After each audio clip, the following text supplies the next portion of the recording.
The Heavy Knight is a defender class that focuses enemy fire on itself and takes a defensive position. However, this class is not as good as other defense classes. The attack ability is also quite low even if you level up. That is why it can be said that this is the most flawed, cursed, and useless class among all other classes. Every time the main character read or saw something from the distant past, he had the feeling that he had already seen it. And today, as the heir of the Edwan family, he is going to take part in the blessing ceremony, and he again feels some strange déjà vu, as if this has happened before. The main character was approached by his father and told that everything was fine, calling the young man Elma because he was his child, so he should believe in the god of swords. And then the priest called the name of Elma Edwan and said that the gods would bless him with class.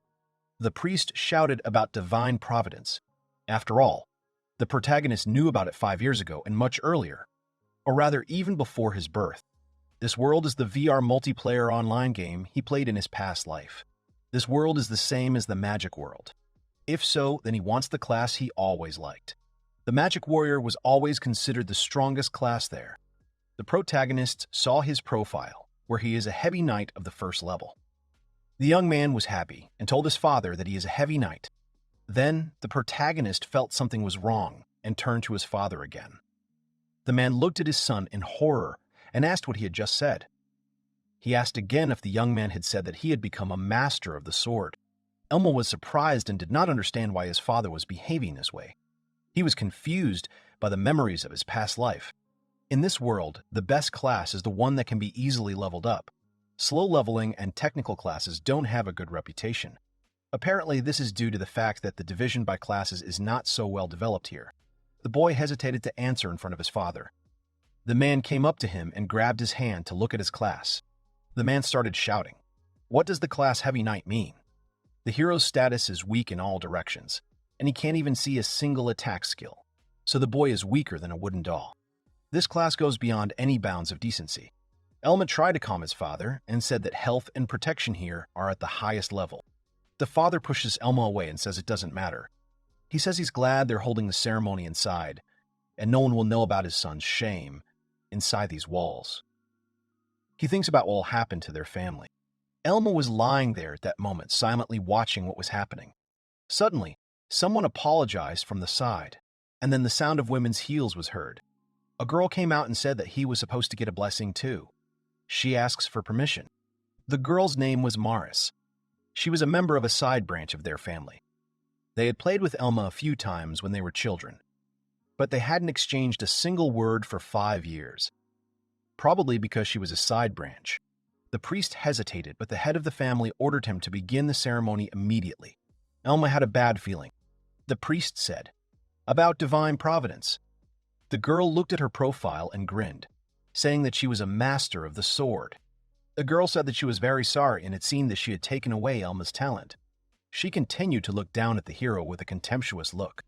Elma thought that if one of the illegitimate children received the Master Swordsman class, it would give his father a reason. The protagonist's premonition did not fail him. At this time, the head of the family told Morris that this was excellent, and this is what the Edwan family means. He said that from that moment on, the girl would be his daughter and the true heir of the Edwan house. The main character fell into a stupor, while the girl hugged the head of the family and called him father. Then she turned to Elma. A terrible grimace of contempt followed, and the girl said that she thought Elma was not fit to be the next head of their family. The father ordered the young man to get out of here, because he had not lived up to his expectations and he would no longer be his son.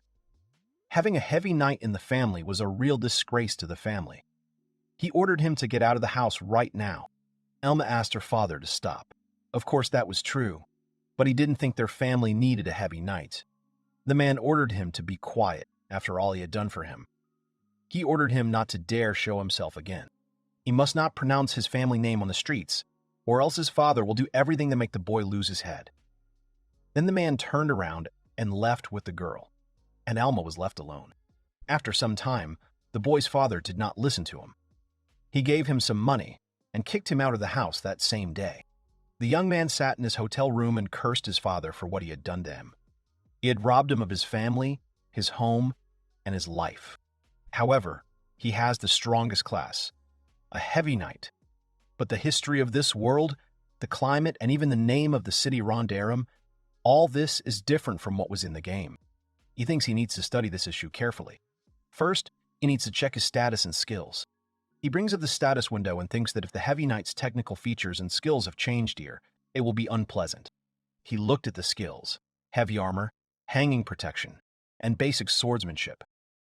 Elma sighed in relief because all the skills were the same as he remembered them. Skill tree. This means that you have the ability to choose which skill area you want to use. Abusable skill points. 5.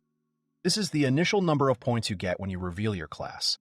Each time you level up, you will get 1 point.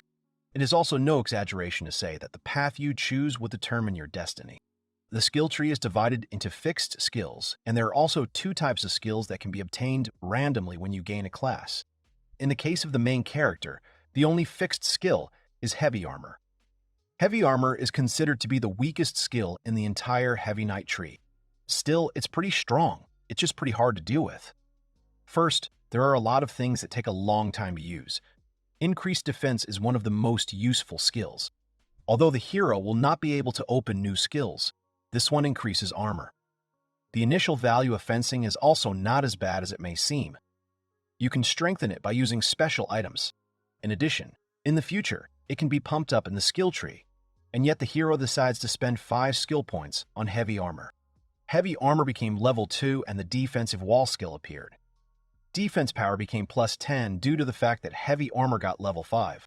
The protagonist clenches his fist and thinks that now he is definitely ready for anything. The next morning, he sets out for the city. Edwan was level 1. His attack power was 8, his defense was 8, his magic power was 5, and he had 3 skills. Suddenly, while walking through the forest, the young man hears croaking. He turns around and sees a huge toad sitting and croaking in the bushes. The boy calls the status and names the wound. The monster was level 2. Suddenly, the toad jumps towards the boy, and he says that it was sudden. Then he uses the defensive wall skill and pushes the toad away with his body. The toad dies from this wall. Elma exhales, and his level suddenly rises from 1 to 2. He says that, however, it was a bit heavy. Defense wall is a normal skill. If an enemy attacks in melee range within this spell, they will take damage equal to their defense stat. After a while, the toad dissolves into thin air and a stone appears in its place. Elma picks up the stone. He looks at it and says it's a level 2 magic stone. Although they're cheap, it's worth collecting them. Suddenly he hears a scream from the depths of the forest. Someone is calling for help. It was a man who was screaming that they would kill him. Suddenly, Elma appears. The man asks him to help him, and the hero asks if he is an adventurer. Suddenly, a large group of toads appeared and rushed straight after the man. Elma went straight for them and told the adventurer to leave everything to him. The man tried to catch his breath and asked if he could really handle it, although judging by his armor, he must be a famous adventurer. Elma said that he had just leveled up for the first time. The adventurer was surprised and started shouting that the young man must be joking. He said that Elma was weaker than him and that a newbie would not be able to defeat so many monsters. At this time, Elma clenched his weapon.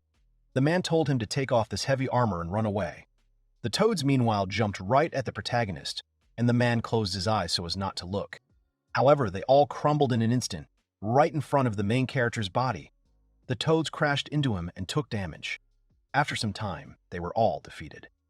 The adventurer man was surprised that the young man had defeated so many monsters and asked him who he was. Elma gave his name and was about to give his last name, but said that he was a heavy knight named Elma. The hero's level increased from 2 to 8. Elma received the title of Stone Man. Elma opens her status and thinks that there seems to be no problem. The counting system is the same as in the magical world. Suddenly, a male adventurer calls the young man and says that his name is Ares, and he has come from the countryside to become an adventurer. He climbed to level 3 on his own, but was told he wasn't trusted enough to form a group. He says he thanks the young man again for helping him. Elma collects the magic stones that fell from the toads and said that Ares has no need to thank him. He managed to raise the level himself. He shows the stones and says that if the male adventurer does not mind, he will take all these magic stones. Ares agrees and then says that when they get back, how about they get a group together? He thinks they'd have a great time.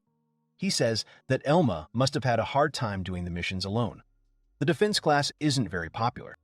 Ares thinks that Elma is strong enough. He is absolutely sure that everyone will want to know him better.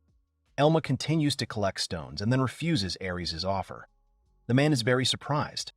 Ares starts asking why the boy decided to do that, because he's a defender class. Even if he continues to fight alone, he will not reach the maximum, and this is very strange. Elma stands up and, with a face that shows no emotion, apologizes to Ares. He believes that the adventurer man is right. The main purpose of the defense class is to cover teammates from enemy attacks and take all the blows on itself. However, Elma wants to raise his own levels. If he does something in a team, the experience points will be distributed among everyone. And this is not what the young man wants. He also wants to earn items and titles with skills. And he doesn't know if anyone will believe his words. Besides, he can't step on the same rake again.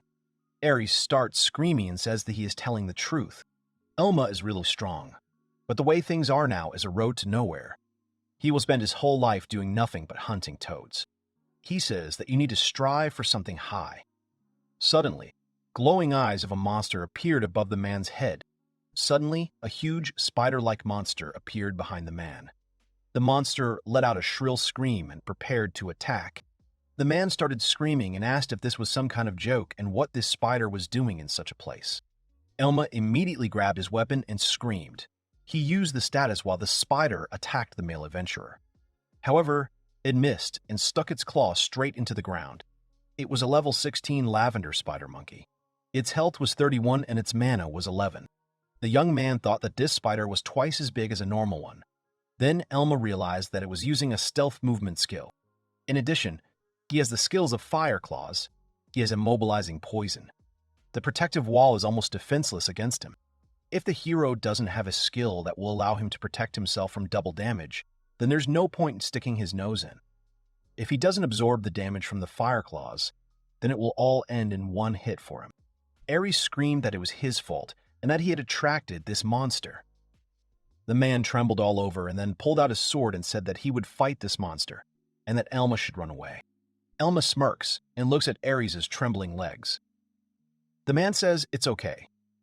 Elma asks to let him deal with the monster. Ares says it's crazy, but Elma denies it and thinks that, after all, it's a game. It's impossible not to win. Ares starts screaming that the spider is not a monster that a newbie can handle. He understands that Elma is strong, but it is physically impossible. The young man opens his status and sees that his level has risen from 2 to 8, meaning he will receive 7 skill points. He thinks he should invest them in heavy armor. The young man has acquired a new skill, Shake. This skill allows you to reduce the attack power of the enemy you hit by 1 level for a short time. This skill, which temporarily reduces the enemy's attack power if his attack is successful. To be precise, it lasts for about a minute and takes away 20% of your strength. This is exactly the skill you need to defeat this spider. Elma orders the spider monkey to advance and says he will deal with him. The spider lunges forward and clamps his jaws shut. Elma understands that high risks promise high rewards. He believes that now is the time to test himself, and a smile shines on his face. The spider realizes that he missed the boy with his fangs. The monster turns and starts screaming. He starts to attack with his claws, but the boy deftly dodges. Elma thinks that he needs to understand his movements and skills, and the rest is easy. The monster then steps one of his llamas on the ground, and a magical seal appears underneath it. The monster rises up and starts screaming. Then another magical seal appears above his head. The spider spits out a sticky liquid from his mouth. Elma crosses her arms over her chest and thinks that the spider has challenged him. All the liquid hits the boy straight. The boy understands the spider and all his actions. He thinks that in this interval, use Shake. It didn't work, but it did apply damage reduction. The monster crosses its deadly paws over each other and then attacks the boy. Ares screams that this is bad. However, the spider's attack fails, and Elma says that he has already lost. The young man remains unharmed after this attack. Elma says that the mana cost to cast Poison Light is 7 mana. Fire Claws requires 5 mana. The hero dashes forward and uses Shake, attacking the spider. In this case, 2 Shake attacks removed 40% of the damage. Due to his title as Stoneman, his defense stat is increased by 10 while stationary. The hero believes that he's created all the conditions. The spider screams hysterically and begins to attack. The young man looks behind him and sees the spider approaching. Suddenly, the spider crashes into something invisible. The boy used the defensive wall skill. The spider falls to the ground and can no longer move. Elma places her foot on the spider's body and says that the end of this monster has come. The young man plunges his weapon straight into the spider's body. The boy's level increased from 8 to 12, and he also received 4 new skill points. He then looks at the notification window, which says that the hero can no longer upgrade heavy armor at this time. The young man remembers this message very well. Is it possible that the specificity of the magical world has been preserved everywhere? The young man gains a new parry skill, as his heavy armor has reached level 15, but now he has basic skills. Ares starts running towards the young man and shouting for him to pay attention to him. Ares told the young man that he really is not of this world. If he saw everything correctly, the young man defeated it single-handedly. The monster drops a huge magic stone. Ares looks at him and says that it seems like he was very worried about the boy, so he apologizes for panicking too much. Elma was in a terrible physical condition. Ares was scared and asked if the boy had been poisoned. A sign about a critical dose of poison appeared next to him. Ares takes Elma by the arm and says that he will take the young man to the city. Elma thanks the man. The young man thinks he wants to register as an adventurer. To do this, he comes to the guild in the city of Rondelum. He goes to the Adventurers Guild and asks to register as an adventurer. The young man turns to the girl at the reception desk and says that his name is Elma, and he is level 12, and his class is Heavy Knight. The girl says that she realized that the young man belongs to the protection class. The girl put a stamp that she confirms the registration of the young man. Elma smiles. And now he is an F-rank adventurer. The young man believes that now he can join the adventurers. There are 7 ranks of adventurers. To enter the dream space, you must be an adventurer of class E or higher. And also by rank, there is a limit on the number of skill points that can be spent on heavy armor. Elma thinks that they should quickly move to E rank. Then he turns to the girls and gives her a bag. There were other men standing near the reception desk. They laughed at the young man and said that a low-level heavy knight wanted to find a party. They wondered who would work with such a piece of bad man. Everyone started laughing at the boy. The administrator girl said that there weren't many people recruited for the role of protectors. She thought it would take time to find a group. Elma says he understands, and he will think about it later. Besides, he wants her to pay for these stones that he dumps out of the bag. The girl asks if the young man really got all this on his own. Elma agrees and says that he hunted alone. He asks the girl to take care of it. She agrees and says if it could be true. The girl says that the small stones are worth 10, and for the big stone, she will give 1 gold coin. The young man thanks her. Other people tried to figure out what kind of heavy knight this was. They also thought that he was cheating. The registration is complete, and the young man has money for living. The experience of the hero from the magical world begins to bring him benefit. Then the young man asks if the guild has any requests for him. The girl squints and says that of course they do, but the task is not the best. After some time in the cemetery, a huge man says that he heard that there is an adventurer here who, with his actions, failed everyone's mass request. He turns to Elma. The man said that it couldn't be. A newbie who hadn't even joined a guild and was able to defeat such a monster. Does the young man really mean to say that he defeated the spider on the 12th level? He thinks it's nonsense. He says that adventurers are not so gullible. The man shouted that he would beat the crap out of him. Elma thinks that's bad. Although, of course, such mass requests rarely happen. That's why he bows and says he apologizes to everyone. The man looks at him carefully and then says he doesn't like it. He says that everything is fine and orders the girl tale to begin.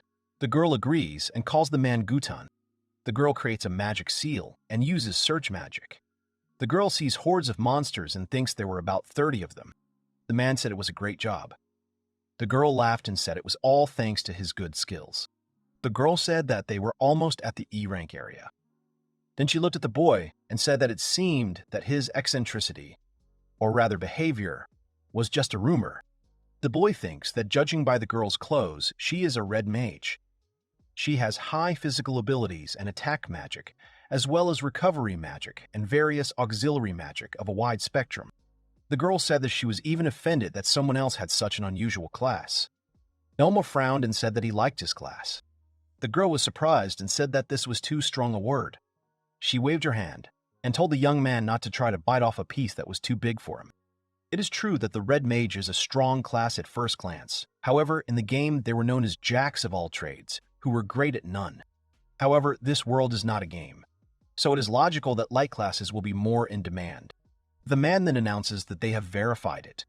This time, it is the ghoul's head that is leading the crowd of afterlife ghouls. All the D-rank adventurers are hunting for it. He orders the others to keep their distance and fight someone easier.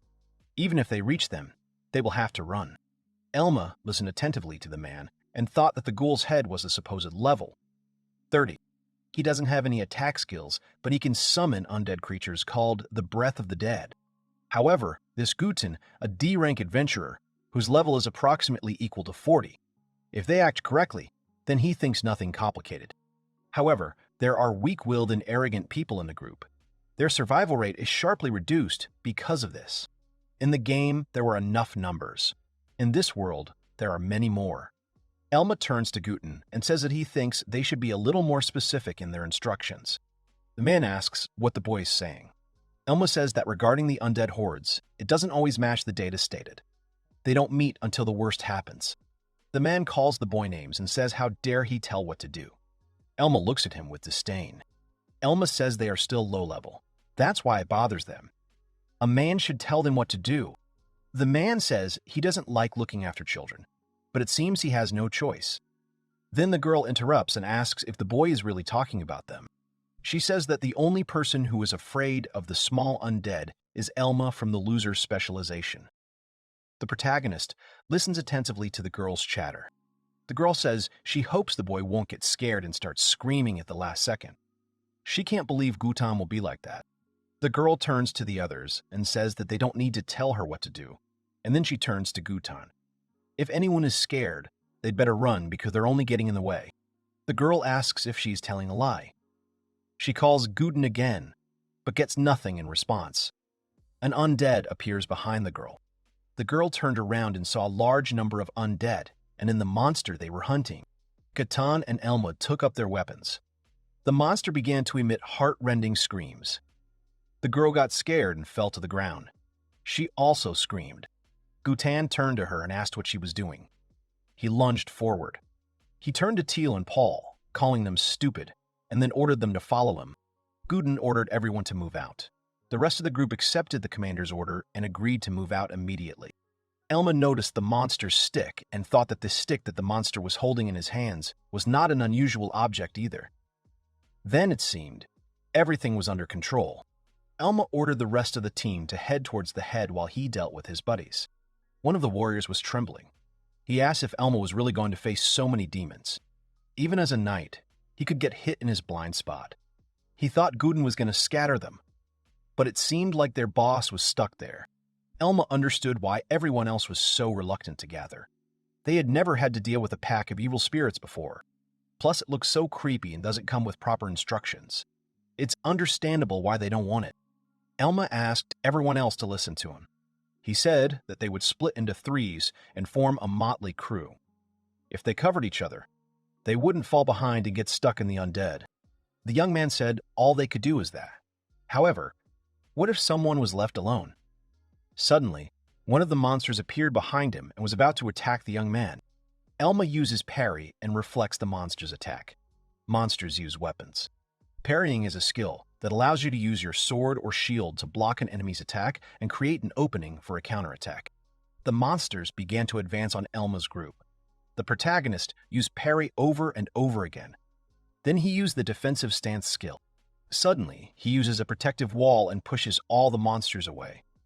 All of his party members were shocked by what they just saw. Elma said that if any unforeseen circumstances arise, they should immediately inform their comrades. He is here to help them. Finally, the main character almost finished dealing with the advancing monsters. The young man who was watching this all the time said that he dealt with most of the zombies alone. Another warrior asked if Elma hadn't said he was a heavy knight. At that moment, the young man stood in the middle of a huge cemetery with a bunch of slain monsters. He closed his eyes as a sign suddenly appeared stating that the boy's level had been raised from 15 to 16. He also now had one skill point available. Elma thinks that everything is fine. His parry skill is more effective than he thought. especially at this level and with so many enemies. The young man opens his status window and sees that he is already level 16. He has 47 health points. He also has 15 strength points, 39 defense points, 15 magic points, 15 speed points, and 15 speed points. The young man thinks that everything is fine and he is confidently going up. His thoughts are interrupted by other warriors who say that it looks like they are winning, but they are afraid that there will be more zombies. Everyone fought with all their might.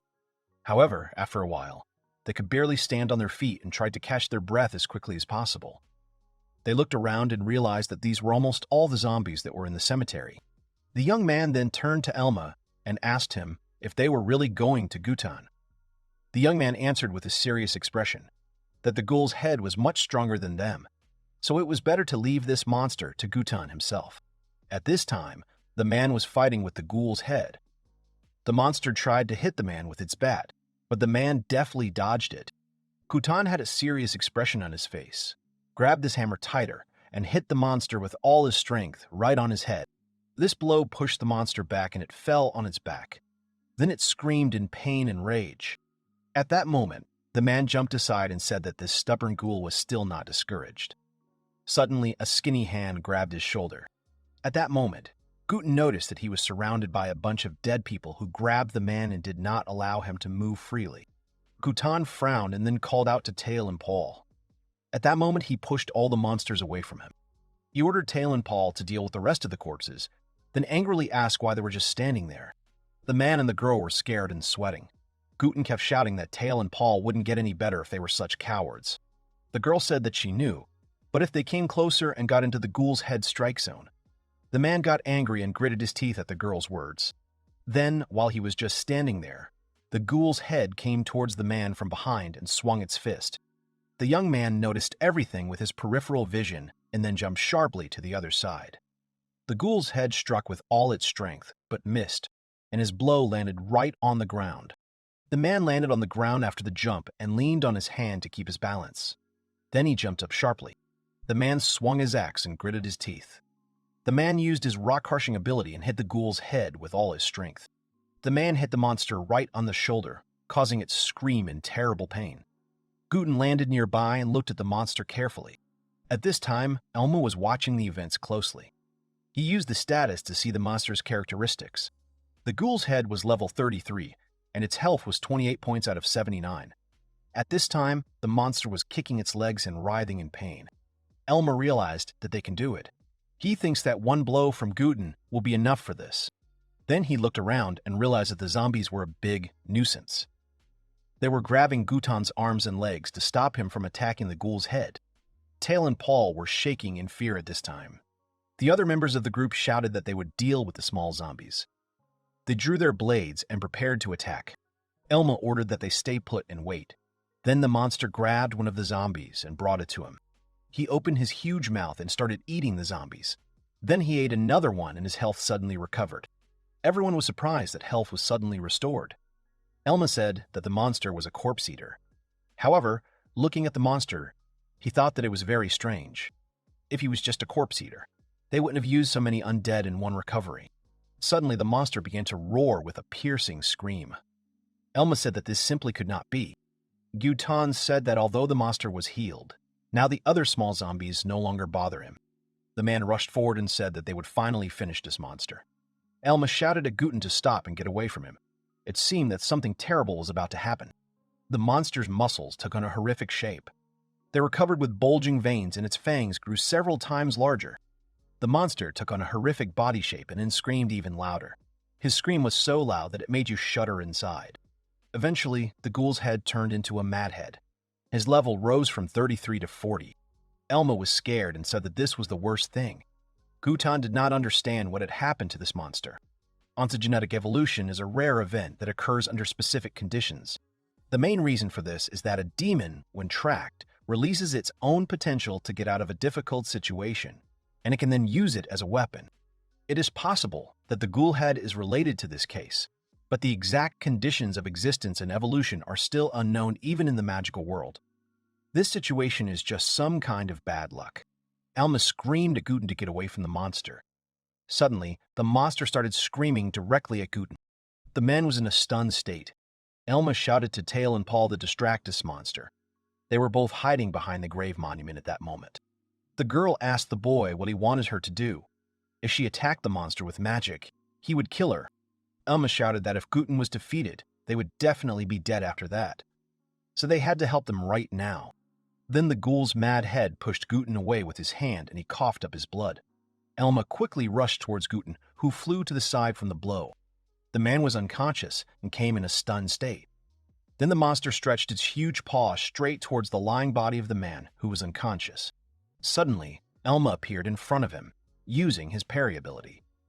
He put his weapon in front of him, but the monster's blow was so strong that he was almost thrown aside. The young man stayed on his feet thanks to his weapon. He shouted to all the team members that he would distract the monster. He ordered Tail to heal Guten and bring him out of his exhausted state. The girl asked about recovery again, and then said that she had no recovery because she replaced it with an attack power increase. The young man realized that the situation could not be worse. He ordered them to take Guten anyway and take him to safety, and then shouted at them to run. The girl replied that she understood and ran to Guten to take him with her and run away.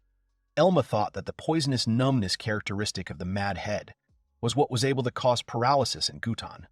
He heals in about 3 minutes. If Guten survives this time, Tail will be able to get him back on his feet. However, this is in games, and as for reality, there's probably a big difference. At that moment, a huge shadow covered the young man, and he looked up with fear in his eyes. A monster, a crazy ghoul head, approached him, who was already level 40.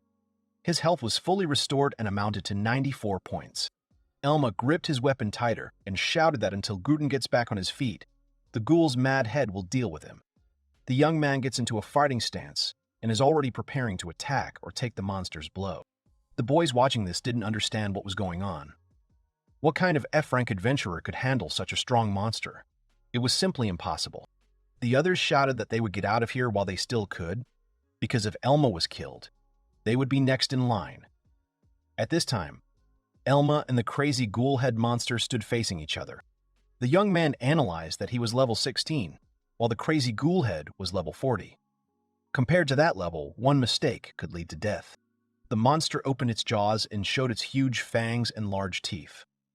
The monster slammed its fist on the ground to hit the young man, but missed as Elma deftly jumped away from its attack. The crazy ghoul head monster swung its fist again. Elma narrowed his eyes, then used the parry skill and shielded himself with his weapon to block the crazy ghoul head's attack. The blow was so strong that Elma could not resist and therefore flew further to the side. He started to get up and clear his throat, saying that he would prefer to avoid this situation, but high risk means high reward. This situation is using all his strength. The young man plunges his sword into the ground and tries to get up. He thinks that if he doesn't give it his all, he has no right to be called a hero. Elma smiled sarcastically, looking into the face of danger. The other warrior sat behind the tombstones and watched the heavy knight Elma's fight. The black-haired youth said that this heavy knight was fighting the same monster that was able to injure the strong Guten so easily. The young man asked if it was really an equal fight. The other man shouted at the black-haired warrior to be quiet, for they had been dealt a better fate and it was a miracle that they were still alive. At this point, the monster was beside himself with rage. His eyes were filled with anger, and his jaw did not close due to the large number of huge and sharp teeth. Elma was focused on the fight at that moment. Streams of blood were flowing from his temple and the corner of his mouth. They formed after the young man took the monster's attack point blank. Suddenly, the ghoul's mad head swung with all its might to hit the young man again with its big fist. However, his attack hit the ground right under Elma's feet. The monster hit where it aimed, but Elma deftly dodged the attack by jumping to the side. Landing on the ground, he thought that if he let the crazy head attack him in any way, he would be in trouble. He could not dodge this monster, but he had to attack it with restraint and counterbalance. The young man opens his status window and invests points into one of the skills, namely, into the basic fencing skills. The system informed him that the boy had acquired the weak point strike skill because he'd raised his basic swordsmanship skills to level 5. Elma thought that this was very good. Weak point strike was a normal skill that could strike with the belly of the sword from 0 range. It could also easily damage even a strong defensive opponent. At that moment, the monster growled and prepared to attack. He raised his fist and was about to strike, but Elma used his parry skill and blocked the monster's blow with his sword. However, the blow was again so strong that the young man again began to fly away from this blow. Then suddenly, he grabbed his sword and thrust it into the ground. The young man deftly twisted around the sword and slipped right under the monster's body. The crazy head of the ghoul stood and looked from side to side, as he could not understand where the young man had gone. At this time, Elma stopped, then gritted his teeth and used the skill Weak Point Strike. He attacked the monster straight from behind. However, the ghoul's crazy head, as if he hadn't felt anything, turns to the young man. A running blow and a blow from the shoulder is the only skill due to the ability to jump on the enemy, even out of sword reach. Elma jumps back, and the ghoul's crazy head turns towards the protagonist. Elma thinks that these skills go well with heavy knights, with their low attack power and strong defense. However, the young man is not so naive as to think that this will be enough to defeat this monster. The ghoul's mad head opened his mouth and began to scream with all his might. He raised his fist and hit the young man, but he dodged. Then another blow followed, but the young man jumps behind the monster. The monster uses his other hand and hits with a swing, but Elma dodges his attack as well. Elma smiles wickedly and tells the monster that he is too slow. The monster says something in his own language and gets incredibly angry. The monster screamed and began to hit the ground with his fist over and over again. Elma said that was right. He said that it would all end here. However, the main character's role is not over. Suddenly, the monster felt something strange and heard some noise. At this moment, Guten jumped out from the monster's back and swung his axe. He used the dragon killing strike skill and then stabbed his axe straight into the monster's head. Blood was gushing from the wound, and the axe was embedded so deeply that it could hardly be pulled out. Guten gritted his teeth and watched what was happening. The ghoul's mad head began to shake and make sounds at this point. Blood continued to ooze from his wound, and then the monster rolled its eyes, red tears pouring out. Elma kicked the monster away and it fell face down on the ground and never rose again. The young man smiled as his level rose from 16 to 23. The mad ghoul head was defeated. Guten silently watched Elma, who sat down on the ground to catch his breath. The man thought that the young man was an ordinary F-rank adventurer. However, he believes that even farmers stand to the death when they see a demon. At this point, the young man sighed and said that he had almost reached his limit. He thanked Guten for his help. At that moment, the man came closer to Elma, who was sitting on the ground, and looked at the young man with anger and contempt, but continued to remain silent. Suddenly, the man bows to Elma with all his might and apologizes to him. The young man is shocked by what he sees. The man closed his eyes and said that careless command and lack of coordination. The boy was right about all of this. Elma was very surprised and looked at the man, and then he called his name. At that moment, Guten straightened up. The man then turned towards the body of the ghoul's mad head, which was already dissolving into thin air, and said that the young man could have it for himself. A huge magic crystal appeared from the monster.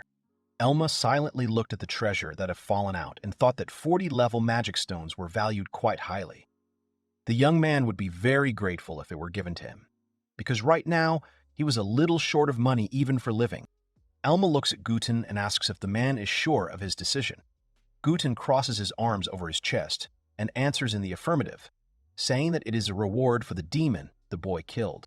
The man then notices an interesting item that has emerged from the demon slime. He crouches down and says that it is an item dropped by a rare demon. Elma asks if the man actually dropped the item.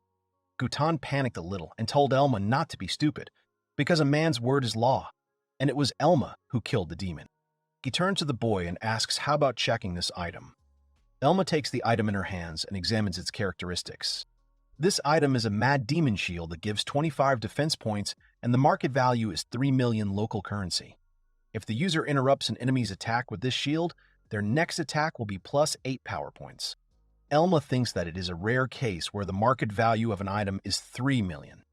The protective wall can only be summoned when the armor takes damage. However, with such characteristics, attacks within the same level range can be almost completely blocked by the shield. Again, for such a high price, he would consider selling this shield. At that moment, Guten was surprised that the shield cost 3 million. Elma turned sharply towards the man, and he, as if nothing had happened, made a neutral expression on his face and stepped aside. Elma looked up from his shield and asked Gutan about his promotion. The man told Elma not to worry, as he would tell them that guilds were a good investment, so the boy would be promoted to E rank as soon as possible. Elma was delighted and asked if it was true. Gutan began to laugh and said that the guild had asked him to keep an eye on Elma to make sure he wasn't cheating. And as the boy saw, he had. Gutan said that if anyone objected, he would beat them to exhaustion. Elma laughed awkwardly. Suddenly, they were interrupted by a girl who came to apologize. She rubbed her hands and asked Mr. Gutan if she could get permission for her promotion. She said that Gutan was able to get back on his feet thanks to her treatment. The man turned to the girl with a stern look, calling her by name. The man started shouting that Tail was completely helpless against monsters. She couldn't be promoted in her current state. There were other problems in the guild that arose without her. He ordered her to fulfill the requests and be diligent. She gave a positive answer, and then covered her face with her hands and looked at Elma with hatred. After some time, Gutan and Elma came to the guild to hand in the tasks. The administrator girl said that the reward for this large assignment would be, firstly, 130,000 local currency, then 10 magic stones worth 200,000 local currency. And she also says that the price to buy a magic stone from this monster will be 600,000 local currency. Gutan laughed and said that this time Elma had made a huge pile of money. The young man said that the raids carried out brought in a fortune. The receptionist girl distracted Gutan and Elma from their conversation and told Mr. Gutan that she really didn't believe that Elma had defeated this monster single-handedly. The other people in the guild agreed and said that Elma had brought a high-level magic stone before and that he was the guy they suspected. Another man asked if there was really something suspicious behind it. They said that Elma was a defense class heavy knight, so they wouldn't believe that he was able to hunt so many demons. At that moment, Gutan got angry and slammed his fist on the table. He said that whether the adventurers really got to interrogate this young man. This was an insult to their rules. Everyone in the room immediately fell silent awkwardly, and Elma stood next to him and smiled. Thanks to Gutan, there were no more rumors about him, and he was successfully promoted to an E-rank adventurer in the guild. After some time, the young man was walking along the streets of the city and thinking about what he should do next. Now that he has access to the Dream Hole, he can try to get some money there. The countermeasure with the protective wall will no longer work. Then he decided that he would go looking for her, or rather the Book of Skills of Smoking Blades. The young man thinks that this is the most important item for a heavy knight to unlock their true potential as a class. Smoking Fangs and Oath of Heavy Armor. Only when these two skills are combined does the heavy knight become complete. The complete heavy knight is no longer a class that specializes in defense, and yet it would be ridiculous to call it an offensive class. It is truly a destructive class. The important items for a heavy knight are Smoking Fangs. The young man goes into one of the shops to find this item. On the shelves were many different magical goods for real adventurers. The protagonist goes between each shelf to find the Smoking Fangs. However, it is a very rare item, so it is very doubtful that it can be found in the city. He turns to the woman who is sitting behind the counter reading a newspaper. Elma asks her for 3 healing potions. She closed the newspaper and said that it would cost 72,000 local currency. The price made Elma very confused. He thought it was a bit pricey, but it was worth it. He took out his money bag and agreed to the price the woman told him. Then he turns to her and says that he has one question. The girl listens to him attentively. The young man asks where he can buy a book of skill because he could not find them in any of the shops he looked in. The girl sighed and asked if the boy really knew nothing. She said if the boy really was a freshman who had just recently started attending classes. The boy did not understand her. The girl says that selling the Book of Mastery is forbidden. The person who receives this book can use it for himself, but otherwise the Adventurers Guild buys it and gives it to the nobles or the church. The young man is very surprised by this and asks if the girl is really not lying. He thinks that she had the feeling that the nobles had become more powerful than in the game, although he never thought that this would happen. If so, the skill book located in Rondom City, that is, his family, the Edwans, have a monopoly on the skill book collected in Rondom City. The young man remains silent. The girl sighs and says that there is nothing she can do. She takes a pen and begins to write something. The girl says that it seems that the boy really needs something special. The girl says that the boy will have to go through such a route, and she herself draws this very route on a piece of paper. The girl gives the boy a piece of paper with a map and says that he must go to the place marked on the map. The young man takes the piece of paper and asks what it is. The girl replies that it is a store where various goods are sold. Elma realizes that this is a shop selling items from dead adventurers. He asks the girl if they shouldn't report such items to the Adventurers Guild. She replies that it's an unspoken agreement. The Adventurers Guild knows about these black market shops, and they leave them alone. Some adventurers can't survive without gathering work. Even if proper measures are taken, the money will not go to the families of the dead, because most of it will end up in the pockets of the nobility. A book about craftsmanship. The nobles take them at a low price and hoard them, even if they do not use them.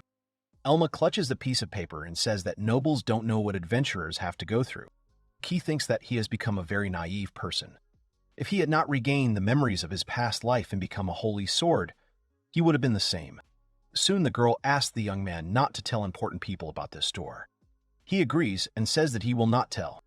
After some time, the main character comes to the right place, using the route map that the girl from the magic item store gave him. He was simply amazed by what he saw, or rather the smell. Elma wonders if there really could be a skill book in such a place. Suddenly, he finds one skill book on the shelf, and then he looks closely and sees 5 skill books. Suddenly, a woman addresses him, calling him lightly armored. She says that the forged grimoire is not for a novice like him. The young man says he has money, and can he see the book of skills? The woman says he can look, but the main thing is he should not raise his hands, because these books are worth a fortune. He apologizes and takes one of the books. It had a picture of a bow and arrow on it. It was an archery skill book, and its market value was 2 million local currency. The young man was surprised that this book cost 2 million local currency, because it was 50,000 more than in the game world. The woman then says that what the boy is holding in his hands is worth 3 million local currency. The boy is surprised and asks if this book of archery skills is really worth 3 million local currency. The woman says that this is exactly how it is, because they are taking a risk here. The authorities pretend not to notice this. If this becomes known above, the owners of such shops will be beheaded. The youth thinks that the basic skill tree is for beginners. Even if he sells the Mad Demon Shield, he will only have about 3 million local currency left. He does not think he can buy a mastery book.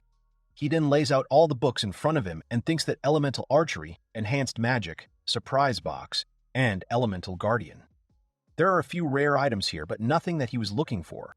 Then he takes out the last grimoire, and his eyes widen in surprise. The young man found the right book, the one he needed the most.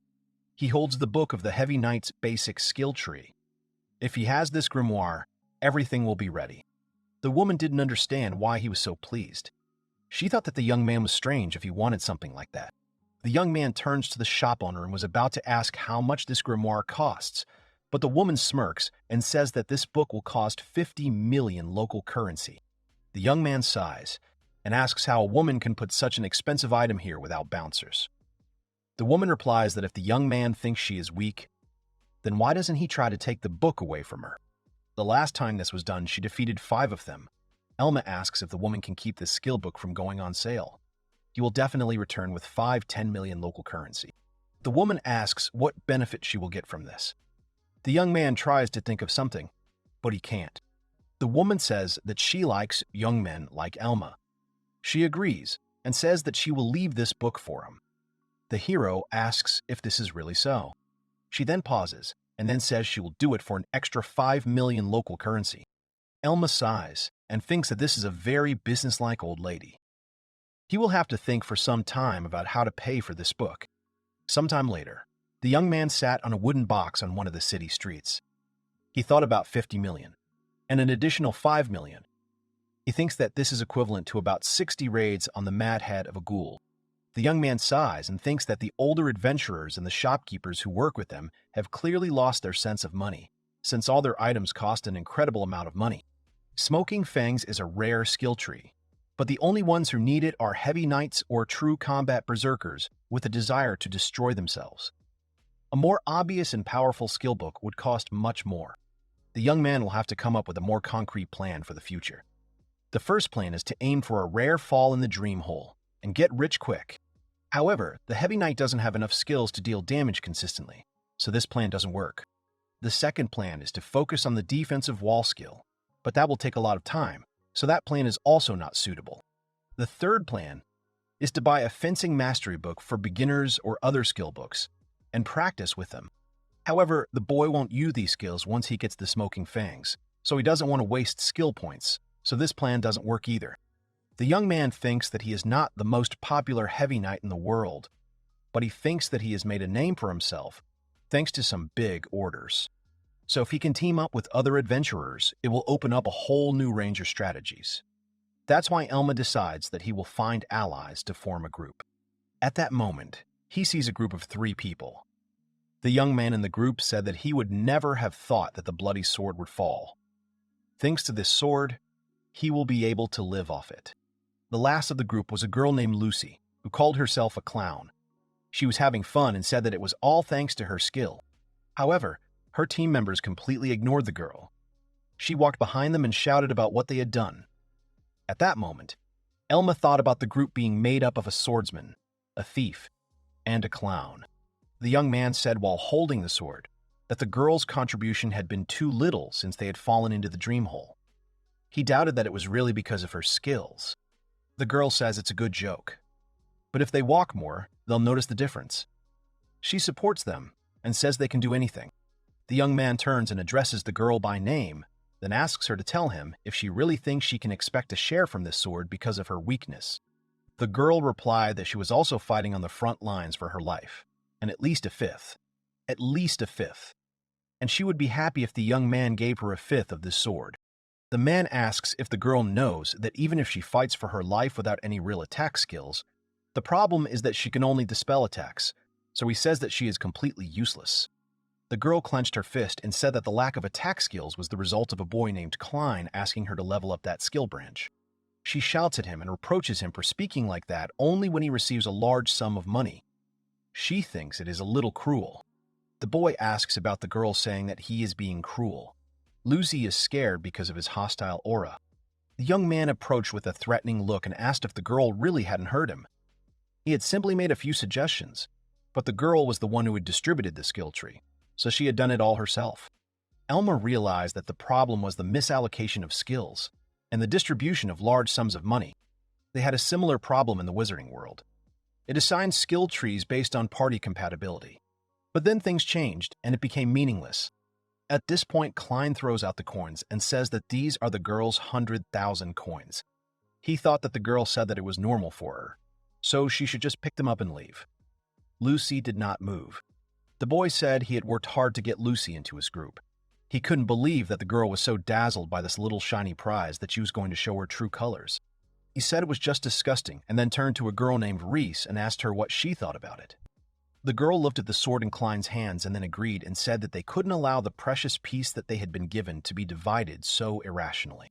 Lucy tried to justify herself and said that she didn't mean it that way. She bows and apologizes to Mr. Klein and Ms. Reese. She almost cries and says that she doesn't want the money from the sword. She's very sorry and she won't do it again. Klein turns around and wishes the girl luck in her new place. Elma thinks that, as they say, when the money runs out, you're out of luck. He thinks the skill point system is very cruel.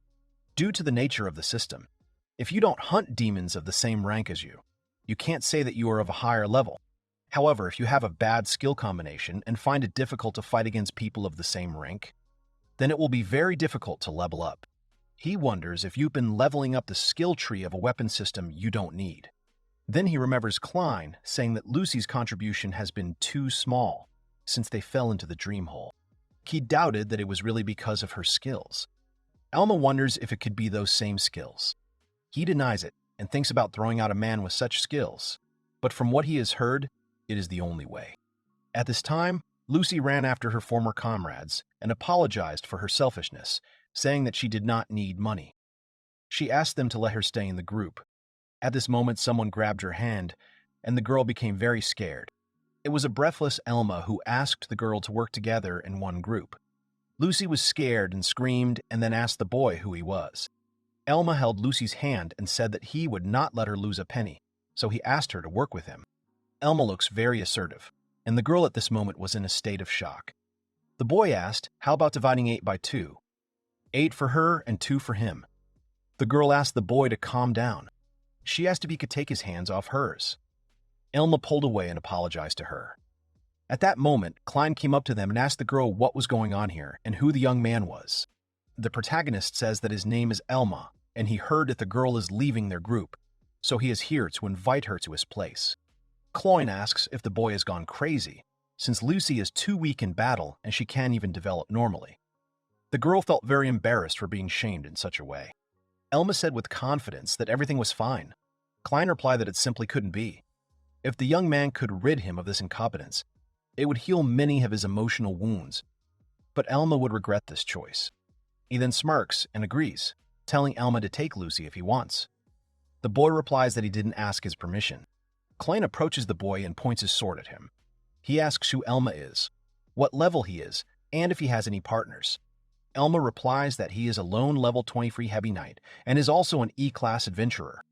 Klein asks again about Elma being a lone level 23 heavy knight. He looks at Lucy and says that at this level he thinks Elma doesn't understand how worthless the girl is. Lucy shrank back awkwardly and said that she was only level 13, so she didn't think the boy should take her into his team. Elma says again that everything is fine and there are no problems. Lucy looked at the young man carefully. Then, Reese came up to Klein and called him by name. Klein asked the girl what was wrong. She said that it was strange that an E-class adventurer was so enthusiastic about recruiting Lucy. She asked if the difference between them was too great. They wondered if the young man was simply too desperate. Klein whispers and asks what the girl is talking about. She tells the boy to just shut up and let him go. If he leaves peacefully now, that it will be more convenient for him. Klein says to think carefully first. A lone heavy knight can't reach level 23. He's either a fluke or has been kicked out of the group. Or maybe he just wants to raise his value and look better in front of people. Reese agrees with Klein. The boy says that's good. He can't believe they kicked out one of the guys who misused his skills. Bad publicity for the rest of them, and it's not good for them either. The girl agrees. Klein taps his sword and says that he has been waiting for someone like Elma to take responsibility for Lucy. He is confident that he will be a great choice for Lucy. The girl smiles and says that she is very grateful to Elma. She is very pleased to meet the young man. Elma agrees and says that it is nice to meet Lucy too. It was the moment when he got his first ally in the group. Klein starts clapping and congratulating them. He then says that the girl hasn't even bought a decent weapon yet. He throws some money away and tells Lucy to take it. He says that this is another 100,000 local currency from them, so she can put it to good use. The girl thanks Mr. Klein. She was about to pick them up, but Elma forbade the girl to do so. He turned to the young man and said that all they knew how to do was throw money around. He did not understand how they could pick up what the young man had scattered on the ground without any respect. He calls Lucy and says that they are leaving. The girl says that 100,000 is a lot of money, but Elma replies that the girl should not be in debt to such a man. Lucy agrees. Klein says that Elma is stupid and has no connection with normal classes. He calls them stupid and says that they will be a great couple. At this time, Reese is about to pick up money from the ground, but Klein forbids her to do so. After some time, Lucy and Elma came to a local establishment to have a bite to eat. The girl thanked the young man for inviting her to the group. She twirls a strand of her hair and says that she still doesn't think she's good enough to work on the team. Elma asks the girl not to worry, because if she kills the right demons, she can easily increase her level. The girl also asks if it is possible that the young man saved her because he fell in love with her at first sight. Elma asks what the girl is talking about. Lucy says that she was wondering why the boy grabbed her hand so abruptly and that it was probably the only way out. After all, she is very nice. She thinks that being his wife would be wonderful. But it would be better to start with friends, but still start with friends right away. The boy interrupts her and changes the subject, asking Lucy about the luck skill tree and whether the girl really has this skill tree. What is a dream hole in the magical world? It is a nightmare of Alzaros, the sleeping god of the creator of the world. Alzaros created many gods and worlds. But during this time, which seemed like an eternity to him, Alzaros, the primordial god, lost his mind, so the gods he created sealed him away. But even so, Alzaros's nightmares continue to influence reality. Alzaros's nightmares create gates that spawn terrifying monsters. Elma and Lucy went to just such a gate. Such gates are called dream holes, and Elma and Lucy came to one of these holes called Angel's Toy Box. Elma tells the girl that he needs her. The girl is embarrassed and asks if the young man really tells her that. She stutters and says that she is very inexperienced in such things, so she relies entirely on the young man. She asks if it is okay to say such things in broad daylight. The young man says that he plans to earn 30 million gold on this expedition and raise Lucy to level 30. The girl is surprised and says that's what the boy meant. Then Elma also said that it's better not to show your characteristics to others. They move into a dungeon that looks like a cute hallway of a child's room. Lucy says that the recommended level here is 50, so she doubts that the monsters here are easy to kill. Elma says they'll just level up on the lower floors first. He'll distract the enemies while the girl kills them with her cleaver. Lucy says that it is her own fault that she did not object to the young man. That is why they went so far. Besides, she's already bought herself such an expensive thing, so she cannot back down.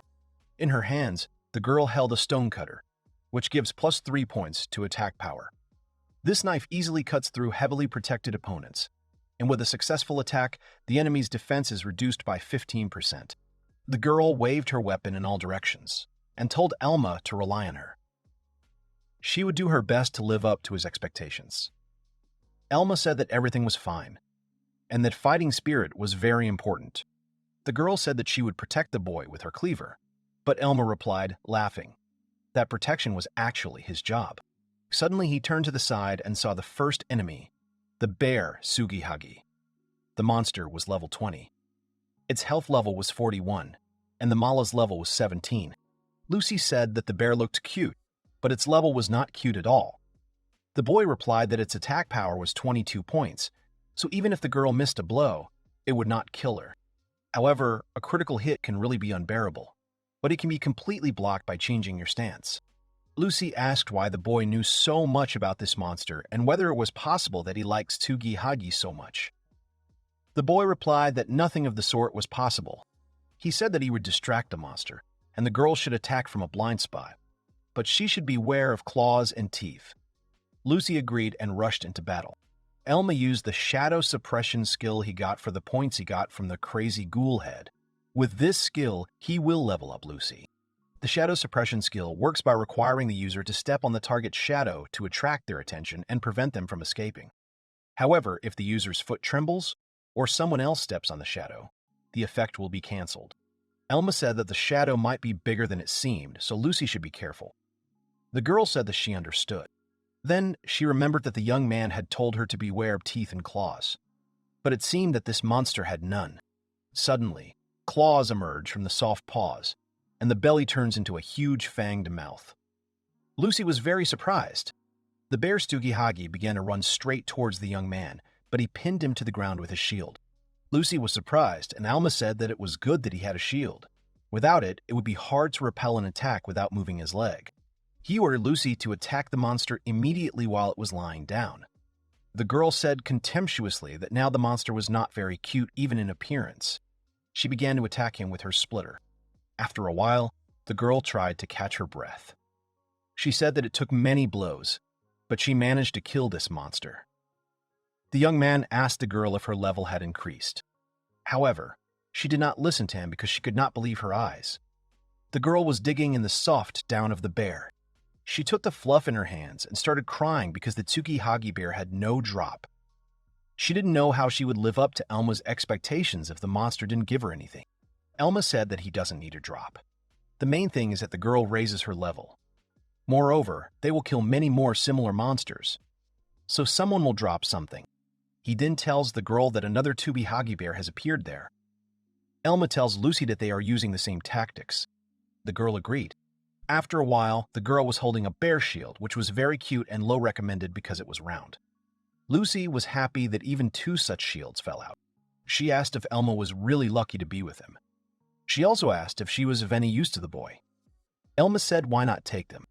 The protagonist thought that this was very strange, since this item rarely drops from Tsukihagi bears. He wondered what the drop rate was. He wondered why Klein and his comrades hadn't noticed. In this world, not much was known about monsters, much less drop rates. Then he thought that they simply didn't realize how important Lucy was in that group. Lucy asked Elma, holding the shields, if she was really useful to him. The young man agreed and said that he was very glad that the girl was with him. The girl laughed and asked if the young man really wanted the spare shield. She suggested that he collect 10 of them today. The young man refused and said that he thought they had raised the level enough on the Tukihagi bears. The girl said that it was true because her level had increased from 13 to 20, which was very fast. Elma said that their goal for today was to catch the precious toad. The toad was the first monster the boy defeated in this world. It is also one of the most common monsters in the magic world. There are a huge number of varieties of toad. One of the varieties is the precious toad, which is the main target of Elma and Lucy. Given their current situation, they decided that they would hunt for this toad in the angel's toy box. The precious toad looks like a golden toad. It rarely appears, and if you manage to defeat it, it will drop a very expensive item. By the way, despite its high level, it has low attack power and no attack skills. That is, this monster, which does not pose a threat in battle, but they will be able to get a lot of experience and even an expensive item. There are several such mobs in the wizarding world that provide bonus loot, and many players enjoyed hunting them down. And they were hunting for the precious toad in this dungeon. Where it might appear, where it might run away. The young man knows all about it. Lucy said that she also knew about this toad. One adventurer said that if you defeat one of these, you can live happily for several years. The young man was surprised and said that if the girl had heard about her, then everything would be easier. Lucy replied that she would not say that. This toad is very difficult to catch, and if you do manage to hit it, it will seem as if it will not feel the damage. The group that was chasing her went too far, and they were surrounded by monsters. Who knows how many adventurers died because of this toad? The young man realized that this world was not quite like a game. Killing the precious toad might not be easy, as it specializes in running away and can easily lead into a trap. The toad has high speed and defense. It is also immune to attack debuffs. Lucy asks what they should do with it.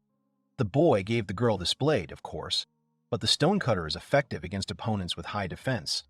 But she does not think that she will be able to damage her. She doubts that she will be able to catch up with her at all. Elma says that the precious toad boasts a defense of 200 points and a speed of 67 points. For her, 15% penetration of the armor of the cleaver is nothing. The girl asks what to do now. Elma thinks the toad is more than twice as fast as Lucy, the fast class clown, and more than 3 times as fast as him. And her defense, even if he can deliver a perfect blow, he will not inflict a single level. And a 15% defense penetration from a blow to a weak spot is also not enough. Lucy asks if this is even possible for them. Elma says that everything is fine and they have a chance. Even in this toad's perfect defense, there is a gap. Lucy asks if the boy has a skill that can damage her. Elma smiles, but Lucy doesn't understand what's going on. Elma tells Lucy that she can handle it. The girl is surprised and asks why her. The boy says she should have 8 skill points from leveling up. He asks the girl to spend them all on Jester's acrobatics. The 2 skills she will gain as a result will be the foundation of their operation. Lucy asks the boy to stop and says that she is glad that the boy believes in her, but where will she get such strength from? Suddenly, Elma notices something in the shadows. Then a square gift box jumps out at him. The boy blocks himself with his shield and pushes the monster aside. Elma calls Lucy and says that they need to run. The girl agrees, but asks if it wouldn't be better to finish him off. Elma says that this monster is not their target. When it senses danger, it calls its friends. Lucy asks if the boy is sure that they should focus only on the precious toad. She is sure that with his powers, they can easily raise another 3rd level by defeating monsters. Elma replies that this is true, but hunting for the precious toad is the best option for their level. Lucy admits that it is hard to find. It might take them a couple of days to find it. Lucy asks if they are serious and if the toad is really that rare. The young man says that the precious toad is worth the effort. However, despite the girl's luck, it is difficult to meet her. If she feels bad or tired, she must tell the young man about it. Lucy asks the young man not to worry, because she will not give up and will follow Elma to the end. Elma smiles. Then Lucy notices something and looks towards something jumping. Then they both notice the precious toad in the hallway. Elma looked at the precious toad and thought that they found it much faster than he expected. The monster was called a precious toad. It was level 40. Its health was 2 points and its mana was 36 points. Lucy began to whisper to Elma in panic that this toad was right there in front of them. She asked the boy what they were going to do. Elma continued to stand and look at the precious toad. Elma told the girl to take a deep breath and exhale. When hunting, it is important, first of all, to remain calm. The girl understood. Then she took a deep breath and exhaled. The precious toad began jumping away from the boy and girl at that moment. Elma looked at it and asked Lucy if she had pumped up her jester's acrobatics to level 10. The girl stuttered and confirmed it. She also said that she had also acquired the 2 skills that the young man had spoken about. Elma said that this was excellent and suggested that the girl stick to the plan. He told Lucy that he would wait for the toad at this place, and the girl should lead this precious toad straight to him. The girl said nothing, but stood silently to the side. Elma called her by name to ask what was troubling the girl. Lucy began to shake and tell herself that she was doing well, and that she would cope and be able to complete the task that Elma had given her. The young man asked the girl if she knew that nothing bad would happen if she made a mistake. He suggested that she take another deep breath and exhale deeply to calm herself down. The girl followed his words. She took a deep breath and then exhaled slowly. She looked intently towards the precious toad and said that she was going. The girl asked the young man to rely on him because she would complete this task without any problems. The precious toad begins to run away when the adventurer comes within 4 meters of it. The passages in this dungeon are exactly 4 meters wide, so even if you try to go around her along the wall, she will still start running away. That's why you can go around it not on the floor, but on the ceiling, and that would be a completely different story. At that moment, Lucy used her acrobatic skill and jumped from the floor to the ceiling, then to the wall, and then on the other side to the floor. The precious toad appeared between the boy and the girl. Elma and Lucy grinned. The toad was very surprised by this. She started running straight towards the girl as she saw a gap between her and the wall. Lucy shouted that the toad couldn't run away anywhere. She uses the illusion double skill, and instead of 1, 4 Lucys appear in front of the precious toad. Because of the width of the corridor, the illusions will completely block the passage, and the cowardly precious toad will not dare to run towards them. The precious toad cannot be blinded, stunned, or charmed, but it is unable to distinguish between illusions. This was their very first, but extremely important step towards the long-awaited victory, which they so desperately sought to achieve. Having gone through many trials and difficulties, with alarm in her voice, Lucy shouted out, warning that the huge and precious toad they had been fighting was rapidly approaching Elma, posing a serious danger. The thought flashed through the young man's mind that in order to successfully carry out the second step of their plan, he would absolutely need to use shadow suppression to slow down the toad's rapid movement and gain a time advantage. However, there is still a chance of failure in his calculations. Despite the narrow passage, the precious toad is still 3 times faster than her, and the length of its shadow is no more than 50 centimeters. In the current situation, he had absolutely no right to make a mistake, because a lot depended on the success of their plan, and any mistake could lead to unpredictable and extremely undesirable consequences. Gathering his thoughts and casting aside his doubts, the young man carefully took out a holy element, magic stone, from his travel bag, which he knew was capable of emitting a weak healing light when using mana points. This same magic stone was acquired by him some time ago, along with Lucy's cleaver, but due to its extremely weak healing effect, they rarely resorted to its help in battle.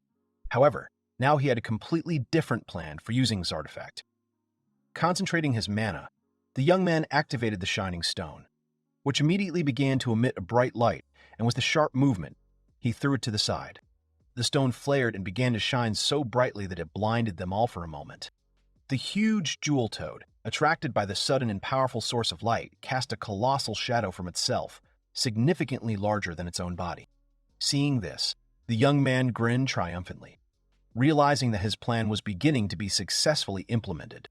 He then uses the shadow suppression skill and steps right on the shadow cast by the precious toad. The poor precious toad cannot move because of the binding of its shadow. Elma was very happy because the precious toad was finally caught.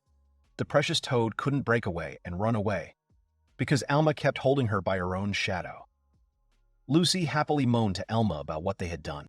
She ran up to Elma and said that they seemed like professionals, but the girl asked how they were going to kill her.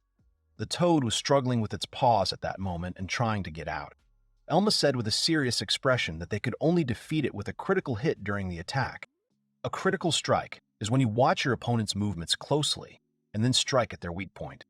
This attack deals 1.5 times more damage and also ignores 50% of the enemy's defense. Lucy said she understood. Elma could try to deal critical damage as much as she wanted since the toad wasn't going anywhere. The girl wished the young man good luck. He replied that even if he landed a critical hit, his damage would not be enough. The girl was surprised. Elma smiled and said that was why he relied on Lucy. It took skill and luck to land a critical hit, and the young man doesn't even have the opportunity to strike, since he can't move.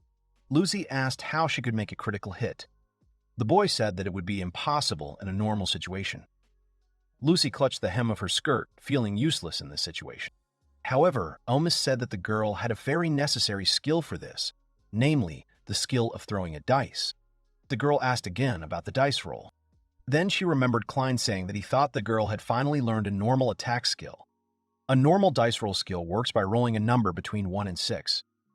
The effect changes depending on the number rolled. The girl understands something. Elma agrees and says that if the number 6 comes up, the attack will be critical. If you roll a 6, the damage will be increased by 1.3 tenths, and the attack will be guaranteed to be critical. The total damage increase is 1.95 hundredths. In addition, the 15% defense penetration of the rock splitter and the 50% armor penetration of the critical attack will also add up. This means that the damage will be increased by 1.95 hundredths, and the defense penetration will be increased by 65%. Lucy asked if this would definitely work. Elma replied that even if some skills are situational or just late to develop, they are not useless. There are no useless skills. There's no point in obsessing over what others think of her. Klein and his group simply didn't see the girl's potential. He tells Lucy that it will happen again, and then tells her that she needs the girl's strength and that he will need it in the future. The girl was very touched by these words. She gripped her blade tighter and then rushed straight towards the toad. The girl shouted that she could handle it, as she didn't make excuses for the young man, that she wasn't worthy of even calling herself an adventurer. Elma agreed and said that he believed in the girl. The girl swung and used the dice-throwing skill. The dial began to spin around Lucy's weapon. Elma was tense, and the precious toad was shaking with fear. The girl was focused. Then suddenly the number 6 came up, and the girl struck the toad with all her might. The precious toad gave its last cry. Her body cracked from the girl's strong blow. The girl's level was raised from 21 to 27. She was surprised that they had succeeded. She turned to Elma and said that they had succeeded. And she had immediately jumped to level 27. Elma was smiling at that moment, and his level had been raised from 24 to 30. The young man said that the precious toad gives a lot of experience and, most importantly, a good drop. But the drop rate is 50%. They stared at the toad's body with tension, and suddenly a shining toad blade appeared. It added attack power by plus 12. It was a shining toad dagger that was made of pure gold. The eyes of the girl and the boy lit up from such a good drop. They got a beautiful shining toad blade. Lucia looked at the dropped item in surprise. The shining toad blade had an attack power of plus 12 and a high cost. The girl said that they were able to knock out an item worth 1,700,000 local currency with such ease. Elma's ear was focused on this figure. He asked the girl to stop and said that she was wrong by 1 0. The blade costs 17 million local currency. The girl was surprised and began to count the zeros in the inscription of the price of this blade. Suddenly, she fell unconscious from the fact that this blade cost 17 million. After a while, Elma asked Lucy if she had calmed down. The girl hesitantly gave a positive answer. She pinches her cheek and says that she still can't believe that they got the expensive items so easily. The girl looks at the weapon in her hand in surprise. She then looks at the shining blade and says that such an expensive item will provide them with a comfortable life. She asked Elma to run away immediately and settle together in some remote village. The young man says that everything is so and it is time for them to leave soon. Before they finish, he suggests killing another precious toad. Lucy is surprised and asks the boy if he really means that they can kill another precious toad. 3 hours later, the girl uses the dice roll ability several times. She uses the dice roll one last time and gets a 6, which gives critical damage to the girl's attack. The toad dies, and another golden toad blade falls out of it. Elma was happy that they managed to kill another toad. He increased his level from 31 to 33. Then he turns his attention to Lucia, who is silent and does not make a sound. The young man asks the girl not to be upset, because this time she did not manage to kill the toad the first time. The girl was unconscious at that moment because the two blades gave a total of 34 million local currency. Meanwhile, her level was raised from 27 to 31. Elma rushed to Lucy to keep her from losing consciousness. The girl still couldn't believe the 30 million. She said it was like 10 times 3 million. Elma said that thanks to Lucy, they managed to get 2 shining toad blades. They needed to decide on further skill upgrades. The girl agrees and says that we need to look to the future. But in reality, she didn't have time to finish speaking when she suddenly felt something. The girl turned around abruptly. Elma asked her what was the matter. Lucy asked if Elma really hadn't heard anything. It sounded like a baby crying. Elma asked again about the girl saying it was a baby crying. He said that it just couldn't be, and that it was a wandering king. Dream kings are dungeon bosses that are usually found in a special room and do not move from one place. However, some bosses are unique and can leave their room. They are called wandering kings. Lucy asked again about the wandering king. She shouted that the recommended level for him was 50. This was very bad. Elma tried to calm the girl down and said that everything was fine. He said that if they did everything right, they would not meet him. He suggests that they simply go in the opposite direction from the voice to the exit. He will not pursue them outside the dungeon. Elma thinks that everything is that simple. They would go out and go to the city. So all this should be over. At that moment, Lucy said that in that case, she was calm. Suddenly, they hear cries for help. Lucy and Elma looked in horror in the direction from which the cries came. The screams came from a man and a girl. The protagonists realized that this was not a game. They would not be able to escape in such a state. If they don't help them, these two will definitely die. Elma stood up to protect Lucy and the other 2 people. He shouted at the girl to take the 2 to safety while he held off the monster. Lucy replied that she understood Elma's order, but the Dream King is level 50, which is very dangerous for the young man. Elma said that he knows about this monster very well, so only he can delay it and buy them time. And also, distracting the enemies to yourself is the duty of a heavy knight. The young man said all this with absolute self-confidence. Lucy called the young man's name. Then they were interrupted by a man's scream. A monster called the Tin Soldier appeared. Elma stood opposite the monster. He shouted that he would buy time, and Lucy should take all the people to safety. The girl stood still. Another young man, who was holding the ally's girl, shouted to Elma with apologies that they were indebted to him for life. In front of Elma stood a monster called Tin Soldier. It was level 40. Its HP was 47, and its mana was 31. The soldier was wounded, so its HP was 21. Elma said it was wounded. That was good. Lucy took out her weapon and told Elma that this monster was very strong. But he was also wounded, so together they could handle it. Elma told Lucy that there was no chance here and the girl had to run. Lucy was scared and asked what that meant. Elma replied that the Tin Soldier was not the King of Sleep. Lucy was very surprised. Elma narrowed his eyes and replied that they were ordinary servants. But that was not all. Suddenly, 2 more Tin Soldiers came around the corner and Lucy was frightened. There were already 3 level 40 Tin Soldiers standing in front of them. Elma shouted that he would buy them some time and catch up with them right away. Lucy was in a panic. She screamed that she would never agree to this. She couldn't leave Elma here and run away because the boy had done so much for her. Elma screamed. Was he really being unclear? He says cruelly that the girl is too weak to fight them, so she will only get in his way. Lucy let go of her weapon and agreed with the young man, then apologized to him. She said with confidence that the young man was obliged to return alive straight to her. Soon the girl ran away. Elma thought that there were 3 level 40 Tin Soldiers in front of him. If they were their only problem, he and Lucy could handle it. However, the biggest problem had not yet appeared. The young man held his shield and sword straight in front of him, when suddenly, a groan was heard from the next corridor. Elma thought he told Lucy that he would be able to distract them and escape, but it was a lie, because a heavy knight cannot escape. He may have run away from the Tin Soldiers who fight in close combat, but there is the King of Sleep, who has magical attacks. There was no chance to escape. Suddenly, another monster appeared from around the corner. emitting a terrifying howl. Elma realized that he had to defeat him here and now. A monster called the embryo-type Dream King appeared in front of him. It was level 50. Its HP was 42 points, and its MP was 60 points, although it currently had 49 points. Elma shouted and told the monster that he had finally shown himself, the king of the dream embryo. The monster screamed hysterically at the youth's scream. The embryo, compared to other bosses, has weak stats despite being level 50. The problem is how the young man can deal damage to this monster. His body has a huge defense, and the only weak point is the eye on his head, which cannot be reached without long-range attacks. However, if the boss has a weakness, then even alone and at a low level, the young man still has a chance to win. Elma adjusts some things in her status window. He then tells the embryo that he is ready to play with it.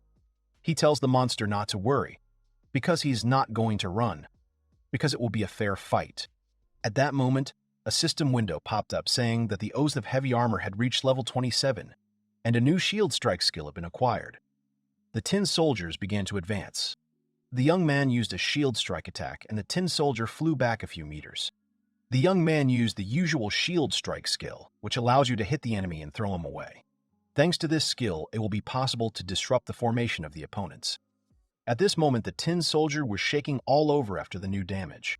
In an instant, another tin soldier attacked Elma, but the young man used his parry skill and easily dodged the enemy's attack. He then immediately used his disarm skill and was able to knock the enemy's weapon away.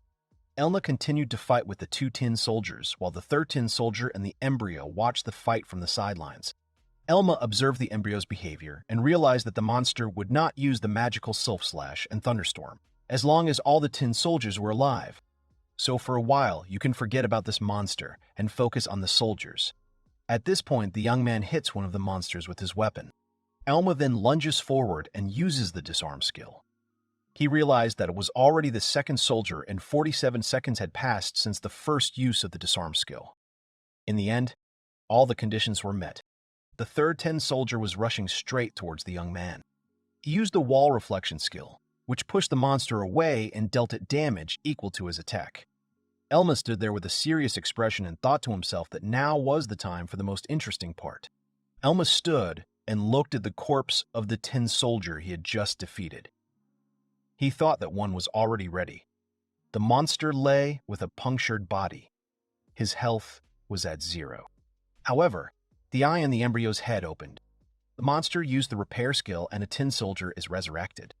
Elma thought that as long as the embryo was alive, the tin soldiers would recover. The recently killed tin soldier recovered, and his health was at its maximum. However, when the embryo uses its repair spell, its weakest point is exposed. The boy takes a stone out of his bag and then rushes straight towards the embryo. He throws the stone at the monster, which hits the embryo's eye on the forehead. The stone hit the monster square in the forehead, causing it to writhe in pain. Its health dropped from 42 to 31. Elma thought that this was the only way to defeat him. He used the magical earth stone that fell from the bear Tsugihagi. The stone uses mana to release many earth needles. The embryo screamed and Elma jumped around. He immediately needs to take a position behind the tin soldiers so that the embryo cannot use magic. The young man covered himself with a shield so that the tin soldier could not injure him with his weapon. And the young man himself thought that if he did not cover himself with them, the embryo would instantly kill him with one attack. The young man used his shield strike skill. The tin soldier suddenly jumped to the side. Elma was very surprised by this. Suddenly, two tin soldiers appeared right behind the young man and were already swinging their blades to attack him. Elma hissed in displeasure at the situation. He protected himself from one tin soldier with his shield, and he repelled the attack of the second tin soldier with his huge sword. Suddenly, the young man hit the soldier with a weak spot strike skill. The young man disabled one of the enemies and jumped back. The main character realized that these monsters can learn and develop. In the magical world, ordinary monsters were unable to react to player skills. But these tin soldiers remembered the radius of a shield strike. Elma said that he never expected that, and then he looked at the embryo and thought that if that were the case, then defeating the embryo would be much more difficult. To defeat this monster, you will have to throw at least 3 more stones. The embryo still has high regeneration, if you do not hurry. Suddenly, Elma feels something. The embryo's eye slowly opened, and almost immediately it became noticeable how the tiny creature began to actively accumulate mana inside itself. Elma said that this strange monster must be just joking, not taking his action seriously. Suddenly, the embryo used its sylph slash skill and cut off the head of one of the tin soldiers standing nearby. Elma, shocked by this unexpected attack, thought that this monster should not have such a powerful skill. Instantly assessing the situation and realizing that it was no longer possible to evade the rapidly approaching attack, Elma desperately tried to cover himself with his reliable shield, hoping to withstand the blow. However, before he had time to fully prepare for defense, the young man received a crushing and incredibly strong blow right in the center of the shield, from which a powerful wave of vibration passed through his body. The guy, gathering his last strength, desperately resisted the monstrous force, trying to keep the shield in place and not let himself be thrown back.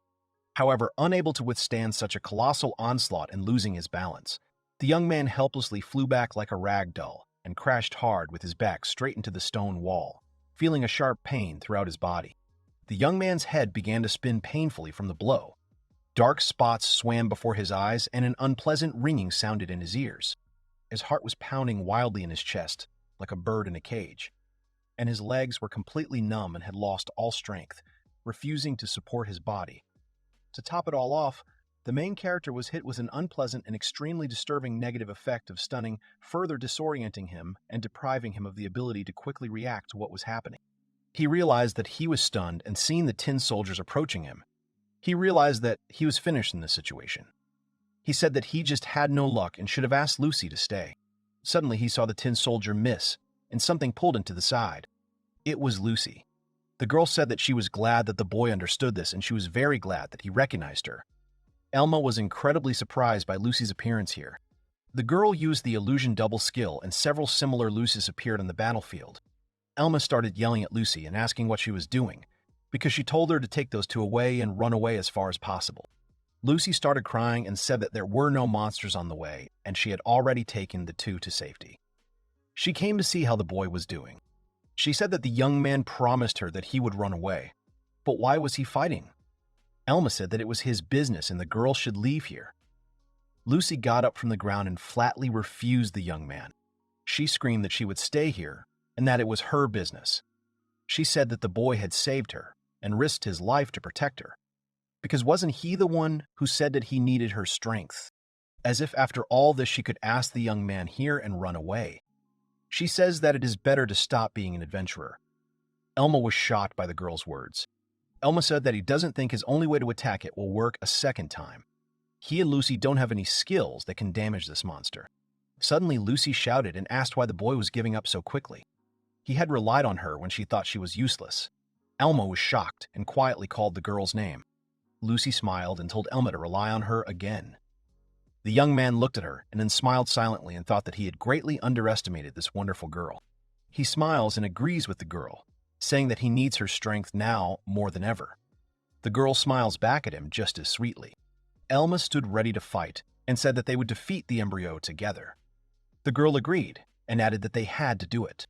Elma and Lucy stood in front of Embryo, who was defending himself with 3 tin soldiers. One of the tin soldiers rushed at the young man.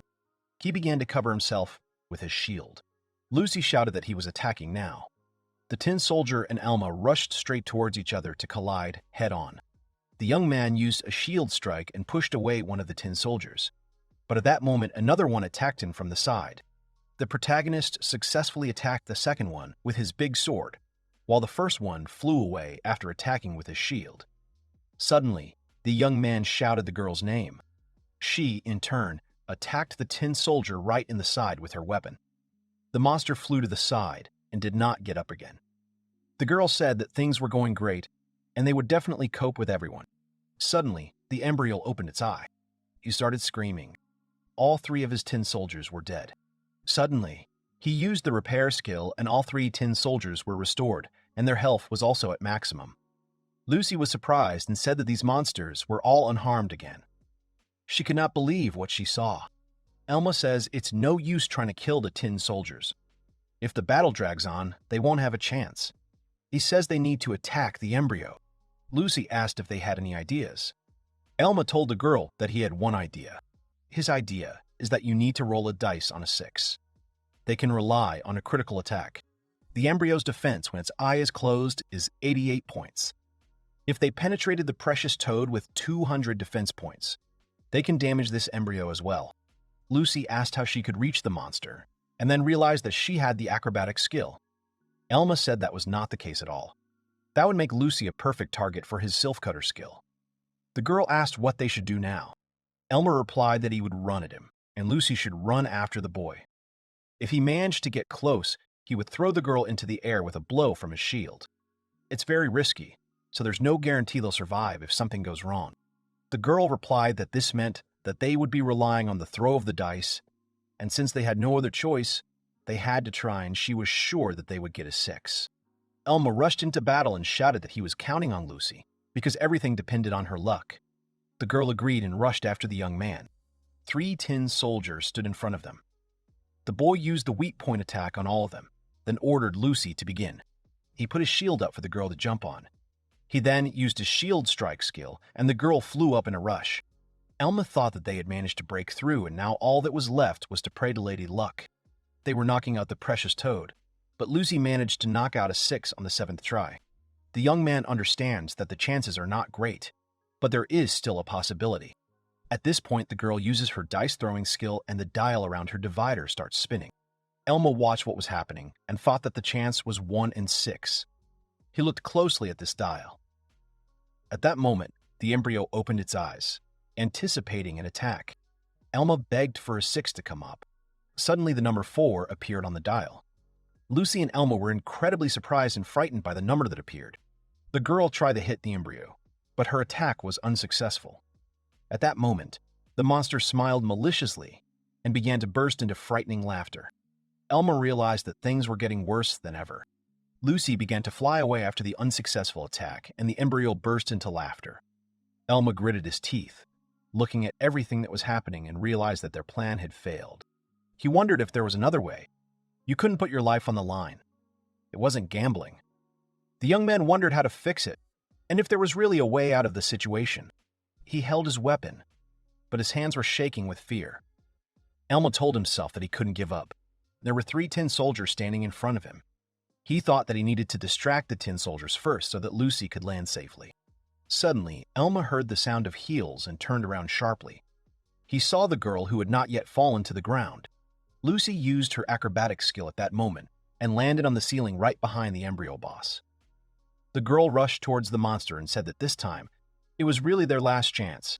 She used the dice roll skill, and unexpectedly the number 6 came up. The girl stuck her cleaver right into the back of the embryo's head. The monster's eye suddenly bulged right into its entire head. The girl dealt it a critical blow. The monster fell to the ground and its health level was at 0. Lucy was able to kill it. Suddenly, all the tin soldiers were also destroyed. A few seconds later, the girl landed softly on the ground. A window popped up informing that 2,117 experience points had been received, and Lucy's level had been raised from 27 to 31. Elma was surprised and silently watched what was happening. His level was raised from 33 to 41. He thought that he had made a huge mistake and had only relied on the girl's luck. But he had not taken into account her own will to win. At this time, the girl was sitting on the ground and could not believe that she had managed to kill this monster. Elma picked up the girl's hat, then walked over to her and put it on her. The young man turned to Lucy and said that without her, he would already be dead. Elma thanked the girl for this. Lucy pulled her hat down tighter and laughed awkwardly, asking if the young man was really telling the truth. She stood up abruptly and said, "Does Elma know that she felt like she gained confidence when they explored this dungeon? So it was all thanks to her. She was always told that her class was completely useless, but she was able to get so much loot with it, and even the dice roll was useful." Elma interrupted her and said that her class had nothing to do with it. He said that it was all thanks to the girl's power. Lucy was surprised, and Elma said that they would tell everyone about it later. He thought that in this world, he only looked at people in terms of their level or class, so he was no different from his father or Klein. It was just that his standards of evaluation were different. When Lucy is in a critical situation, she quickly makes an assessment of the situation. In addition, she came back to help the protagonist when she led the people to safety, and she was able to defeat the embryo. This girl is very capable and shows herself in a critical situation. Elma thinks that there are more reliable companions than her. The girl awkwardly scratched her face and said that Elma overpraises her. Suddenly, they got the title of a fool. Lucy was not happy about the title. She was happy that they got the items, namely tin swords, which were worth 2,400,000 local currency. Elma was surprised that several expensive items dropped so easily. The young man thought that with such equipment, he would look very frivolous. But more importantly, this was loot from the embryo. He asked the girl if there was a bow with the wind attribute that should have dropped from the embryo. The girl asked again about the onion and then said that they would look now. Elma replied that they could not have been so lucky. Suddenly, he notices something. On the floor, there is an advanced wind magic skill book that costs 20 million local currency. The book allows you to open the advanced wind magic skill tree. Also using Mgram, learn everything from single attack shooting blades of wind to AoE magic attacking lightning. Elma was incredibly surprised that they got a skill book. Suddenly, Lucy came up to the boy and asked him what he was doing and what he was hiding there. Elma replied that it was something horrible, disgusting, and something that could kill them. He thought that it would be better to take the book to that old woman. Suddenly, the entire dungeon began to shake. Lucy got scared and asked the young man what was going on here. Elma told the girl not to worry, because it was just the dungeon disappearing. The Dream King had been defeated, so they would soon be outside. Lucy asked if it was really like that because she was a little scared. She didn't know it worked like that. A white fog enveloped them. And then Elma said that it might be too early to say it, but they had earned more than 65 million local currency. They got a skill book, 2 shining toad blades, 2 tin swords, 2 bear shields, 2 embryo magic stones, 3 tin soldier stones, and other artifacts. In total, they got 65,140,000 local currency. Lucy was shocked by these numbers. Elma rushed to her and asked if the girl was okay and what had happened to her. Lucy said that she did not want to talk yet. After some time, the story shifts to a girl named Reese and a boy named Klein, who were once Lucy's former allies. They were returning from another dungeon. Klein said that their effectiveness together had dropped. Even the healing mushrooms, which he thought were almost a 100% chance of dropping from a tango, never dropped. Reese said that Lucy's luck had been useful after all, and that running after Matango had certainly been a bad idea. Klein hissed and said it was just a coincidence. If Lucy hadn't asked for a share of the bloody sword, he wouldn't have kicked her out. Reese said Klein could just call her back. The young man asked the girl to listen and said that he actually had pride. After all he had told her, did the girl really want him to call her back? Reese remained silent. They enter the Adventurers Guild. Klein says that fortunately, thanks to the proceeds from that sword, they still have money left, so they are in no hurry. When they entered the guild, they saw many people. Klein asked what was going on and whether it was possible that someone had defeated a high-level monster. The youth was told that E-rank and F-rank adventurers had cleared the Angel's Toy Box dungeon. Coin saw Elma and Lucy. He was surprised that these two people were the ones. Elma told the administrator that they didn't want to go through this dungeon, but the Dream King attacked them himself. If they don't want to believe it, they can ask the 2 adventurers they saved. The girl agreed and said that they could get the reward once they all confirmed that the dungeon was closed. It happens that in settlements adjacent to dungeons, warders appear to clear these dungeons. Monsters often emerge from dream holes and create anomalies that can lead to disasters. The recommended level for origin depends on the territory where the dungeon appears. They say it has to do with the mana that flows through the earth. Or it's another oddity of the sleeping god that humans are not destined to unravel. The truth of some things is impossible to know, and all that remains is to build theories. High-level adventurers tend to live in cities that have high-level dungeons nearby, because it is much more profitable for the adventurers and the country. Because of this, there was no one in the city who could clear the Angel's Toy Box dungeon, so the mayor decided to put a bounty on it. Elma was surprised by this, because he couldn't even imagine that it would be possible to get a reward for clearing the dungeon. He asked how much the reward would be for completing this task. The girl at the front desk replied that they would receive 10 million in local currency for clearing this dungeon. Klein was incredibly surprised by what he heard. Elma said that it was surprising to refuse such a large sum of 10 million local currency, and Lucy replied that she would be very happy now, but she still hadn't recovered from their loot. Coin asked again about the loot and said that it was really because of Lucy's luck that they got something rare from the Dream King. He thought that this Elma had originally known that Lucy's luck would increase the drop rate, so he recruited her. That's why they immediately went hunting for the boss. Lucy didn't even bat an eyelid when she made 10 million. He wondered how much they made in that dungeon. The administrator girl said that according to the guild charter, they would also promote them to D-rank adventurers. But Miss Lucy jumped straight from F rank, bypassing E rank. Klein asked if Lucy was now a D rank. Before he could blink, the girl had already risen so high. He then ran towards the girl and Reese asked him what he was planning. The young man called Lucy. The girl turned and saw Klein bending over. The young man said that he was wrong and that he had changed his mind, and then he asked if the girl could come back to them. He raised his head and said that the girl could come Shercine. Dirty Sid, and Wei said that the girl would get her share for the bloody sword. Elma and Lucy stood silently and watched all this. Then Elma turned to the girl and told her to go, because they still had a lot to do. Lucy agreed. Klein asked the girl to stop and listen to him. At least, to listen to him.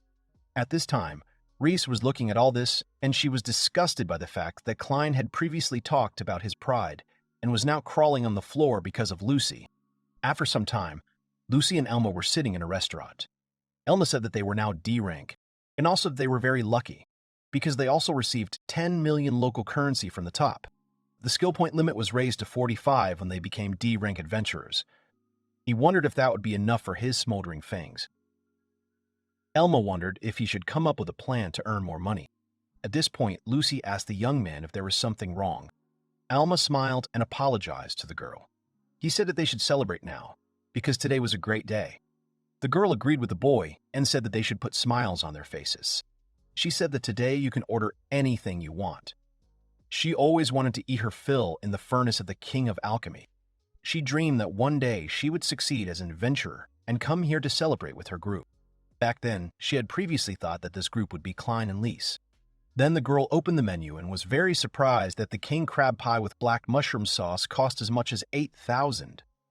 She asked why Elma didn't tell her that everything here was so expensive. The girl turned the page and told Elma that they don't take anything on this page. The most they'll take is something that's no more than 4,000 local currency. At this time, Elma asked the waitress to serve them a king crab pie with black mushroom sauce. Lucy was surprised and asked if she was sure she could have this dish. Elma smiled and thought that this was a bad case. He says they need to discuss what to do with the loot. First, the skill book. He asks the girl if she will use it. Advanced wind magic could be useful to her. The girl asked if the boy needed this book. Elma replied that it would be nice, but he needed other skills more. The girl puts down the menu and says that she doesn't need this book. The boy asked her if she was sure. With him, she would easily find herself a new group. Lucy smiled and said that she would not stop there. She wanted to become stronger and strive for more. Besides, she did not want to say goodbye so early. Elma said that in that case they would sell it. To be honest, he was even glad that it happened that way. The girl asked if the young man needed money. Elma said that the total amount of their earnings is 57 million. He decides to split it like this, 80% to 20%. The girl gets 46 million, and he gets 11. Lucy screamed about what the young man was saying. Elma was surprised and asked if 80% was really not enough for the girl. Lucy said that was not the case at all. She apologized and added that why the young man even thought she would take such a huge part for herself, and where he got those numbers from. She also suggested that he pulled them out of thin air. Elma said that they always divided it like that, but Lucy slammed her hands on the table and said that the boy was simply being cheated out of money. She says that she can't take that much money. Thanks to Elma, she raised such a level, and she can't repay it in any way. In the end, Elma and Lucy decided to split the money equally. To sell the items, they went to the Torn Magic bookstore. A young man and a girl enter a store. An old woman immediately recognizes the young man and says that he has come again. However, this time he brought a girl with him. She asked if this little girl was his friend. At this time, Lucy was looking out from behind the young man. Elma asked with a serious expression if what he was thinking of was still there. The woman replied that she still had the smoldering fangs, and asked who the young man took her for. Lucy interrupts them and asks Elma what he wanted to buy here. The woman called Lucy a naive girl and asked if the young man was sure he wanted to give her this skill tree. Elma asked the woman not to talk nonsense and stop confusing Lucy, because he would be the one using this book. The woman sighed and said that she was sorry that the young man had not yet given up on the idea. Lucy did not understand what they were talking about. Elma said they brought the items in for appraisal. The woman asked if she really did. She thought the boy was smart enough not to try to sell her crap. The young man then takes out 2 golden toad blades and 2 tin swords. The woman looked carefully at the objects in front of her. The woman spread her arms and said that the young man had surprised her. 2 shining toad blades. She asked why the young man didn't tell her right away that he had brought something normal, because in that case, she would have been able to communicate with him normally. Elma replied that he did not need her pleasantries. He slammed his palm on the table and told the woman to pay him 30 million and take all the blades. Otherwise, he would take everything to another store. The woman smiled and said that it was too much money for any store, but she didn't want to lose that much money either. Elma said nothing. The woman with a serious expression said that she would pay 25 million for it. Elma got angry and called the woman names in his mind. He hoped they could get by without it. Lucy called the young man by name and asked if the woman was wrong. 25 million was not a bad sum either. Elma asked Lucy not to give in to this woman. If Lucy shows weakness, the woman will take advantage of it. Of course, 30 million is a huge amount, and other stores can offer even less. However, if you give in to her, she will drop the price even more. Elma suggested that the woman think again, since he was already giving them to her for almost nothing. The woman replied that she could not force the young man. And anyway, she assumed, and then asked, because the young man actually did not only come to sell these 2 blades and these 2 swords. Elma is surprised by the woman's words. He says that this skill book fell from the King of Sleep. The young man thought to use it, but if she offers him a good price, he will sell it to the woman. The woman takes the skill book in her hands and says that she is now really very surprised. At this rate, he will start calling Lucy and Elma respected heroes. She continues to hold the book in her hands and asks if the boy really wants to sell her this skill book. Elma thinks that he seems to have managed to interest the woman, but the question remains how much she is willing to pay him. Elma says that her price would be 20 million. He thinks that the amount is already small. The woman says that the guild would not offer the young man more than 7 million. She sees that the young man is not a fool and understands everything perfectly well. The woman is ready to give 14 million. Elma says that the woman will buy the book for 14 million and then sell it at an exorbitant price. Elma said that this is advanced wind magic. It will quickly find its client. He thinks that the woman can give him 22 million for this book. The woman looked at the young man and remained silent. She started shouting that Elma was very stubborn. He could sell her this book for less. Elma shouted so that the woman would look at herself. She should think that he was her regular customer and she could at least offer him a normal price once.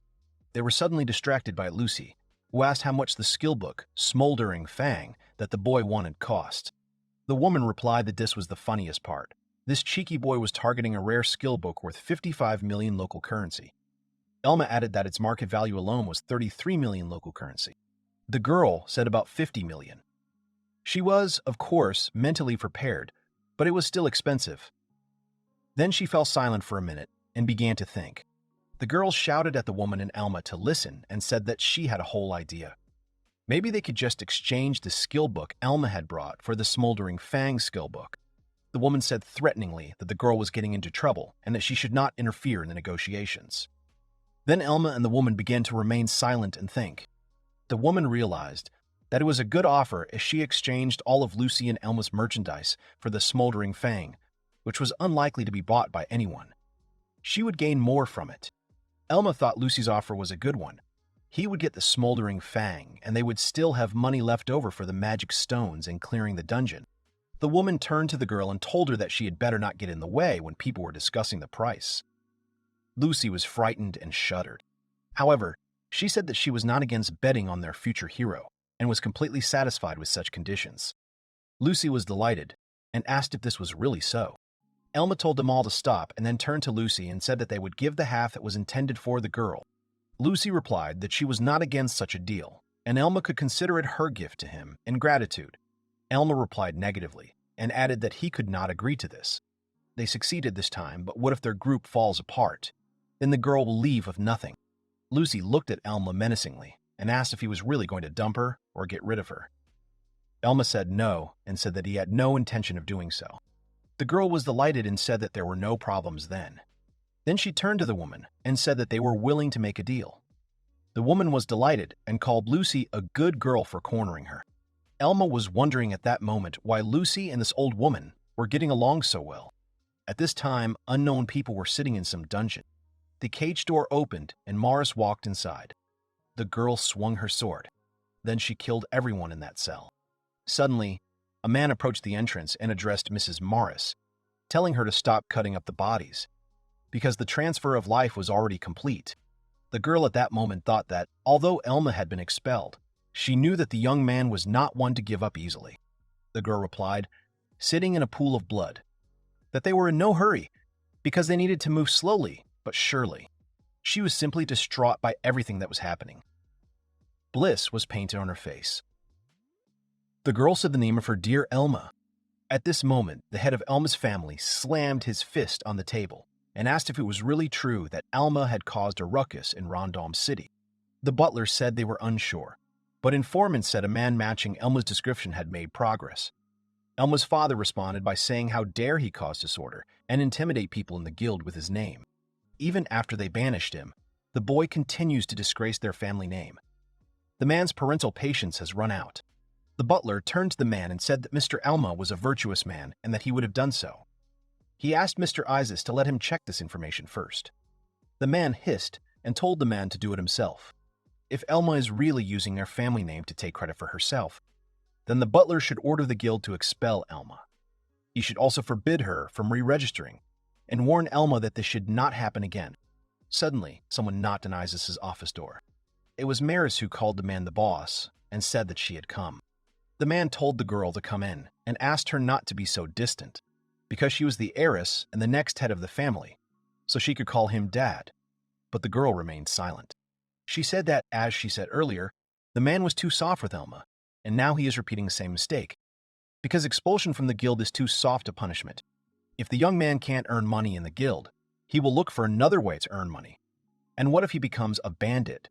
In that case, he will only further disgrace the name of their family. Isis agreed and said that this could happen. He asked the girl what she suggested doing in such a case. Maris said that she and the head of the family would personally go and check everything and then make a decision regarding the situation with Elma. At this time, Elma and Lucy came out of the woman's shop. The young man sighed and said that they had bought the book after all.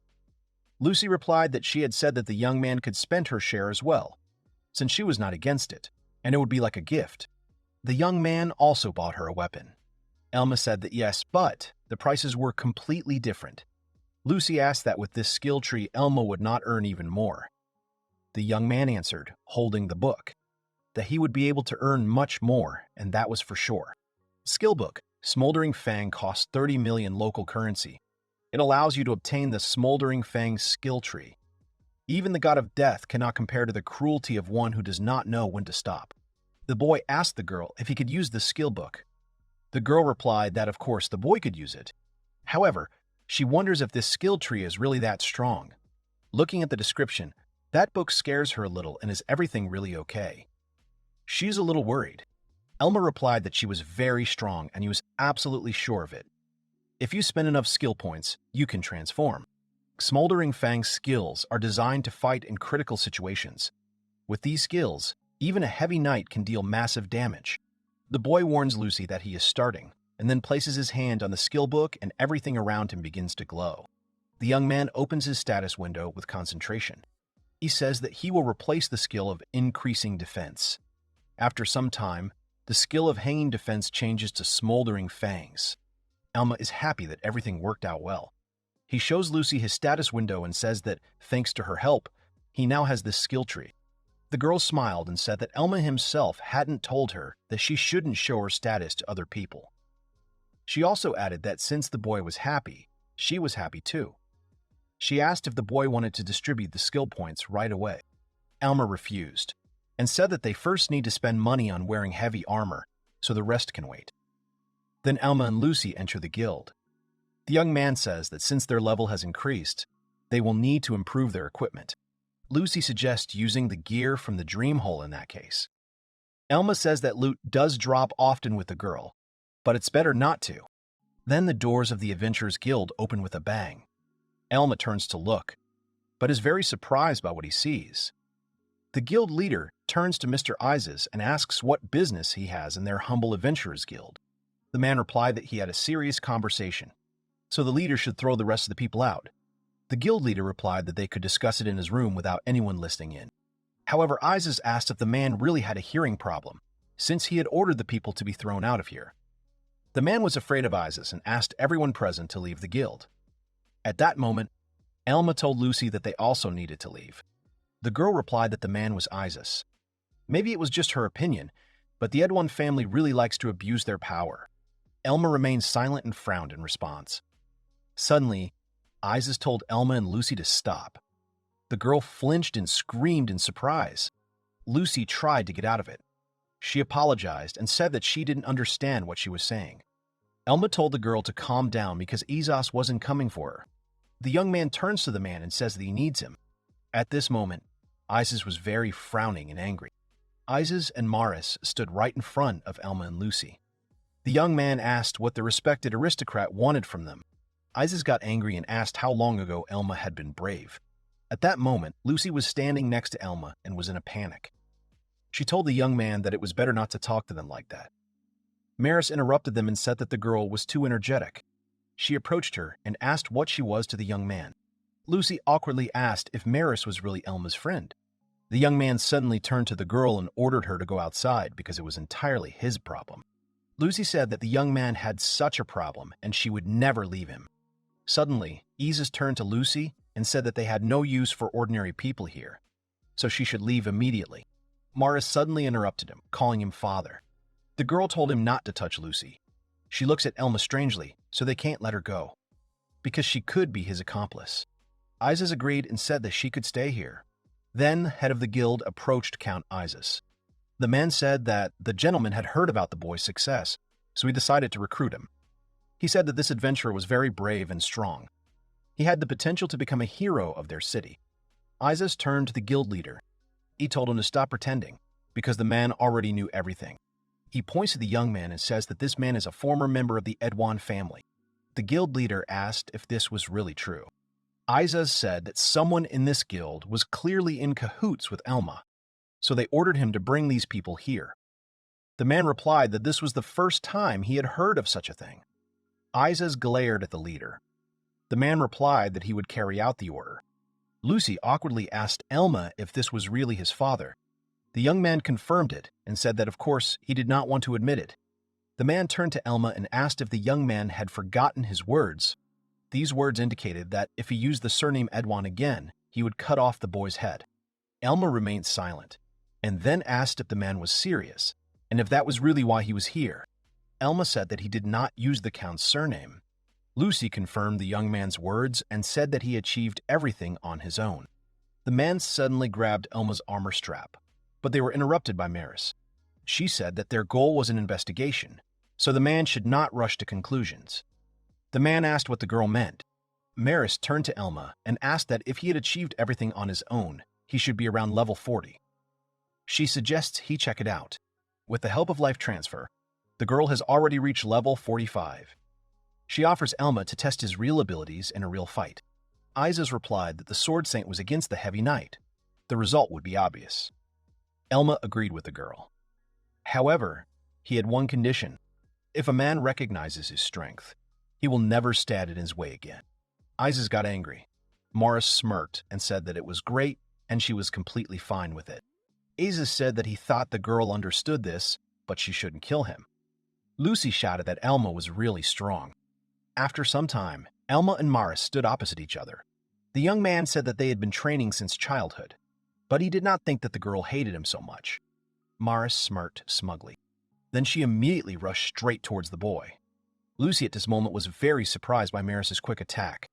Elma was able to easily repel the girl's attack. Elma was fully concentrated and attacked the girl the next moment. Maris jumped aside and said that it seemed like it would even be a little interesting. The guy looked at her thoughtfully. The girl was delighted with everything that was happening, because this was her and the young man's last dance, which she had dreamed of for so long. Maris jumped away from the table and rushed straight towards the young man. She shouted that she would first cut off his left hand. Elma prepared to defend himself with his shield. The girl launched a sweeping attack, but the boy was able to use his shield and defend himself from the attack. The girl then used several slashing attacks in a row. The boy continued to cover himself with his shield. Maris laughed and asked the boy what was going on and why he was only defending himself and not fighting with all his might. At that moment, Lucy, who was watching the fight, said that Elma was being pushed back.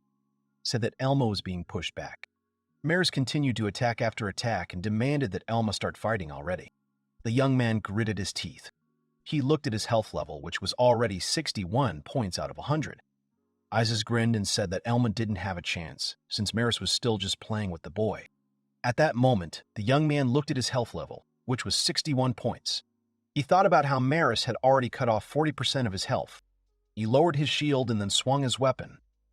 The girl smirked and said that Elma was moving too slowly. At that speed, he wouldn't be able to hit the girl. She was about to jump away, but suddenly she couldn't break away from her shadow. Maris didn't understand what was happening and why she seemed to be tied to the floor. At that moment, Elma approached her and struck her with his huge sword using the weak point strike skill. The girl couldn't defend herself, so she flew to the side. Lucy was happy because Elma got there and was able to hit the girl. Isis looked at what was happening with surprise and thought that the difference in their skills must be colossal. The boy's attack power is simply terrible. But at least this way, he should have dealt Maris a serious blow. But such a trick can only work once. Thanks to the buff without a tower title, he has enough speed to pull it off. Maris looked at the young man from under her forehead, and then swung her sword and tore his leg away from the shadow. She struck, but Elma struck back, and their swords ended up hitting each other at the common point. The girl smiled and said that she was glad that the young man had not changed. She was so worried that after so much time the young man would not be the same. Elma looked at the girl with a tense face, but she said that for the fact that the young man was able to hit her, she would show him something. At that moment, the girl swings the blade. Then she takes a fighting stance and uses the skill of a real swordsman, namely a pinpoint strike. At one point, the girl disappears from her place. Lucy shouted that the girl had disappeared. Suddenly, she appeared right in front of the young man's face and thrust her sword straight forward. Elma was able to dodge, but it was very difficult. The girl turned sharply right behind the boy's back and rushed forward to strike again directly at the boy, but Elma was able to shield himself with his shield and prevent the hit. The young man was surprised that he managed to defend himself from this furious attack from Maris. The girl showed her crazy smile and struck straight from below, saying that she wanted to try her attack again. It hit the boy straight on, causing him to spit out his blood. Lucy, who was watching this, was very scared. Maris had an ominous aura about her. Lucy, who was shaking with fear, said that it was simply not fair. The boy remained in his fighting stance, although Maris looked relaxed. There was absolute confidence in Elma's eyes. Maris said the young man seemed like such a staunch defender at first glance. However, he was already on the edge. The young man at that moment fell on his knee and was shaking all over from exhaustion. Maris was having fun with all this. She approached the young man and said that it was time to finish. Isa smirked, and Lucy at that moment shouted at Elma to stop because this was his limit. The young man turned to Maris and said that he had 3 goals in this battle. The girl was silent and said nothing. Elma continued and said that the first goal is to test the effectiveness of your precise strike. The second goal is to find the girl's weak point. The third goal was that he needed to drop her health below 40%. The boy's health was 38 points out of 100 available. Maris was surprised and said that bluffing would help the boy. Elma replied that the girl's sword ability was Water Crow. With the life transfer, she had already reached level 45. The young man said with a serious expression that he had already calculated everything. Now he could spend skill points to upgrade the Smoldering Fangs. He got the skill from Lucy. He also remembered when Lucy said that the boy had such a problem, so she would never leave him. Elma realized that this girl supported him. He was sure she was scared as hell looking at everything that was happening. At this point, he receives the Smoldering Fangs, which have been upgraded by 5 points. The young man receives the special skill, Fury of the Dying Dragon. The young man says that this is why he must win this battle. Maris replied that these were just empty words. Dying Dragon's Fury can only activate when you have 20% health or less. One mistake and you will die before you even activate this skill. However, the Heavy Knight has a skill that will help him activate this skill without the risk of dying from the next hit. Elma uses Life Shield, which absorbs his health. When activated, this normal skill takes away 20% of his maximum health. The entire body is protected by a shield, the strength of which is equal to the health spent. Isaac asked if the young man really uses the Shield of Life. He was apparently completely desperate. Elma said with particular confidence that he would finish this fight with one blow. Suddenly, he clutched his sword, which lit up with a bright lightning. Then he opened his eyes, which were like the eyes of an animal. The young man used the Dying Dragon's Fury skill. He told the girl that he would show her what a real Heavy Knight is capable of. Maris said that it seemed like the boy had activated some skill. However, she asked the boy not to think that it would help him. At that moment, Elma suddenly rushed straight towards the girl. His whole body was covered with some strange aura. He attacked her. Maris gritted her teeth and thought that this simply couldn't be happening, because the speed and strength were now no less than her own. Elma realized that thanks to the buffs of the Dying Dragon's Fury and the Crazy One, his attack power and speed had increased by 115%. Thanks to this, he was able to cancel out the difference in stats between him and Maris. They attacked one after another. Then Maris smirked and said that Elma never disappoints her. She asked the young man if he knew the legend of the angel with wax wings. The young man remained silent and did not answer. The legend of an angel who was born without wings and was therefore cast out of heaven. She wanted to go home so much that she decided to make herself wings out of wax. Having flown up to the heavens, her wings began to melt because she was approaching the sun. When her wings were gone, the angel fell down and broke into a pancake. Maris says that the angel is just a wet spot, and her death is her favorite part. She just loves it. She loves watching people try their best and fail. She dreamed of seeing Elma break down. The young man used the parry skill. He apologizes to Maris and says she won't see it. The girl laughs and says that the boy's parry is too weak a version of her own parry. The girl used the flowing water technique and water magic began to appear around her sword. The boy slightly changed the trajectory of his sword. The girl realized that Elma had managed to hold off his blow. The girl asked how this was possible and why she was the only one defending herself now. Elma said that the girl had barely beaten him when there was a huge difference in their characteristics, but now she had absolutely no chance. In that case, the girl used the skill at precise strikes and asked what he would say in that case, and then what he could do in general. Maris immediately lunged forward and attacked Elma. She slashed her blade diagonally upwards, but the hero was able to block her attack with his greatsword. The girl then twisted her sword and slashed downwards, but this attack was also blocked by Elma and his greatsword. Maris was furious. She screamed and did a spinning kick, leaving herself open for attack, and Elma didn't block her blow at that moment, but simply jumped aside. The young man said loudly that there was a weak point in her combination of precise strikes. Then the young man struck with his sword, and at that moment the girl stood very unsteadily on her feet. After the young man's blow, her sword flew out of her hands. He landed, stuck in the floor, right next to Isa's. Elma said that the skill of precise strikes only increases the power of the girl's strikes. How many consecutive strikes she can deliver depends only on the girl's ability.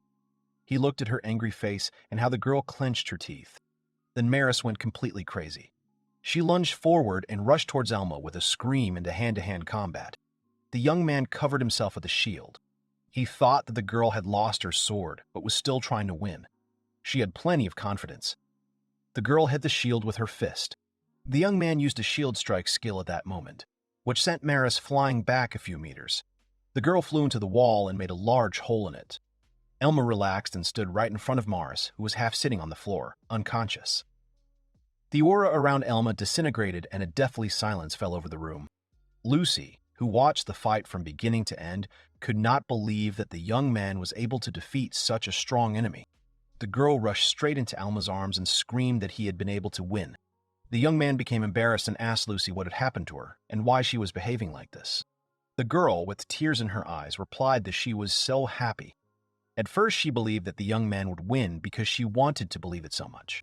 This girl was so frightening to Lucy, and so much so that she was afraid that she would kill Elma. Elma put his hand on the girl's head. He started to stroke her, saying that he was able to defeat Maris only thanks to Lucy. The girl smiled and looked at Elma. Then Lucy looked at Maris and asked if the girl was alive. Elma replied that she was fine, but he had just knocked her out, so she was unconscious. Their conversation was interrupted by Isaac, who said that it simply couldn't be. It is impossible that Maris was defeated by some heavy knight. The man approached the girl to take a look, but he was distracted by Elma, who turned to Count Isaac and asked whether the man would finally recognize him or not. A deathly silence fell over the hall. Elma and Lucy stood silently and watched Count Isaac, who looked at the defeated Maris. The man looked at Elma with an angry expression on his face. Then he quietly said that he acknowledged the young man. His achievements were fully justified. He turns to Elma and says that he has no doubt that it was the young man who defeated the King of Sleep with his own strength. Then the man takes Maris's sword, and then the girl herself, and is about to leave. Elma looked at his father's back and remained silent. He remembered the moment when he was in his father's office, who told him that, as a nobleman, a young man should not show kindness and should never become attached to people. He must maintain his dignity. They must protect their people and their territories. Elma thought that now he had no blind faith or respect for his father left because he was heartless, stubborn, domineering, and selfish. However, these words of his from the past deeply sank into the hero's soul. But the fact that he raised and educated his successor in him made him what he is. He calls his father, then bows and thanks the man for everything he has done for the boy. The man walked on in silence. Suddenly they were interrupted by Lucy, who asked Count Isaac to stop. She demanded that the man apologize to Elma. The man came running here, started shouting and accusing the young man of all sins, and when he realized that he was wrong, he decided to just leave. Elma asked Lucy not to do this. The girl turned to the young man and said that Count Isis was Elma's father. Now that he realized it was a misunderstanding, there was no need to leave like that. The man stopped and turned to Lucy, calling her a girl. He told her to keep an eye on Elma. The boy looked at his father's back and was very surprised by his words. It was sunny in the city. The next day, after resting at the hotel, they decided to leave the city of London. Elma asked Lucy if she was sure she wanted to leave her hometown with him. The girl agreed and said that she was completely sure about it because his father asked the girl to look after the boy. She also said that he did not apologize. Elma said that his father was not the type to show weakness and apologize. The boy was sure that his father admitted his mistake and apologized, but did it in his own way. Lucy said that if the boy thought so, then everything was fine. However, Elma said that he had not expected his father to tell Lucy to keep an eye on him. He must have been able to recognize the girl, too. Lucy laughed. After some time, the cart stopped. Our heroes arrived in the city of adventurers, La Colina. Elma said that this city is as huge as they say. Lucy was also surprised and said that she saw something like this for the first time. The city layout here is simply incredible. Higher-level dungeons appear in the surrounding area of this city. Many mid-level adventurers have settled here and use this city as a base, so La Colina is called the hideout of adventurers. Lucy said that her hometown of London was not so much inferior to La Colina. She asked if she was right, but Elma said that it could be, and in his mind, he thought that the girl had a strong love for her homeland. Elma opened the status window and said that they could consider that they had finally leveled up to get out of the starting location. Now they needed to think about how to level up here. He looks at his newbie weapon and says that they need to replace the old weapon with a new one. Lucy said that once they had finished their business at the local Adventurers Guild, they would head to the next dream hole. Elma agreed and said that they would proceed according to a pre-planned plan. Lucy opened her status window and said that in that case, she shouldn't be a burden to the boy, so she needed to distribute her accumulated skill points right now. The girl looked at her skill points, then tried to think about what she should do. She couldn't resist and extended her hand to the boy, then shouted for the boy to decide for himself, because she didn't understand this. Elma noted that the girl herself said that it was better not to show anyone your skills and characteristics. The girl replied that it was okay to show them to Elma. Lucy was level 39, and her highest characteristic was agility at 52 points. She had 18 unallocated skill points.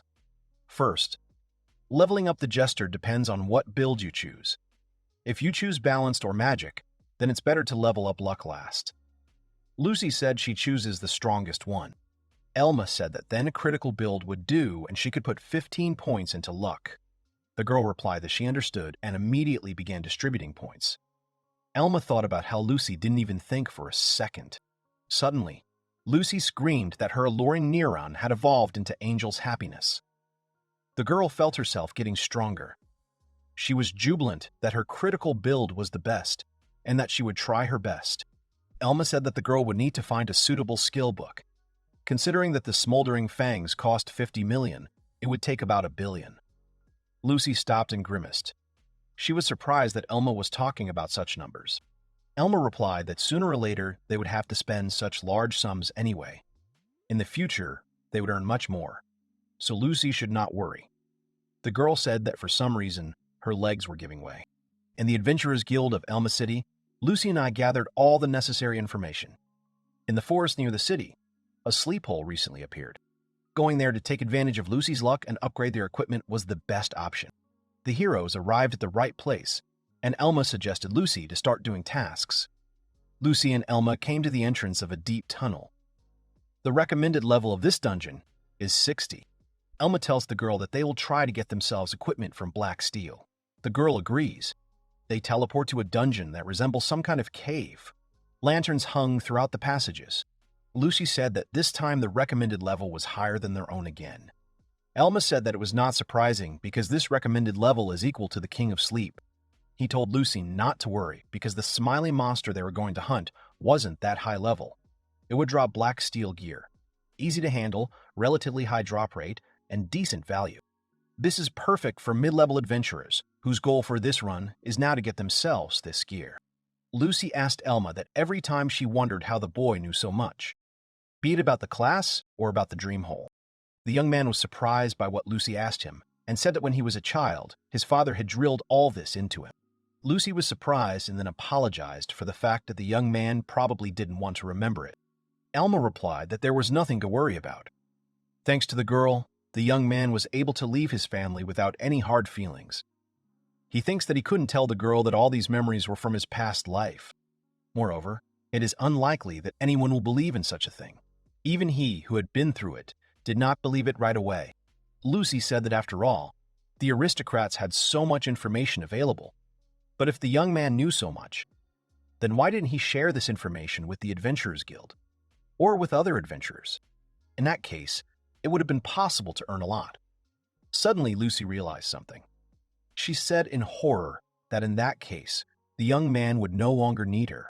She took Elma's hands and asked her to continue working as adventurers. She would try her best. Elma asked Lucy not to worry, because he was not going to quit this job, because he liked being an adventurer. Lucy exhaled and said she was calm now. Suddenly, there was a grinding sound.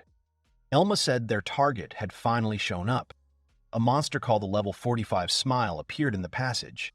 Its health level was 60 points, and its mana level was 45 points. Lucy was surprised because the monster was level 45. She called Elma and said that this stone mug had the same level as Morris. So here he is, the true new head of his family. The young man was surprised and asked that Morris seemed to be annoying Lucy a lot. However, although the Smiley is of the same level as Morris, the battle with the monster is different from the battle with a human. Smile moves completely differently than Morris. His movements are predictable.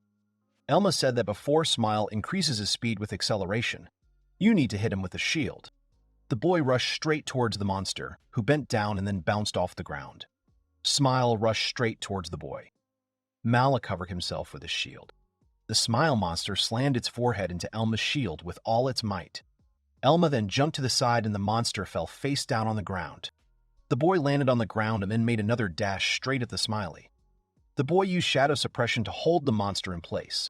He said that if you restrict the monster's movement, it won't be able to increase the ramming damage with acceleration. Elma uses the disarm skill and then says that now he will do almost no damage. At that moment, Lucy jumped on the cave wall and said that it was her turn. She attacked the monster and said that she had to break through it. The monster didn't die from the first attack, and then was able to break away from its shadow and jump straight into the boy's shield. At that moment, Lucy attacked the monster from behind again. The Smile began to crack and crumble into small stones.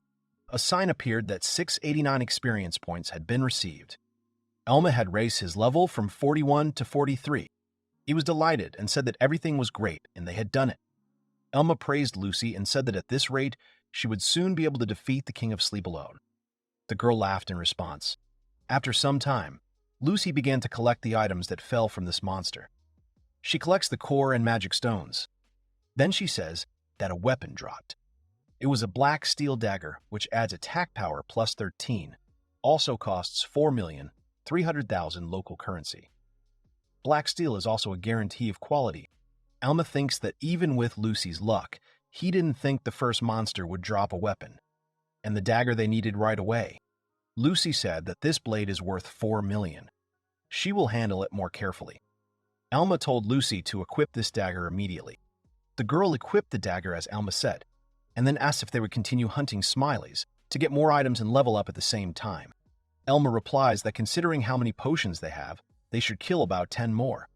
Lucy is surprised by the number of monsters that need to be killed.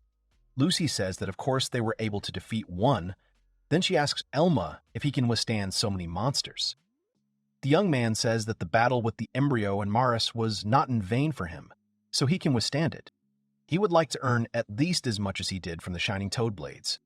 This would be the ideal scenario, as the drop is not guaranteed. Lucy says that she understands the young man's plan, but she asks why they need so much money. Elma replies that without money it is impossible to become stronger. Lucy smirks and asks if the young man's goals and means have really switched places. Elma turns to the girl and says that the Smiley itself is not such a dangerous enemy. He can be a threat, but only in special cases. Suddenly, Lucy heard something and paid attention to it. She said that new monsters are approaching from the other side. The girl waves her blade and says that there are a lot of them. Elma replied that Smileys usually don't group together, so it was very strange. Lucy asked the boy if it wasn't dangerous and maybe it would be better for them to run away.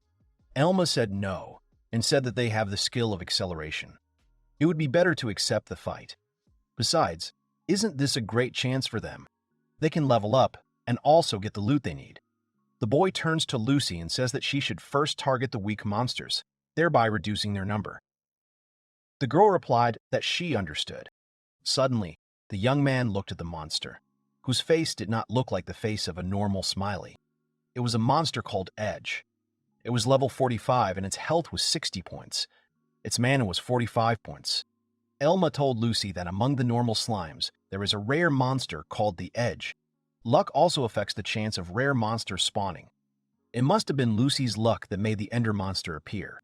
Elma turned to the girl and said that thanks to her, a rare monster, the Edge, had appeared. The girl was scared and asked if there were so many monsters because of her. Elma said no, that he wasn't talking about their number, but about the appearance of a rare monster. The monsters started approaching Lucy and Elma. The main character said that he would distract the monsters and Lucy should hit that whiny face first. The girl agreed and said that she would try to do it. Elma stepped forward. Smile immediately started approaching him, and then Edge. The young man jumped aside and swung his sword. She punched one of the Smileys and then turned her attention to the Edge monster. He shouted at Lucy to attack from above. Lucy agreed and jumped high. Elma ducked and covered his body with a shield. At that moment, Cray immediately attacked the young man right in the shield. The young man made such an angle with the shield that the monster bounced off him straight towards Lucy, who was on the ceiling at that moment. The girl used the dice roll skill and got the number 6, which allowed her to deal a critical hit to the monster. A notification popped up that 772 experience points had been received. The young man had raised his level from 43 to 45. At that moment, 2 Smileys began to growl and prepare for battle. The girl shouted to the boy that these Smileys were surrounding him. The Smiles began to attack the boy from several sides at once. Elma asked them what they were, without the Edge. Then he used the parry skill and positioned the sword and shield at such an angle that the monsters jumped up and collided head-on right above the boy's body. He looked at them and said that they were just regular paintballs. Then one of the Smileys was attacked by Lucy, who hit the monster right on the head, and it crumbled from the impact. Elma was watching over the other Smiley. He used the weak spot strike skill and hit the monster directly. It also crumbled from the damage it received. Elma turned around and said that there was one more monster left. Smile turned around and started to run away, but Elma stepped on his shadow and shouted that he would not let him escape with his shadow suppression skill. Lucy made a pinpoint strike and commanded the Smiley to give up Black Steel. the monster was killed, and a sign appeared above the heroes indicating that 613 experience points had been received. In the worst case, the boy would have had to use the rage of a dying dragon, but he managed to do without it. Lucy said that Elma was taking on too much. She, too, should fight with all her might. The monsters dropped the black steel hammer, which gives attack power plus 16, and it is also worth 4,600,000. Also dropped a black steel ingot, which is a quality material for creating black steel equipment. Elma held a sword made of black steel in his hands, which gives attack power plus 15. It costs 4,500,000 local currency. Elma said that all the weapons they needed fell out, so the minimum goal was accomplished. Lucy was happy and said that they were great. Elma replied that such a weapon could be made even stronger using what they had dropped from the Edge monster. Lucy looked at the stone the boy was holding and asked what it was, and also said that this stone looked like the core of a monster. Elma said that this stone is too big for a core. It is a rune. Runes can be inserted into weapons to increase their stats. In fact, only one hand can be inserted into one weapon. A blacksmith is required to install them. The young man held an attack power rune in his hands. It costs 20 million local currency. This rune allows you to increase your attack power. When installed in a weapon, it increases its attack power by 30%. Elma was delighted and said that it was just perfect. Lucy was surprised that this rune cost 20 million. Elma replied that it was because it increased attack power by as much as 30%. He couldn't even imagine that something like this would happen at their level. The girl shouted at him not to lose the rune and put it in the magic bag. During the run, they knocked out an attack power rune, a black steel hammer, a black steel sword, a black steel dagger, a black steel ingot, an edge core, and a smiley core. In total, they received 41,500,000 local currency. The girl answered that it was more than she thought, but she was already starting to get used to these numbers. Elma said that they had 6 more to kill. He suggested that she earn more and raise her level. The girl asked if the young man had counted the monster Edge. Elma thinks that the black steel weapon is the minimum equipment for the current level. It is not the strongest. Also, they will need a lot of money for the skill book for Lucy. The young man wonders if they will be able to earn that much. At that moment, a sound was heard in the dungeon. Lucy was walking sweetly through the corridors and humming a song. Suddenly, Elma interrupted her and told the girl to stop. He put his hand out, blocking her way. Then a strange sound was heard throughout the dungeon. Lucy cringed and asked Elma what the sound was. She suggested that it was some kind of giant smiley, but Elma replied that such a monster did not exist. He did not think that the Wandering King was making such sounds. This is still a new dungeon, so there shouldn't be any clearing quests, which means there shouldn't be any adventurers here who would provoke the Wandering King. Then the young man thought that the local king did not make such sounds. He assumed that it was a mithril golem. Elma was very surprised. He listened and realized that it was definitely the sound of this monster's footsteps. Lucy asked again about the mithril golem. The young man agreed and said that they were very lucky. Mithril golem is a very rare monster of this dungeon, and this time it is not the end. If you defeat it, you can get a strong mithril weapon. Lucy was very surprised and happy about this. However, Elma said that this monster is very strong. The mithril golem cannot be taken down with one blow. It specializes in defense. In the game, everyone was attracted by the fact that he was rare and could drop from him. But in the end, they all died at his hands. Only in this world, they will not be able to resurrect later. The young man frowned and said that great risk meant great reward. Even if they couldn't cope, they could always run away. But if they were cornered by other monsters, it was all over. The most logical option would be to simply ignore them and leave, but mithril will make them noticeably stronger. As in any fantasy game, there is no need to explain how useful this material is. Mithril equipment is many times superior to black steel. Lucy interrupted the young man's thoughts and said that if necessary, they could take a risk. He was a coward, of course, but risk was an important part of an adventurer's life. So, she suggested that the young man get mithril. She says that if Elma is still not sure, then they still have time to think. Besides, she feels some guilt. She is sure that this monster appeared because of her luck. She feels a little guilty. Elma agrees and says that it probably is. Fighting monsters is a common occurrence for adventurers, and the mithril golem is not a monster that you come across every day. The young man rises from his knees and asks himself why he is so weak. Lucy is ready to fight, but he is still in doubt. Elma apologizes to the girl for her uncertainty. He clenches his fists and says that it's time for them to get the mithril. First, they need to choose a location where they will fight this monster. Lucy asks what area the young man is talking about. After a while, they come to an open place. Elma swings her sword to check the distance. Elma announced that they would fight in this place. Lucy looks around the rocky surface and asks Elma if he is sure this is a good place to fight a strong monster. The young man agrees and says if the girl remembers when they hunted the shining toad, the width of the passage was important. However, here the cave is narrow and high, and there are stones underfoot. They won't find a better place to fight. Considering the size of the mithril golem, it will be difficult for it to move here. By the way, the mithril golem is level 55, and its attack power is 78 points, but its defense will be 66 points. In addition, it has auto recovery, so it's still a hassle. Lucy was surprised and asked why Elma hadn't told her about this before, because this monster was really very strong. Elma said that it was unlikely that they would be able to damage him in the usual way.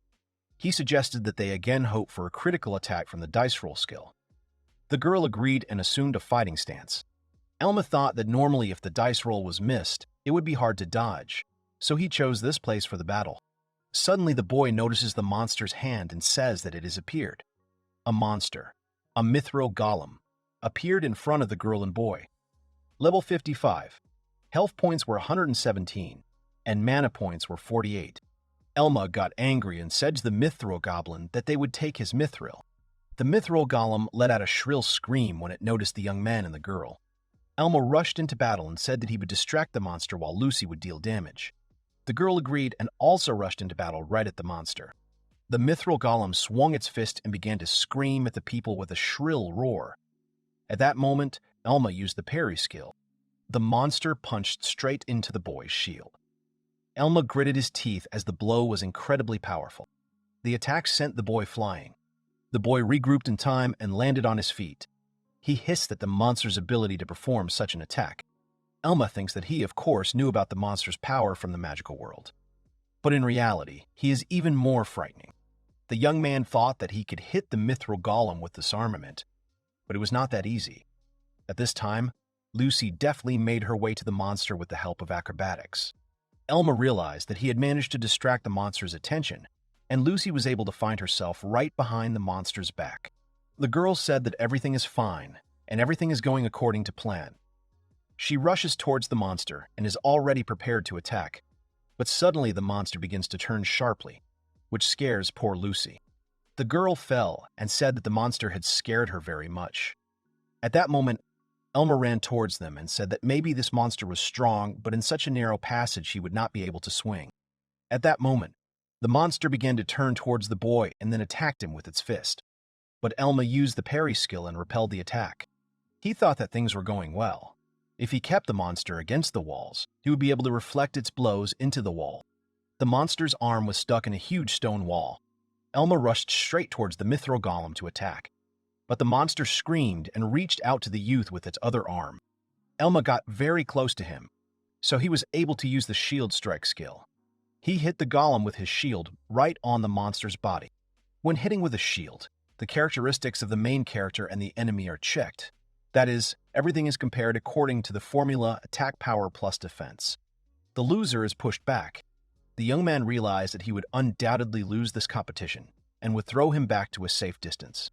The boy was thus thrown further into the narrow passage. The monster tried to stretch out both of his arms, but they were stuck, so he was partially immobilized. Elma smirked as both of the monster's arms were stuck. At that moment, Lucy attacked from behind the mithril golem. She used the dice roll skill and dealt a critical hit to the monster. His HP dropped from 117 points to 56. Then the mithril golem pulled both of its arms out of the stone trap and screamed again. At that moment, Lucy jumped away from him to a safe distance. Lucy smirked. She was very pleased with herself. Elma called the girl and said that they needed to do this one more time to kill this mithril golem. Suddenly, the golem rushed straight at the girl. The girl screamed in surprise and was very scared, but Elma at that moment rushed straight at them. He stepped on the shadow monster and used the shadow suppression skill. The youth gritted his teeth because it was very difficult to hold such a huge monster. The mithril golem continued to roar shrilly and try to move on at this point. Elma thrust his huge black steel sword straight into the ground to try to stay in place. Finally, the monster stopped and could no longer move from the spot. Elma said that he managed to stop it, but now he will look at the young man. The mithril golem turned to the boy and rushed straight towards him. Elma asked him to give it a little rest, but the golem stretched its hand straight towards the boy. The golem swung its huge hand and tried to hit the boy, but Elma was able to keep 1 foot on the shadow. The golem fell to the ground because it lost its physical balance. The boy shouted at Lucy to begin her attack. The girl rushed straight to the golem and used the dice roll skill. The dial on the weapon began to spin. Suddenly, the girl rolled the number 3 and she hit the monster, but did not kill him. He swung his hand sharply and threw the girl aside. Lucy was upset that it didn't work out, and the right number didn't come up. Elma thought that there was nothing to be done about it, but the moment was very good. He wondered if they could bring the monster down again. If they waited, it would recover all the damage it had taken from the last roll. If Lucy doesn't roll a 6, they won't have a chance. He thinks about continuing the attack. The boy's health level was 47 out of 110 points. He decided to use the life shield skill. The youth struck straight at the back of the mithril golem. The monster in turn turned and tried to strike the youth, but he very deftly dodged. Elma then stepped on the monster's shadow and used shadow suppression, then leaned his shield directly against the monster and used the shield strike skill. The monster's arm was pulled back by the shield. The mithril golem began to lose consciousness again. The youth released its shadow and then shouted at Lucy to attack at that moment. The girl used a dice roll, but she got the number 4. She was very surprised that for the second time in a row, she did not get the right number. Elma shouted for the girl not to worry and to prepare for the next attack. He rushed straight towards the monster, who had already risen from the ground. The youth used the parry skill when the mithril golem attacked him with its fist. The monster missed and hit the ground. Elma gritted his teeth because the golem was damn strong. Then the golem began to attack the boy again. Elma realized that things were very bad, because his hands were already starting to shake. He closed his eyes and then used his shield to block the mithril golem's attack. The blow was so strong that it threw Elma straight into the wall and he hit it with a crash. The mithril golem seemed to smile from the successful attack. He approached the boy and then swung his fist again and began to attack him. Elma narrowed his eyes because he would not be able to defend himself from this attack. Suddenly, the golem's skull began to crack. At that moment, Lucy hit her right in the back of the head and used the dice roll skill. She rolled the number 6, which allowed her to deal critical damage to the mithril golem. The monster's head split in half. The girl shouted for him to get what he deserved. The monster was defeated, and the girl and the boy received 1,343 experience points. Lucy managed to increase her level from 44 to 47. Elma smiled and praised the girl. He increased his level from 46 to 49. The girl ran up to the boy and said she was so glad he was alive. She almost cried when she missed twice in a row. Elma said that out of 4 strokes, 2 6s came out, so it was very good. The girl whined in response and tried to wipe away her tears. After a while, the body of the mithril golem dissipated, and Lucy saw the monster's huge core. She was very surprised by its size. She sat down next to the stone and said that it would definitely be worth at least 2 million local currency. And after all, senior adventurers hunt even more dangerous monsters, and how much money they earn then. At that moment, Elma was trying to pull something out of the pile of rocks. He was holding a huge ingot. Elma said that it was very strange because, in reality, the mithril golem did not have such a face. Elma smiled and said that the price of this ingot was not small. He was holding a mithril ingot that was worth 25 million local currency. The mithril ingot was a magical metal that glowed with mana. Lucy was very surprised and asked again about whether it really costs 25 million. In this not particularly difficult dungeon, do such expensive items really drop? Elma said that the mithril golem was indeed a damn rare monster, which is why he still decided to fight it, even though he was a little hesitant. Equipment made from mithril is really worth it. Of course, I want to sell this ingot to the young man, but it is better to create a weapon from it. He suggests that when they get back to town, they find a good blacksmith. Lucy agrees and says that's what they'll do. Elma thought that they needed to decide what to forge, a sword or a dagger. There was an auction to forge a shield and armor as well. He looks at Lucy and thinks that it would probably be best to forge a dagger. Lucy has become more confident in her movements. She is like the cornerstone of their team, so without her, nothing will happen. Besides, she had done a lot for the boy, so he wanted to thank the girl. At that time, Lucy was dreaming about the mithril weapon and was curious about what it would turn out like. She was looking forward to it. As a result of the visit, Elma and Lucy received a mithril ingot, an attack power rune, a black steel hammer, a black steel sword, a black steel dagger, a black steel ingot, a mithril golem core, an end core, and 4 smiley cores. In the end, they made 68 million. The young man thought that they had made even more than in the angel's toy box. The potential for the jester's luck frightened him. He thinks that at this rate they will quickly earn money for a skill book for Lucy. He suggests that the girl solve all the issues on the way, but for now he says that they need to go back. The girl agreed with the young man. They walk down the dungeon corridor, and Lucy says that they have gone so deep after all. She hopes that on the way back they won't be attacked by some nasty monster. Elma replied that they had killed the mithril golem and there shouldn't be any other problematic monsters here. The mithril golem is a much more unpleasant monster than the local Dream King. Since they managed to raise their level, he wouldn't be surprised if they now have enough strength to defeat the local Dream King.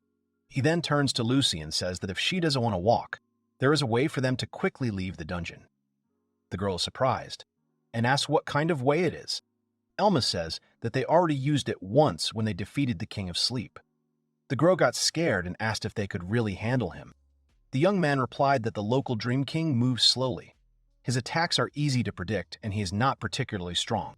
Besides, he thought that they would spend a lot more resources on killing the golems, so now they would have enough strength to defeat the Dream King. Healing potions restore health, but fatigue is still there. If the golem had forced the young man to use the rage of a dying dragon, he would have headed for the exit without a doubt. However, if their condition allows them to fight the boss, then it is a dream to refuse. Lucy asked about the King of Sleep here. Elma replied that since this dungeon is also called the Deep Tunnel of 100 Legs, the King of Dreams in this dungeon is the Rock Centipede, also known as the Stone Centipede. Lucy made an emotion of dislike and disgust. Elma looked questioningly at Lucy, and the girl repeated about the Stone Centipede, imagining at that moment something terrible and unpleasant. Elma said that it would be better to go to the exit. Lucy shook her head and said negatively that he would fight this monster, and she would cope, because it was just a huge insect. Elma was silent for a moment. Lucy added that she could obtain the acrobatic strike skill. If the girl raised Jester's acrobatics to level 18, she would obtain the acrobatic strike skill. Elma said that he thinks the skill description is clear to the girl how it works, but he would still explain it better. Lucy agrees and begins to listen attentively to the boy. The young man explained that the girl pushes off any surface with her foot. Manga will be put into her jump, hence the sharp impulse and speed. The girl placed her blade on the ground, and then she said that she understood and thanked the young man. After some time, they came to a large gate, which most likely belonged to the Dream King. The girl said that everything was fine, and she was going to start investing skill points into Jester's acrobatics. The girl asked if she was doing the right thing. Elma agreed and said that this skill would only be unlocked at level 18 of Jester acrobatics. In the hands of a skilled Jester, this skill becomes a deadly weapon. The girl added that it seemed that after the blow she would be vulnerable. Elma replied that over time she would get used to using it, so she should not worry because the boy would always cover her. Against the Stone Centipede, the girl can use any attack because it is unlikely to miss. Lucy asked again about the fact that it is unlikely to miss. The girl agreed and said that if the boy said so, they would easily win. Elma said that at their level, they could not lose. He knew how to defeat the centipede, so everything would go just fine. At that moment, a local monster was grinding outside the gates of the Dream King. The Stone Centipede has a large amount of health, great attack and defense power, but loses only in speed. It is also capable of attacking in both melee and ranged combat. Coupled with her huge body, she has no right to be called the Queen of Dreams. Elma and Lucy were ready to fight her. Lucy said that once they entered the last room of the dungeon, would the battle really begin? Elma agreed and said that unlike the embryo, The centipede was not a wandering dream king. He said that they could win, but they still couldn't relax, because their opponent was the king of sleep. Lucy hesitantly agreed with Elma's words. Elma opens the doors to the Dream King's chambers and announces that they are going inside. Lucy was fully prepared. The place was simply amazing. Lucy was also amazed by what she saw. The girl was delighted with the deep tunnel, the last room. She looked around the area. Elma said they didn't have time to look at the local scenery. He raised his head and looked at the Dream King, who was sitting on the ceiling and grinding. Suddenly, the centipede landed right in front of Elma and Lucy. Elma said that His Majesty the King of Dreams had appeared. In front of them was a Dream King called a Stone Centipede. The monster was level 60. Its health was 156 points, and its mana was 71 points. The young man confidently said that they would defeat him and obtain the expensive item, and then immediately go to the city. The centipede began to attack the boy directly. It moved its paws quickly and created a simply disgusting sound throughout the room. Lucy was scared and said that this monster was incredibly disgusting, and her paws were very nasty. Elma dodged it at that moment, and the centipede crashed head-on into the wall. As Elma thought, if they were attacked, they would die instantly. He ordered Lucy to act according to the plan. The girl agreed, and then jumped right onto Elma's shield. The boy used a shield strike and threw Lucy far upwards. The girl flew right above the centipede and then landed on her body. The weakness of the stone centipede is that it has a hard time reaching someone who jumps on top of it. That's where Lucy was right now. The centipede began to grind again. At this point, Elma informed Lucy that he would divert her attention to himself. Lucy braced herself and used the skill Acrobatic Strike. It swept across the entire body of the stone centipede like a saw. The monster screamed in pain, and then several magical seals appeared in the sky. The monster used its rock flash skill, and a hail of rocks appeared from these seals. She aimed her attack straight at the boy. Elma at that moment shouted Lucy's name and protected himself from the attack with his shield. The girl shouted that she would make her attack again. At the same moment, she uses an acrobatic strike and begins to twist in place, causing great damage to the stone centipede. The monster let out its final screech as her health was at 0. Elma and Lucy were able to defeat this Dream King. Elma praised Lucy, and the girl at that moment smiled and jumped away from the stone centipede. A notification appeared in the sky that 2,379 experience points had been obtained. The monster had been destroyed. Lucy landed on the ground and said that it was all thanks to Elma's plan. The mithril golem was noticeably stronger. At that moment, the girl's level rose from 47 to 52. Elma shouted to the girl to quickly descend from the place where the centipede was. At that moment, his level rose from 49 to 54. The girl shouted that she felt hot. She asked what kind of steam it was and why it was so hot. Elma was surprised that it was so hot. The huge body of the stone centipede evaporates after death. He was surprised by the unusual laws of physics in this world. However, he realized that this was not the case at all. He ordered the girl to quickly jump off the centipede's body, because it might still be alive. Elma thought that the monster's body shouldn't generate so much steam, but a similar phenomenon seemed to be in the game. At that moment, Lucy didn't have time to jump back and was thrown back by the hot steam. Elma thought that this shouldn't have happened here, and at that moment, he rushed towards the girl. He caught her in his arms and then looked towards the stone centipede and realized that the King of Sleep was evolving. Elma held the girl in his arms and then apologized to Lucy and said that he was wrong. The girl asked about the monster evolving and then said that it was impossible. Evolution is a phenomenon that only occurs in some monsters, and the evolution conditions are different for each monster. Even in the game, players have not yet managed to figure out all the monsters that can evolve, and the conditions necessary for this. The point is that there was no need to deliberately complicate the game by creating certain conditions for evolution, and the young man knows the approximate conditions for the evolution of the stone centipede. You need to eat a huge amount of magic stones, then eat a certain number of adventurer corpses, and then the monster must be defeated by another adventurer. However, the chance that all the conditions will be met is extremely small. All the conditions are often fulfilled by wandering kings who can move throughout the dungeon. The young man heard that this dungeon had appeared only recently. Besides, if it was a wandering king, There was no way that information about it would not be in the guild. The rules of this world and the game are different, but key things like the conditions of evolution should not change. And if that's true, then someone specially prepared all the conditions for evolution. Even if that's true, it doesn't make any sense. Because why would anyone do that? And the young man doubts that there's anyone else in this world, besides him, who can know about the conditions of evolution. He understood only one thing, that because of his mistake, he again dragged Lucy into an unequal fight. Elma apologized to the girl and said that he didn't think that this could happen. Everything was going too smoothly, so he relaxed. The girl shouted that he didn't need to apologize. She suggested that the boy throw her up again with a blow of the shield, and she would attack again in the same way. Elma replied that the evolved monster would not be defeated so easily, since the dice roll might not work. To roll a 6 on a dice roll, you will need to use it at least 4 times. To win, you will need to hit this monster with the 6 at least 10 times, considering that it will not fall out constantly.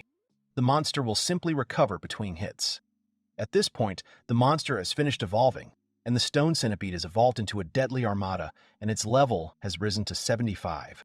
In front of Elma and Lucy stood the king of sleep, the death armada. His level was 75, and his health level was 274 points, and his mana level was 134 points. The death armada let out a shrill scream. At this moment, Lucy was very surprised that this monster was level 75. Elma rushed towards Lucy and shouted at her not to stand still. He grabbed the girl and dodged the monster's blow. Elma realized that the deadly armada was now much more aggressive, faster and stronger, and the difference in levels was very noticeable. Escaping was now probably simply impossible. The monster began to growl, and Elma gritted his teeth and asked Lucy if she was ready to accept any of his plans, even if they were crazy. Lucy asked Elma what he was planning. The young man did not move from his place and stood quietly in front of the monster. He thought that now he would have to show why his class was called the most unbalanced. The deadly armada had strong defense, a large amount of health, and enormous resistance. The health level of this monster was 274,000.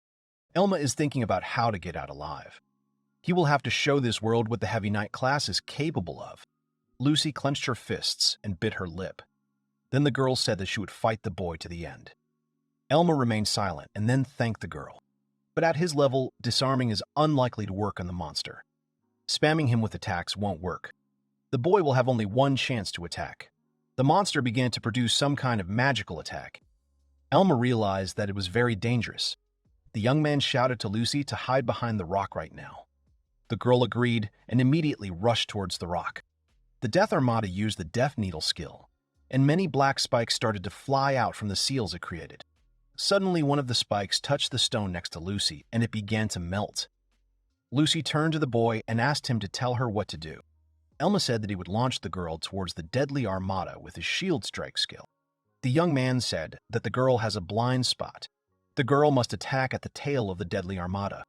With Lucy's speed, she would be able to break through. Lucy repeated about hitting the tail and said that she understood. The Death Armada looked at the rock where it had recently released sharp spikes with its skill. It cracked, and then quickly rushed straight towards that rock. The monster crashed head-on into the huge rock, but Elma and Lucy were no longer there. The deadly armada turns its head and sees the danger ahead. Lucy jumped onto Elma's shield, and the young man, using his shield strike skill, threw the girl onto a huge boulder that stood right behind the Dream King. The monster ran straight after Lucy, who was just flying up to the stone. Elma took the stone and threw it straight at the monster, saying that his opponent was him, so the damn bug should look at him. The deadly armada froze and looked at Elma, who had already drawn his sword. At that moment, Lucy landed on the stone. Elma thought that as long as Lucy was attacking this monster's tail, he should hold on. Even if he had to die to hold it back, he would hold on. The boy was using a life shield and his health was 22 points. The conditions have been met, so the young man uses the skill Dragon Pacifying Fury. If they fail, they will die, so there will be no second chance. The deadly armada stood against Elma, who used the fury of the dying dragon. With this skill, his speed is doubled. The monster began to attack and rushed straight at the young man. Elma also rushed forward and thought that this monster was still faster than him, so he could easily catch up with the young man. Elma slips and flies into a narrow passage. The deadly armada rushes right after the young man, but does not fit through the passage. The monster tries to dig out the young man, and at that moment, the young man realizes that things are bad. The monster started chasing the boy again. Elma tried to run with all his might. Suddenly, the deadly armada crashes between the rocks and gets stuck.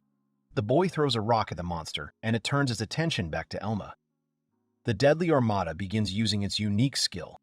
In front of the Death Armada's rapid-fire attack with the Death Needle skill, Elma's life shield is simply useless. Any scratch from the needles would be fatal.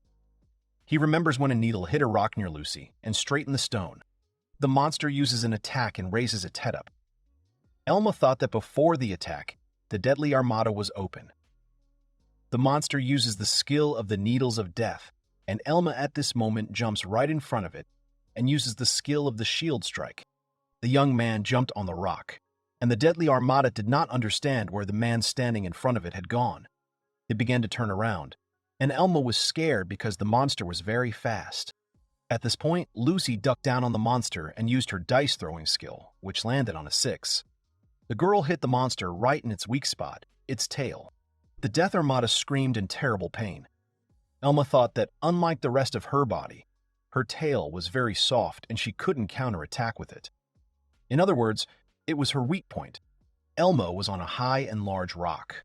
The deadly armada was in front of the young man, and behind it was Lucy.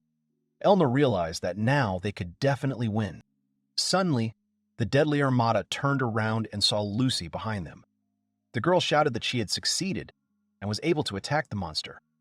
But the girl did not understand what to do next. Elma shouted the girl's name and ordered her to run to the huge rock next to the girl. The girl ran to the rock and said that she understood. The girl ran straight to the stone, and the deadly armada rushed after her. Elma thought that the deadly armada was very fast, so it could easily catch up with Lucy, but it would take time to accelerate. Elma jumps from one rock to another and thinks that with this time, he will take a position and finish off this monster. Lucy ran around the stone and asked Elma what to do next. She could no longer run from this deadly armada. The girl began to cry. Elma shouted that the radius of the stone was approximately equal to the entire length of the deadly armada. Lucy was surprised by this. Elma then shouted at the girl to hit the tail of the deadly armada and run. The girl hit the monster's tail and ran. The deadly armada screamed in pain, then growled and tried to grab the girl with its sharp fangs. Lucy jumped into the air, and the monster cut off part of its tail with its claws. The monster howled in pain. Then a stun effect was cast on him. Lucy looked out from the huge rock and said that she had succeeded and was able to cut off the tail of this monster. Elma praised the girl and said that the rest would be on him. The young man pumped 10 points into the skill of Smoldering Fangs. Smoldering Fangs has reached level 15, so the skill No Regrets has been obtained, which can only be activated when health is equal to or less than 50%. The defense is greatly reduced to 0, and the attack power is increased by the defense value. This skill constantly consumes mana during use. Elma was happy that he was able to obtain this skill. When activated, the defense drops to 0, so using this skill is very risky. But in return, Elma will gain a lot of attack power. This skill will not be widely used in the game because most classes already have more attack power than defense, and increasing it by a couple of dozen more is not worth it. However, the Heavy Knight is one of the few classes that has a significantly higher defense stat. The skill is especially useful when used with Dying Dragon's Fury. This skill increases attack power and speed by 100%, including the attack power gained from No Regrets. In other words, his defense is converted into attack power, and then the entire attack power is multiplied by 2, with 2 skills from Smoldering Fangs. With a weapon made of black steel, as well as the title of Towerless, the youth's attack power is 277 points. There was a very creepy aura around the youth. Lucy watched the scene from behind the rock. Goosebumps ran all over the deadly armada. Elma was very determined. He thought that he would finish all this with one blow. There was a terrifying aura around Elma. Lucy was surprised by what she saw. The deadly armada at this moment names the status of Stun. Elma used the skill No Regrets. He jumped from the large rock towards the deadly armada. In his current state, he would only be able to maintain the No Regrets skill for a few seconds. The boy's mana was 12 points. Thanks to Lucy, that would be enough for him. Elma looked at the monster and thought that its high health, huge defense, and overwhelming speed. None of this mattered to Elma. The deadly armada began to roar and move. Lucy shouted that the stun effect had passed. The monster began to use its skill. The deadly armada used the skill of the death needles and launched the game straight towards the boy. Lucy shouted Elma's name. At that moment, the young man rushed straight towards the monster. The needle flew straight towards the young man, but Elma was able to dodge it. But his life shield was destroyed. Elma swung his huge sword and flew straight towards the monster. The deadly armada was surprised when Elma suddenly appeared right in front of the monster. Elma shouted for the monster to get what it deserved and then cut through the deadly armada. Suddenly, a terrifying roar echoed throughout the King of Sleep's room. The upper part of the monster's body flew off. Lucy was holding her head at this time, because after the death of the monster, a huge and strong wind followed. Elma was silent for a moment, and then he ordered the no regrets skill to be disabled. A notification appeared in the room stating that 4,057 experience points had been gained. Elma's level had risen from 54 to 62. Elma exhaled and said that he didn't like such dangerous battles. Lucy shouted from behind the rock that it was just too cool. The head of the deadly armada flew off and lay not far from the young man. At that moment, Lucy jumped off the rock and ran straight to Elma. The girl was happy and said that they really won, and this deadly armada was much higher level than them. They got a huge amount of experience. Elma said that they had won, barely. The girl agreed with the boy. However, Elma asked the boy for forgiveness. He should have predicted that she could evolve. The girl was surprised and said that the young man had nothing to apologize for, because Elma was still able to defeat this deadly armada. Elma laughed and said that this time the victory was also thanks to the young man. The girl was surprised and asked if it was true. Lucy said that the boy's attack was very powerful, because the boy was able to defeat the deadly armada with one attack. Elma replied that no regrets was a powerful skill, but the risk was also very high. He was only able to attack the deadly armada because the monster was stunned. If it weren't for the life shield skill that was destroyed during the attack, the boy would have died. Lucy and Elma then received the title of Nightmare Slayer. Lucy said about the Nightmare Slayer, "This title is the proof of defeating a Dream King that has evolved to level 70 or higher. This title gives attack power plus 7% against Dream Kings." Elma said that it was a special title for defeating a boss. To get it, the boss had to evolve, so it was rare for anyone to specifically try to get it. Elma then changed the subject and said that he was glad that they were both safe. So it was time to get the core of this monster. Then Lucy called him and told Elma that she had found something incredible here. She tried to say something, but the young man interrupted her and said that he did not understand what Lucy was trying to say, because he already had the core. Lucy said that it was not like that at all, because there was a unique drop from the boss. The girl was holding a poison worm dagger in her hands. The recommended level for this dagger was 70. It added 28 to the attack power, and its cost was 28 million local currency. It was a knife with a deadly centipede poison that could poison. Elma was surprised that the Dream King dropped something. He thought about how Lucy dropped items with a low drop rate as if they were regular trash. He looked at the blade and realized that at least it wasn't her head. He thought about how this blade could poison the enemy. Most likely, the chance of the effect working would depend on luck. Lucy, using acrobatics, will be able to strike more, which will also increase the chance. This dagger will be perfect for Lucy. Elma said that if he knew that this blade would fall to them, the ore would not be useful. Lucy at this point was screaming in horror about what they would do with this blade, since it was worth 28 million. She asked if they would be punished for the fact that its very existence was a subversion of the entire financial system. Lucy said she couldn't handle something so expensive. She asked if he should just throw it away. Elma asked Lucy to calm down and keep her head. After some time, they come to the city. People looked around with suspicion because Lucy was behaving very suspiciously. Elma turned to the girl and asked what she was doing and why she was staring at everyone. Lucy whispered that it was natural that she was staring at everyone because they had earned a fortune. They wanted their money. Elma and Lucy arrive at the Adventurers Guild, where Elma says he would like to exchange monster cores. And also, if it was possible, he would like to talk to the guild leader because something incredible had happened. This time, they didn't come just for the money. The evolution of the King of Sleep is a unique and very rare event. This boss couldn't evolve without killing many people. It's strange that the guild didn't have information about the dead. Elma thinks that the guild should have told about it. The girl administrator at the Adventurers Guild sighed and said that the adventurers were D rank, Heavy Knight, and Jester. Lucy and Elma were silent and did not say anything. The girl said that she would pass on their request, and then asked them to quickly deal with the matter and not hold up the line. Lucy was surprised and asked what it meant. Was it high-class service? Lucy pouted. The girl asked them to listen to her and said that this was the Lacolan Adventurers Guild. They, the guild members, were proud of the famous adventurers that came out of their patronage. Lucy said that it was very annoying. Elma replied that the girl should leave the administrator to him, because if they spoke calmly, they would understand each other. Elma replied that he understood what the girl thought about him and apologized for what if he had somehow offended the girl. But he asked her to give him time to convince the girl. Elma replied that the matter was really important and it definitely couldn't be ignored. The girl asked how they couldn't understand. They had a serious guild, not just another rural office where they had worked before. The guild master will not come to the first call of an ordinary low-ranking adventurer. Their guild is much more prestigious than they think. They have hundreds of skilled adventurers, and it is not uncommon for them to pay out a reward of at least $1 million. Anyway, she hopes that they understand that she can't call the guild master. At this time, the young man takes something out of his adventurer's bag. He says that if the girl is so inclined, then he asks her to first count them, and then lays out a huge number of magic stones in front of the girl. The girl administrator shudders and is surprised, and beads of sweat start to run down her face.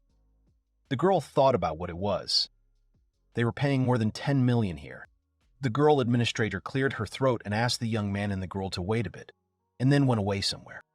She turned to the man and said that there were adventurers there who had brought loot worth more than $10 million, and they were asking to meet the guild leader. She asked the man to respect them. The man asked about the $10 million and then asked what ranks they were. The girl replied that they were D rank. At this time, Elma was thinking that, well, when they exchanged the monster cores, they would meet the guild master. When a D rank adventurer tries to exchange such a large number of cores, it seems like there will be some complicated procedures involved. However, for some reason, the administrator girl was very surprised and tried to push them to the front of the line.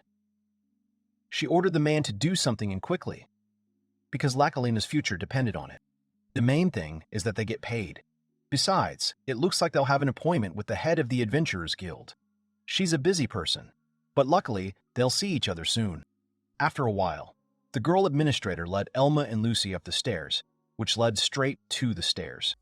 The receptionist knocked on the door and addressed Mrs. Hallen. She said that the adventurers who wanted to meet her were already here.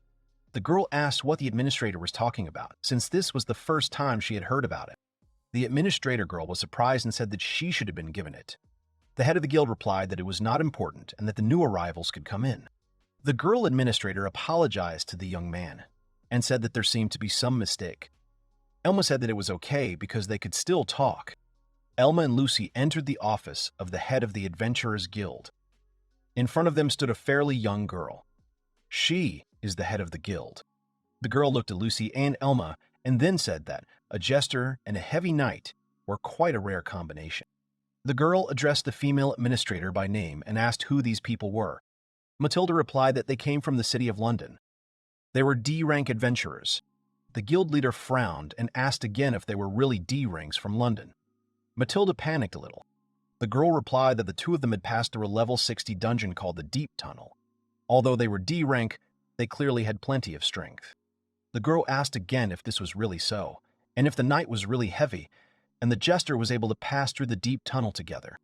She began to sit down at the table and said that both Lucy and Elma's classes were not very suitable for defeating the Dream King. So she was very curious about this information. She said they intrigued her a little. Elma noticed that the atmosphere had somehow become more tense, but it seemed that they would not leave here just like that. The head of the Adventurers Guild has a very suspicious look. It's as if she can see inside Elm. The girl said that D-rank adventurers challenged the King of Sleep, and for this, it would definitely take at least a C-rank group.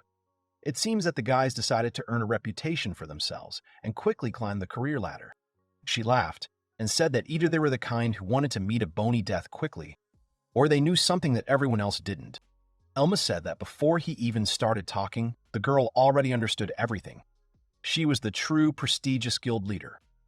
However, he didn't think that was the only reason she was good.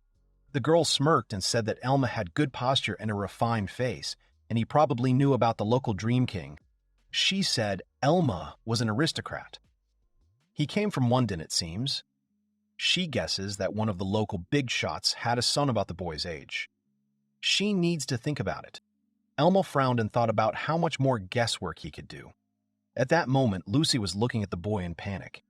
Elma thought that it was useless to lie because Lucy was too honest and would give them away completely. Elma said that his name was Elma and the girl's name was Lucy. As the guild leader said, they were adventurers from London. While clearing a deep tunnel, they encountered an unusual situation, so they wanted to meet her. They bow, and Elma thanks the girl for finding time for them. The girl chuckled and said that Elma wanted to distract her, but she suggested that she put her thoughts aside. The girl says that her name is Harrowwood, and that she is the head of the local guild. She thinks that the boy has already guessed that she is from the family of the Marquis of Harrowwood. Elma understood why the girl knew all about the aristocracy. In Lakalin, the Adventurers Guild has more weight than in any other city. Here, members of a branch of a noble family are appointed as heads. The aristocracy and the guild work closely together. The girl said that the Heavy Knight and the Jester were able to conquer the tunnel together.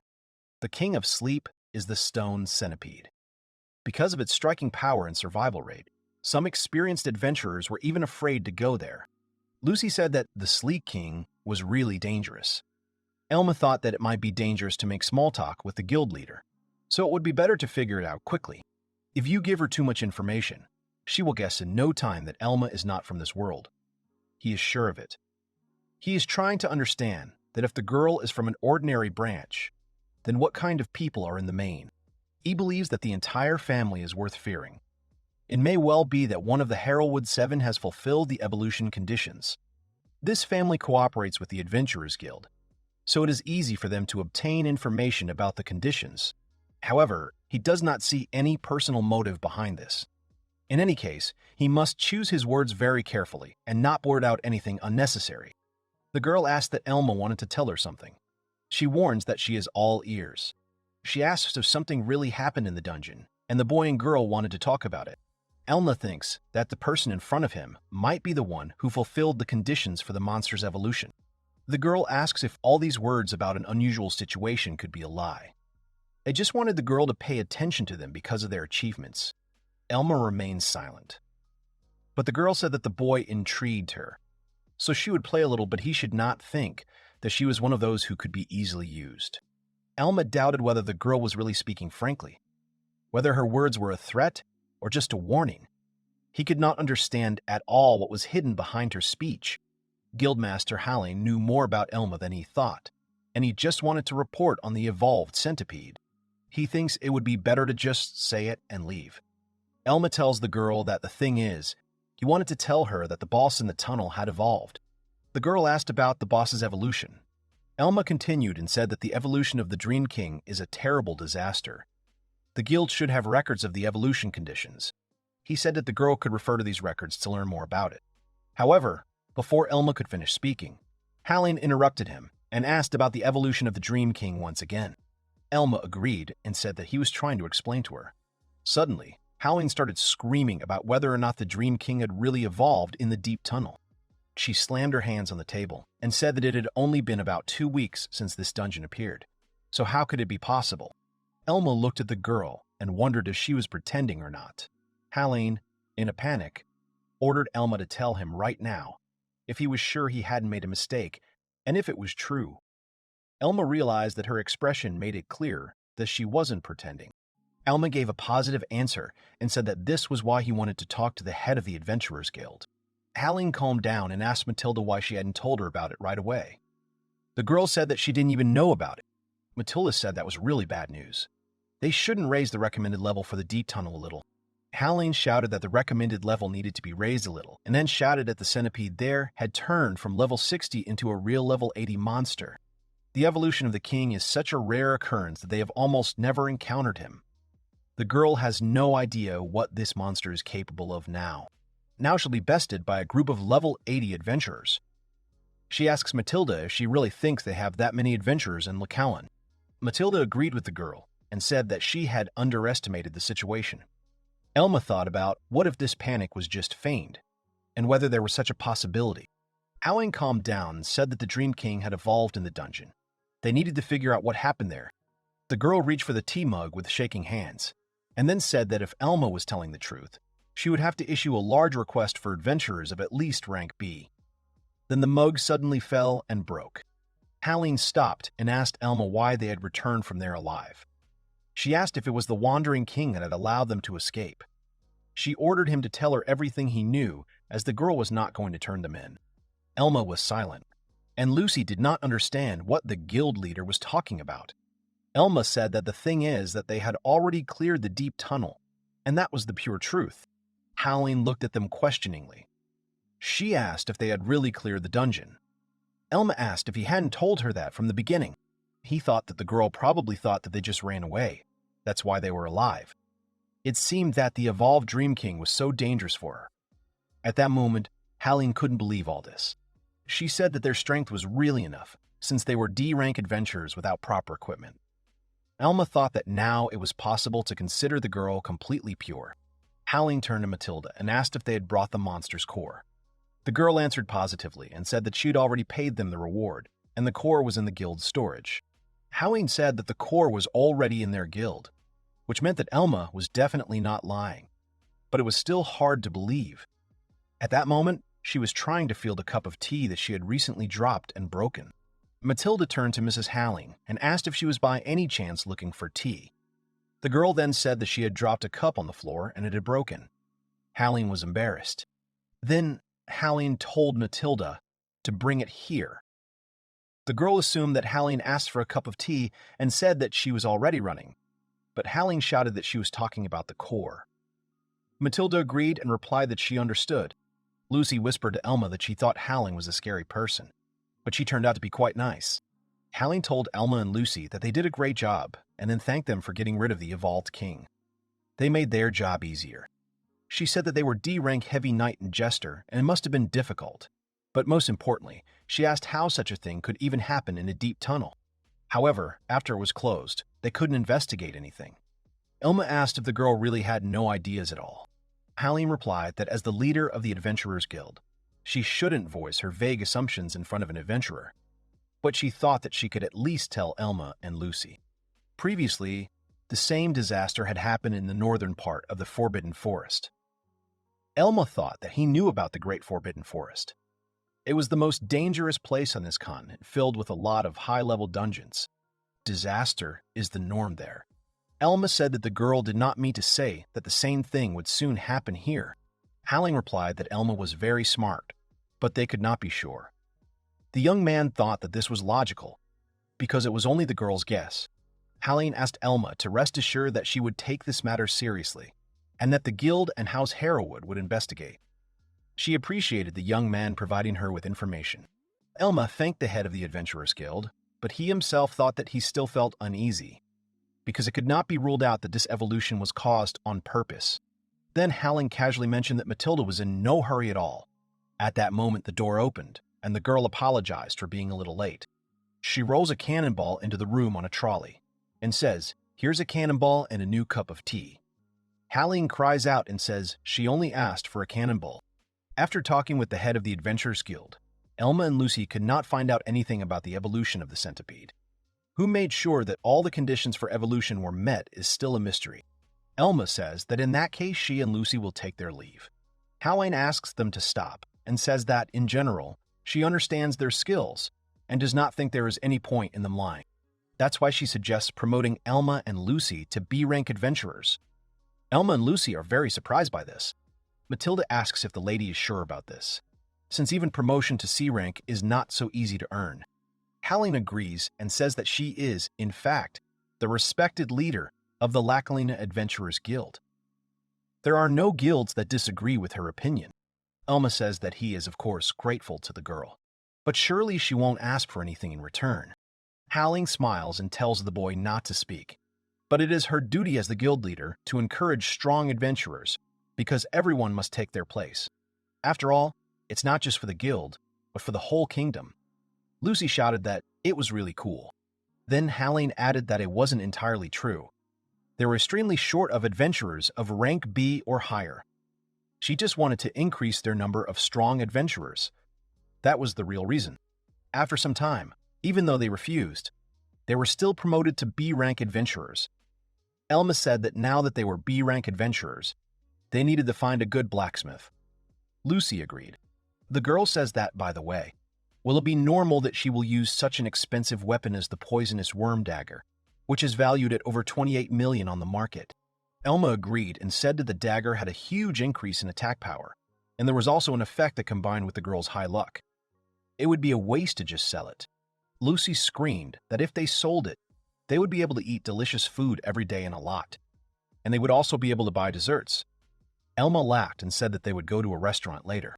By the way, he would like to use the mithril ingot and the black iron ingot to forge a weapon for himself. Elma asks if the girl's against it. Considering that they will have to spend money on the services of a blacksmith, they will lose much more money. Elma said she didn't mind. The total amount of equipment they would need would be astounding. Elma said that a high-level blacksmith would be needed to work with mithril. The adventurer capital of Yakolin might not have one. Working with dungeon materials requires a certain skill.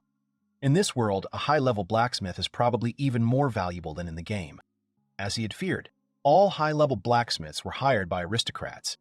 Even in the large shops of the city, the maximum one could find was a blacksmith no higher than level 40.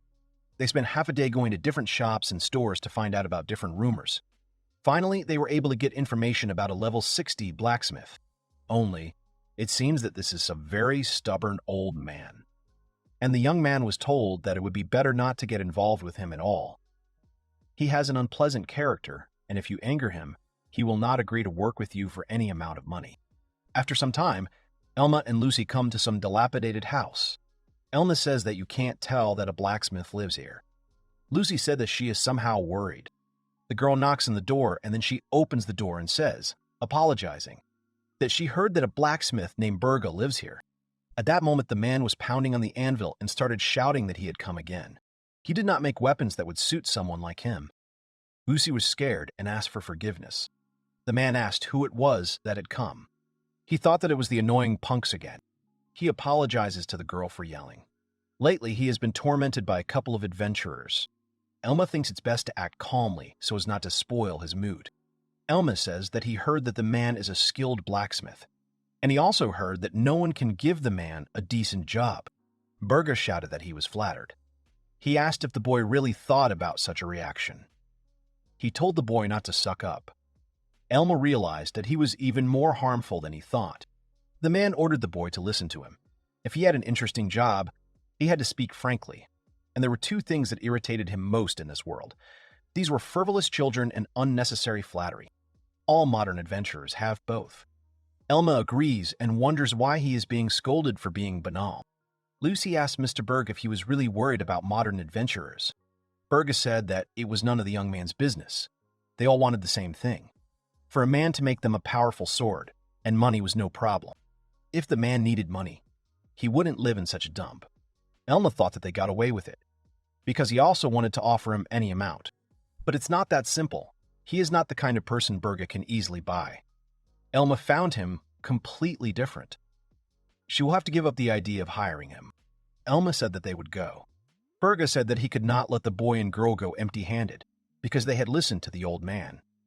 He called them to follow him. Elma asks the girl if Lucy should follow him. Lucy says that maybe he is old and just has no one to talk to. The man shouted that he could hear everything. If they didn't want to come in, they could go home. The girl shouted and said that they were already on their way. After a while, the man said that it seemed that the boy and girl were not hopeless after all.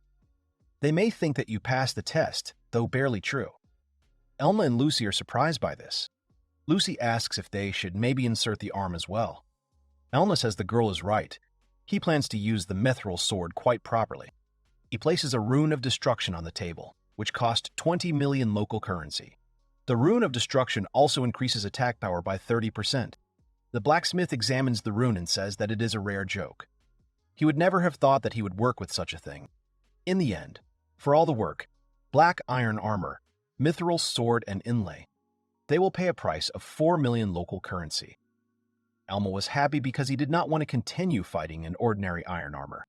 While the blacksmith was busy with his work, Lucy and Elma devoted themselves to walking around Lakalina and gathering information. They ate and then looked at the skill books, which were very expensive. After some time, they went to the blacksmith. Elma said that the mithril sword should be ready. Then they noticed that the door to the blacksmith's house was open. They hear screams that someone doesn't care, and that this person doesn't ask to give the sword back, but asks to sell it. The blacksmith refused and said that he has nothing to give because this sword was ordered from him. Elma realized that things were bad. Lucy shouted that they needed to go in. The boy and the girl ran into the house. The boy asked if the man was okay because it seemed like there was a robber here. An unknown person approached the young man and asked if he was really the same client, and he was interested in what the young man looked like. Elma thought that he heard a voice, but did not see who was speaking. The stranger said that the blacksmith was really making a mithril sword for such a weakling. It seemed that Burga had become completely impoverished and needed money. Lucy turned to the young man and said that the sound was coming from below. The boy tilts his head and sees a girl there who calls him a lanky guy and asks if he really thinks she's a stupid girl. Elma wonders if a child is talking to him. The angry girl approached the hero and angrily asked if he thought she was stupid. The young man silently looked at the little girl, who looked furious, with sharp teeth. Knight Elma was very surprised, and a drop of sweat was visible on his face. He confusedly asked the girl if she was a child, but then he remembered that the ceremony does not take place with those under 15. The girl angrily replied that she was 17 years old. Her violent reaction confused the girl standing next to the hero, just as much as it confused the young man. The girl angrily assumed that the young man was underestimating her.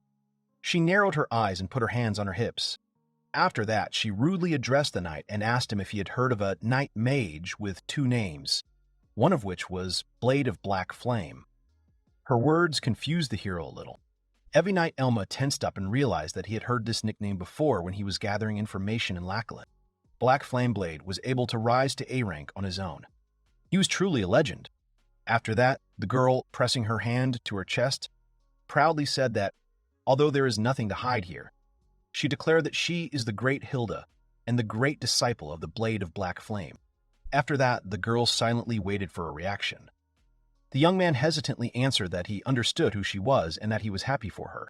The girl pointed her finger at the old man behind her and said that since the owner of this sword was finally here, it would be easier to negotiate with him than with this stubborn old man. The man silently listened to their conversation. The girl angrily added that she only wanted one thing from him. She would buy this mithril sword from the young man. Elma immediately refused and said that he needed the sword because he was looking for a blacksmith for a reason.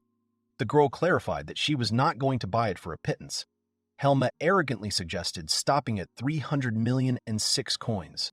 She added that for people like him, this sum was simply enormous. The young man again refused and added that 300,000,006 coins were not worth it. His refusal infuriated the girl. Hilda struck at the knight, but he managed to jump back. Her actions angered the young man and greatly surprised the girl accompanying him. Elma's companion turned towards the young man in shock.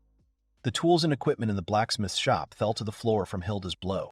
The Black Flame Blade disciple pointed her huge sword towards Elma and said that his reaction was very good. She added that this was the limit for the heavy knight. He was lucky that she still had his head and did not finish him off on the spot. Her sword was still pointed at the hero, and she angrily told Elma to be a good boy and sell her the sword. Lucy ran forward and asked Elma if he was okay. Lucy was outraged by what Hilda did. She added that the girl attacked the boy without warning. The warrior replied that she was simply showing that he had no choice. Elma clarified that she had attacked from behind to show the difference in their abilities, and sarcastically added that it was very brave of her. Hilda decided to sum it up and asked Elma if he wanted to argue with her. She angrily added that if so, they could fight, but the mithril sword would be at stake. Elma asked, with displeasure, what she would put in that case. The girl was surprised by the question and insisted that losing was impossible. Hilda pointed to the sword and added that if he won, she would give up the sword and pay its cost, because she was not going to take any risks.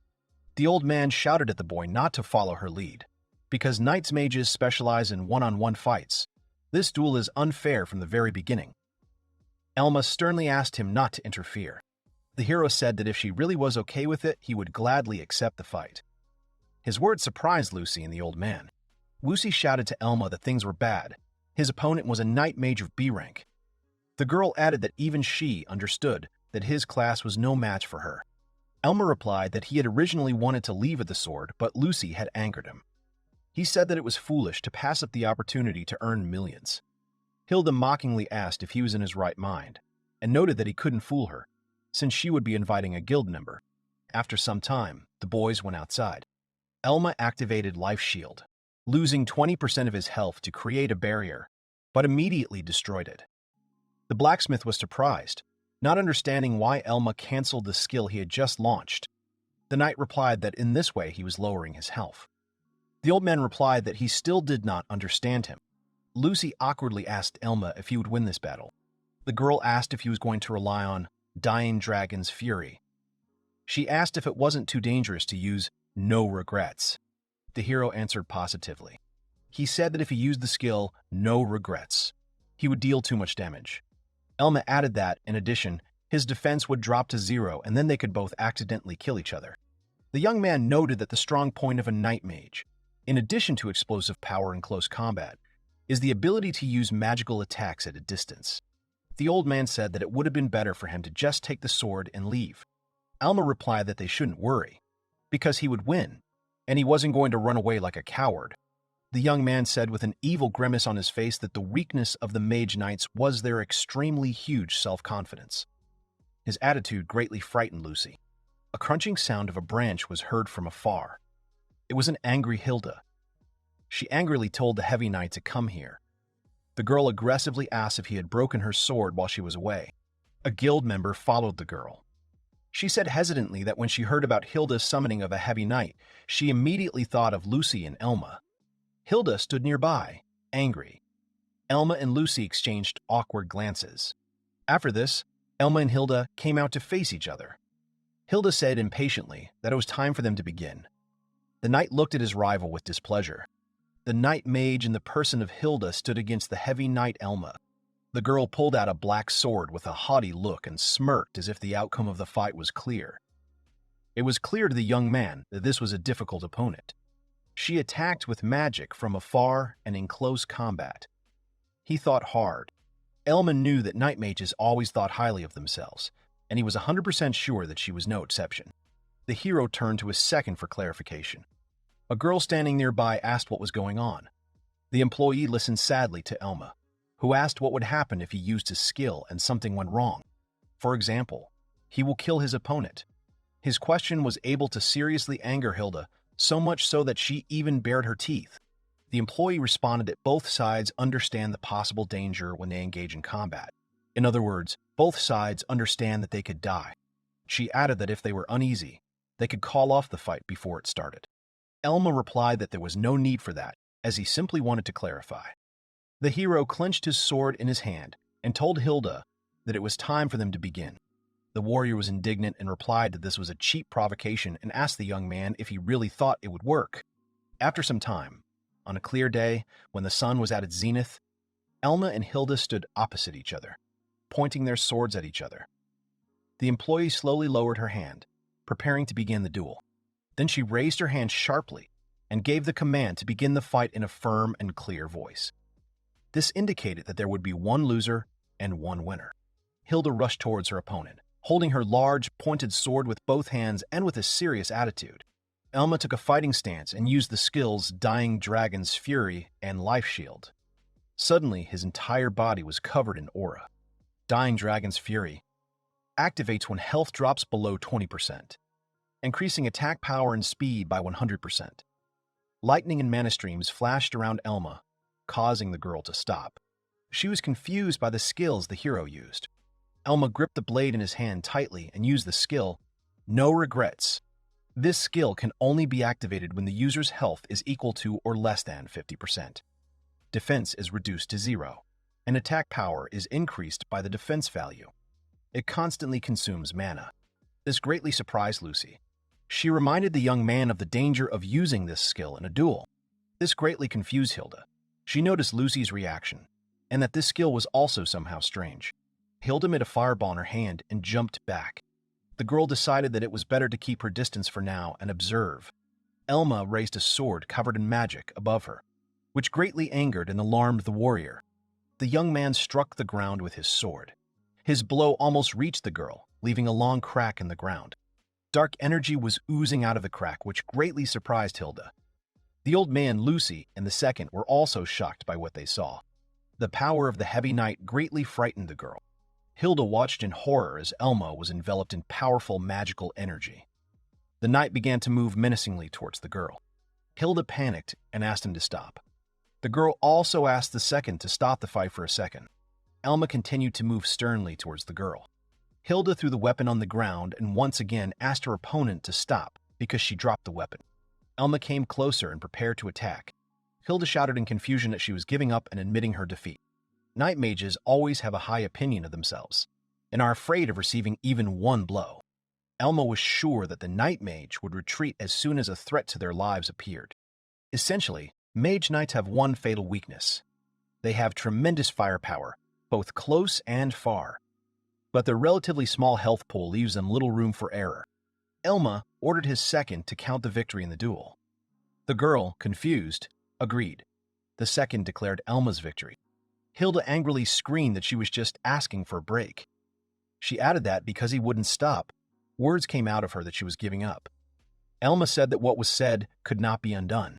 The second reminded Hilda that she was a witness and there could be no objections, since Hilda herself had invited her to control the conditions of the duel. The warrior was surprised. Hilda said in confusion that she knew everything, but usually she would never be so pathetic in a duel. Hilda asked Elma to forget about giving up. The girl asked if 20 million would be enough for the sword. Hilda corrected herself by saying that the maximum she could pay was 30 million. Lucy and Elma accepted the girl's proposals with skeptical expressions. Lucy even partially understood the girl's feelings. The old man called out to Elma. The blacksmith said that he wasn't sure if he should say this, but the sword wasn't worth anywhere near 30 million. This surprised the young man a little, and he asked if the material was fake. The old man asked to check the sword's characteristics himself, since no one would believe him. The sword had an attack of +46, a recommended level of 70, cost 51.5 million, and was inlaid with a stone of destruction that emitted mana. Seeing the real price of the sword, Hilda was stunned. Elma remembered that he had forgotten about the rune. Hilda angrily said that this was nonsense, and she could not pay such a sum, because she did not think that it would cost so much more. Hilda angrily fell to her knees and asked the young man to settle for 40 million. Elma noticed that Hilda was angry, but she fell to her knees anyway. Lucy said that she felt sorry for Hilda. Hilda begged Elma to lower the price. The second suggested borrowing the money from B-Rang's insurance. The employee announced that Hilda had collected the agreed fee of 50 million. This amazed Elma, who noted that the amount was collected in just 2 days. The employee angrily clarified that she was used to resolving disputes between the guild's adventurers. Her mood slightly frightened Lucy and Elma.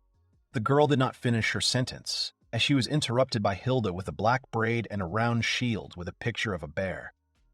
Hilda angrily accused the girl of losses of 50 million and said that she looked pleased. The hero noticed that the girl had bought herself a weapon and ordered Lucy to run. Lucy immediately accepted the offer. But as soon as they left the guild, a young lady stopped them, asking where they were going.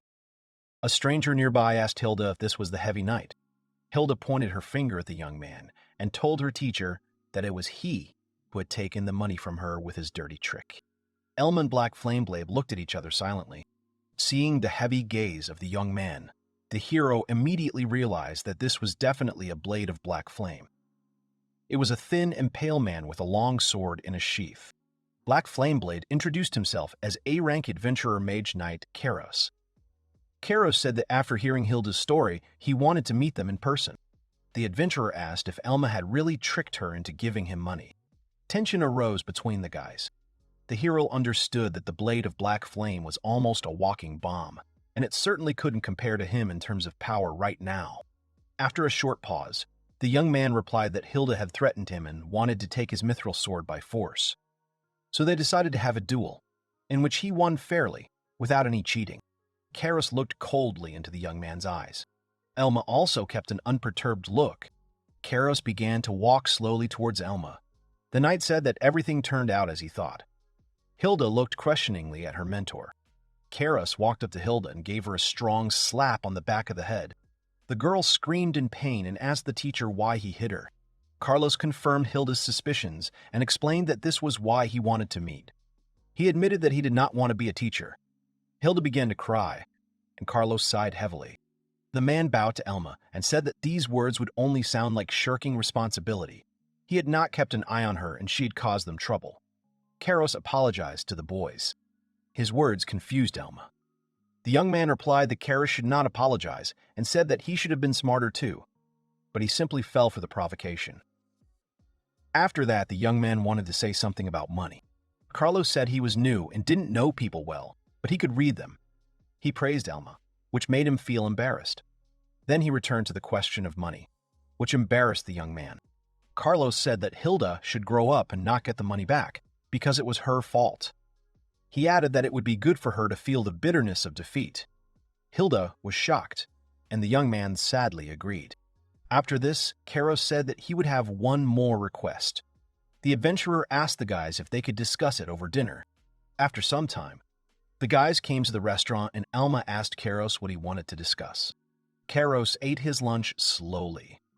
He said that recently there were too many high-level monsters and holes appearing around the city. The adventurer added that the hole that was recently cleared also had a boss evolution that shouldn't have happened.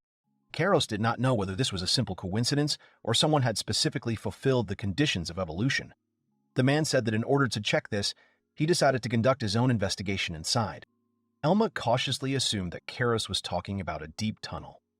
Carlos smiled. He knew that a great adventurer like Elma would immediately understand what he was talking about. The man added that he had been busy with this investigation for the past 2 weeks, trying to conquer the dungeon alone. Elma confusedly clarified that nothing worked. He remembered that Carlos was an A-rank adventurer. Carlos replied that there were so many monsters now, so many that it was almost impossible to get through it alone. Increase in the number of monsters. This sometimes happens with dream holes. The number of monsters becomes simply prohibitive and it becomes almost impossible to pass it with one small group or even alone. Elma realized that evolution was not the only problem after all. Something or someone was definitely causing one disaster after another. The young man said anxiously that if the number of disasters did not decrease in the future, monsters would increasingly come out and people would not be able to live in this area. A frightened Lucy said that Elma was exaggerating, but Carlos coolly agreed with him. He concluded that it was time to get down to business. Black Flameblade invited Elma and Lucy to join his raid. They are going to clear the Crypt of Sorrows, and he will need their help in this matter. Lucy and Elma listened attentively to the adventurer's proposal. Lucy asked her companion what they would do. Elma said that such decisions could not be made here and now, and suggested that Carlos had reasons for being in such a hurry. Elma realized that they would be led by an A-rank adventurer. He was teaching Hilda, but he didn't seem reckless enough to just rush into hell. Something was wrong here. The boy clenched his fist and said that they should go. Lucy nodded approvingly. If there really is something terrible happening in this world, he has to stop it. After all, only he, who came into this world with memories of the magic world, is capable of this. Hilda clapped her hands happily and said that it had been a long time since she had fought side by side with a teacher. Carlos answered hesitantly that it was better not to push forward with her new equipment. The answer surprised Hilda. Soon the group came to a dark forest. There were many people in the detachment. In the front rows were Carlos, Elma, Lucy, and Hilda. All the guys were serious except for one archer and a sorceress. Elma and Lucy, under the command of Carlos, set out to raid the Crypt of Sorrow, to find the cause of the brewing disaster there. A group of adventurers walked through a dark, dense forest. Elma noted the speed of gathering high-class adventurers due to the guild's influence. Lucy guessed that the A-rankers trusted the guild and were willing to help. At this moment, Hilda was walking next to the squad leader. She asked her teacher if they really needed these losers. Hilda haughtily stated that they could have handled it themselves if they had a couple of healers. Carlos turned to the girl and said that they had better gather more people so that the situation would not get worse. Hilda said that everything was fine since they only needed meat.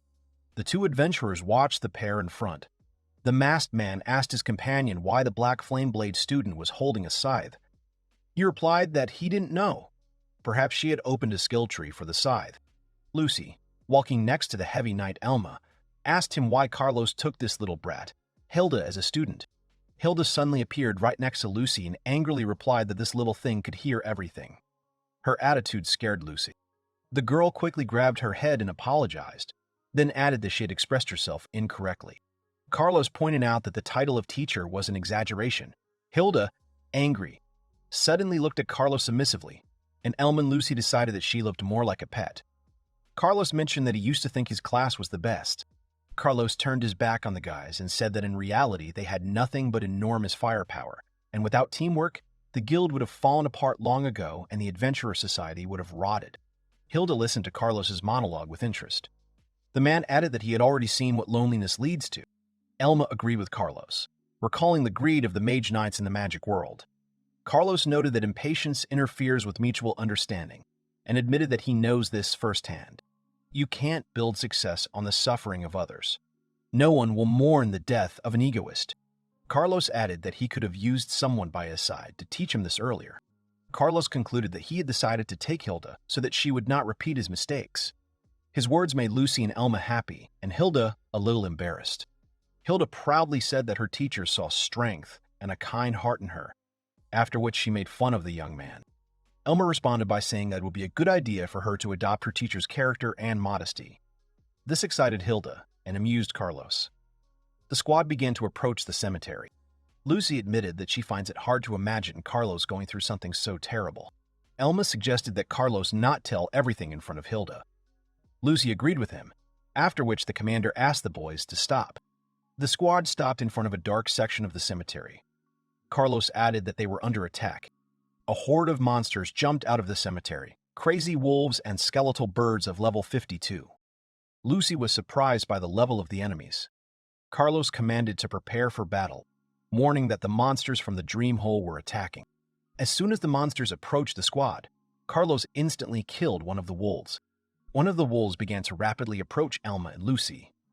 The young man repelled the wolf's attack and ordered Lucy to act. The girl stabbed the wolf with her dagger. The wolf instantly fell dead and was debuffed with poison. Lucy shouted to her partner that the poison had worked. Elma replied that it was excellent and pointed out that the poison worked on the first hit. The poison imposes a new weapon on Lucy. It synergizes perfectly with her great luck. If in this world it works the same way as in the game, then it also slows down the speed of the poisoned enemy. Lucy intended to finish off the enemy, but the wolf was pierced by an arrow. Lucy received 174 experience points. The wolf was finished off by one of the adventurers. He snorted arrogantly and looked at Lucy. Elma said that the enemies were still coming and they needed to reduce their numbers. Lucy agreed with him. The squad continued to fight the monsters. After a while, the guys killed all the monsters. Lucy exhaled and said that the enemies were gone.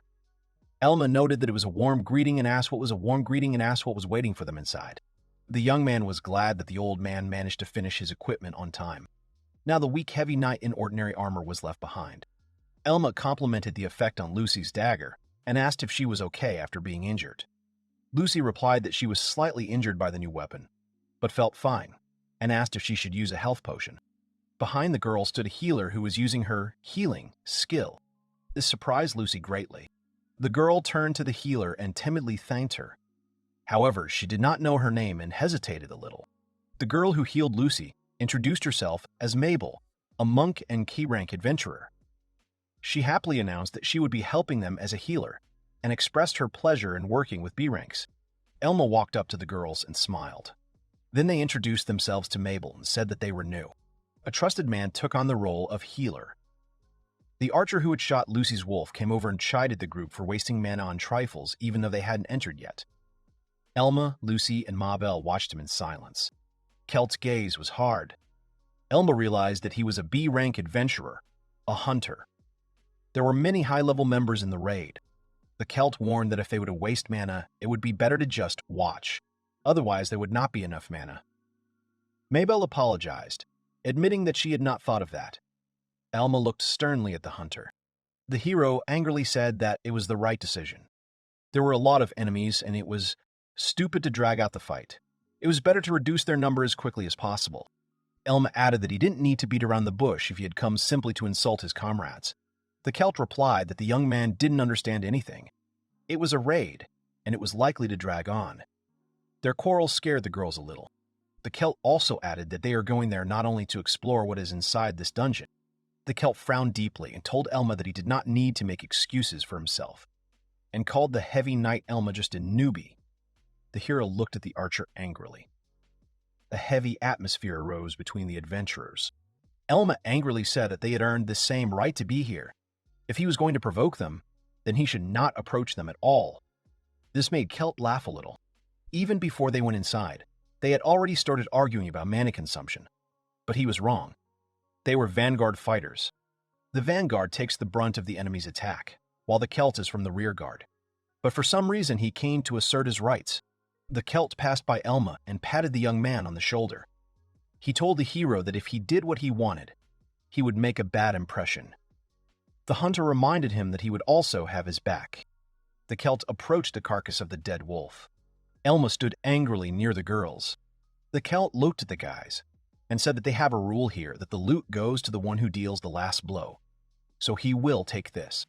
Lucy timidly said that it was thanks to her that he had fallen out. Elma replied that Celt should do what he wanted. The young man advised Mabel to ignore the Celt as he had only come to provoke them. The nun replied that it was all right. She often encountered such people in groups. The girl grinned evilly, offering to treat Celt only occasionally, so that he would become as smooth as silk.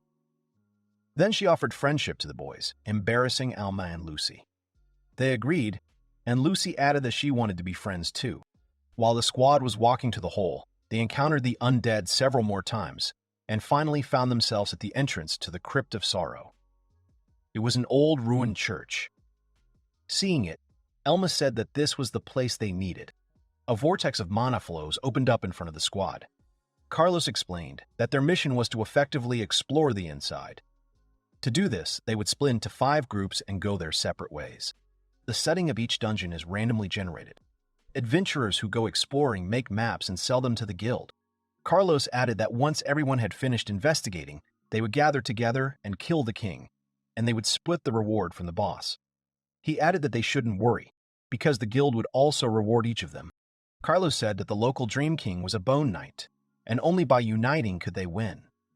He warned that the dungeon was dangerous to take lightly. The squad listened attentively. Carlos added that they would handle the process of dividing into groups on their own. Hilda excitedly told Carlos that he simply had to take her into his team. Carlos wearily replied that with her current equipment, he couldn't give her to other teams, and he was her teacher. The Celt approached the boys arrogantly and told them not to get under his feet. Lucy and Elma looked at the hunter angrily. Mabel approached the boys cheerfully and said that she was glad to have their company. Lucy happily responded in kind. The nun happily declared that Elma was reliable, as was evident from his appearance, and Celt was experienced, so they would cope.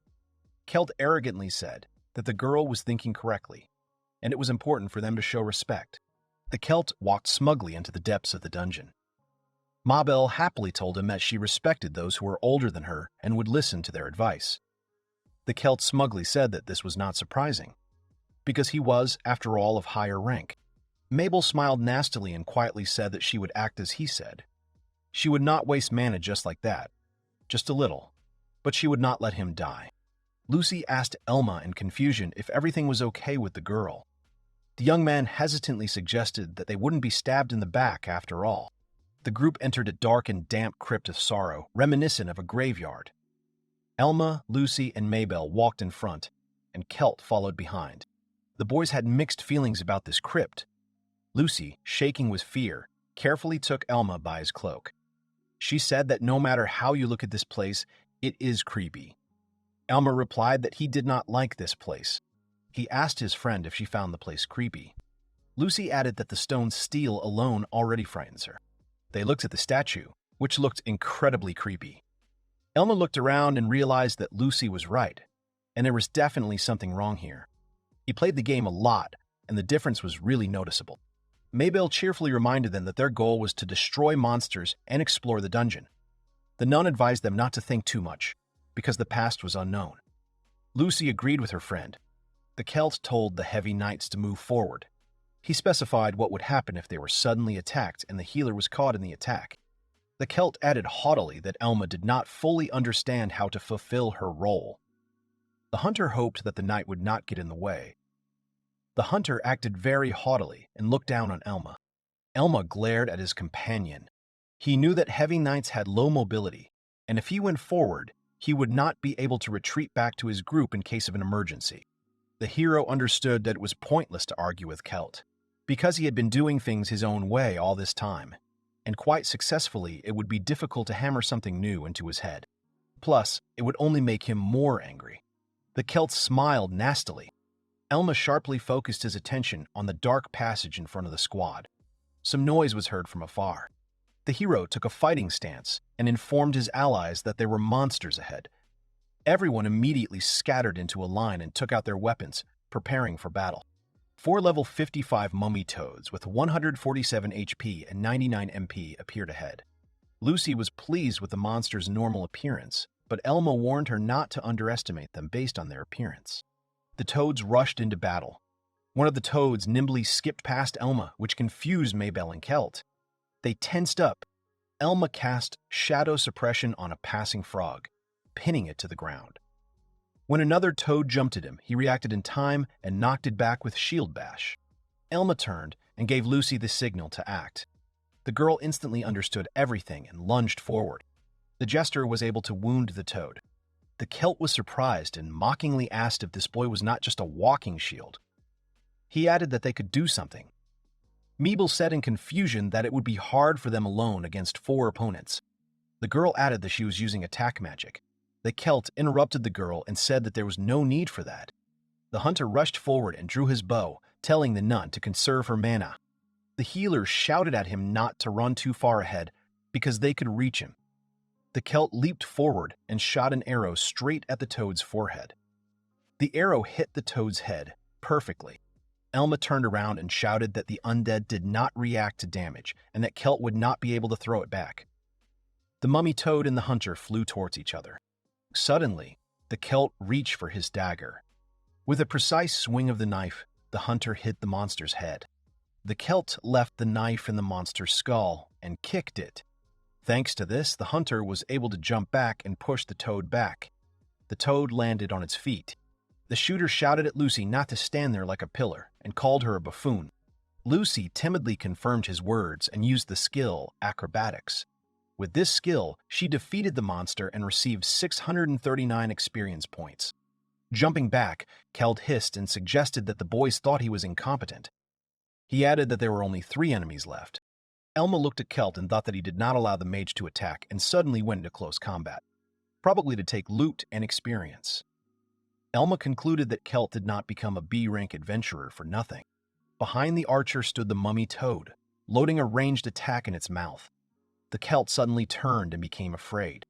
The Celt didn't have time to react to the frog's attack and received damage to his shoulder from the poisonous spit skill. The Celt cursed the frog and received a debuff from the poison. The Celt nervously asked the healer if she had a poison cure. Mabel replied timidly that she could not help him. This greatly surprised the hunter Celt.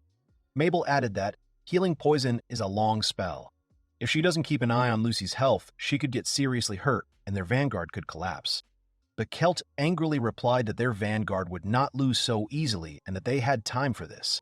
Mabel said that, besides, this spell costs a lot of mana if used in battle. Her words angered the Celt. The hunter exhaled and said that he heard her. The hunter looked at the nun and assumed that she was refusing to heal him because she was afraid that he would take all the loot. The hunter smiled nastily and said that he would share the loot with her. The Celt asked what she would say about that. Mabel felt awkward. Elma realized that the hunter was using the carrot and stick tactic and was really ready to take the plunge. The healer calmly replied that she could not do that. She added that she understood that he had much more experience in exploring dungeons. But as a healer, she is responsible for the lives of her comrades, and his life is currently out of danger.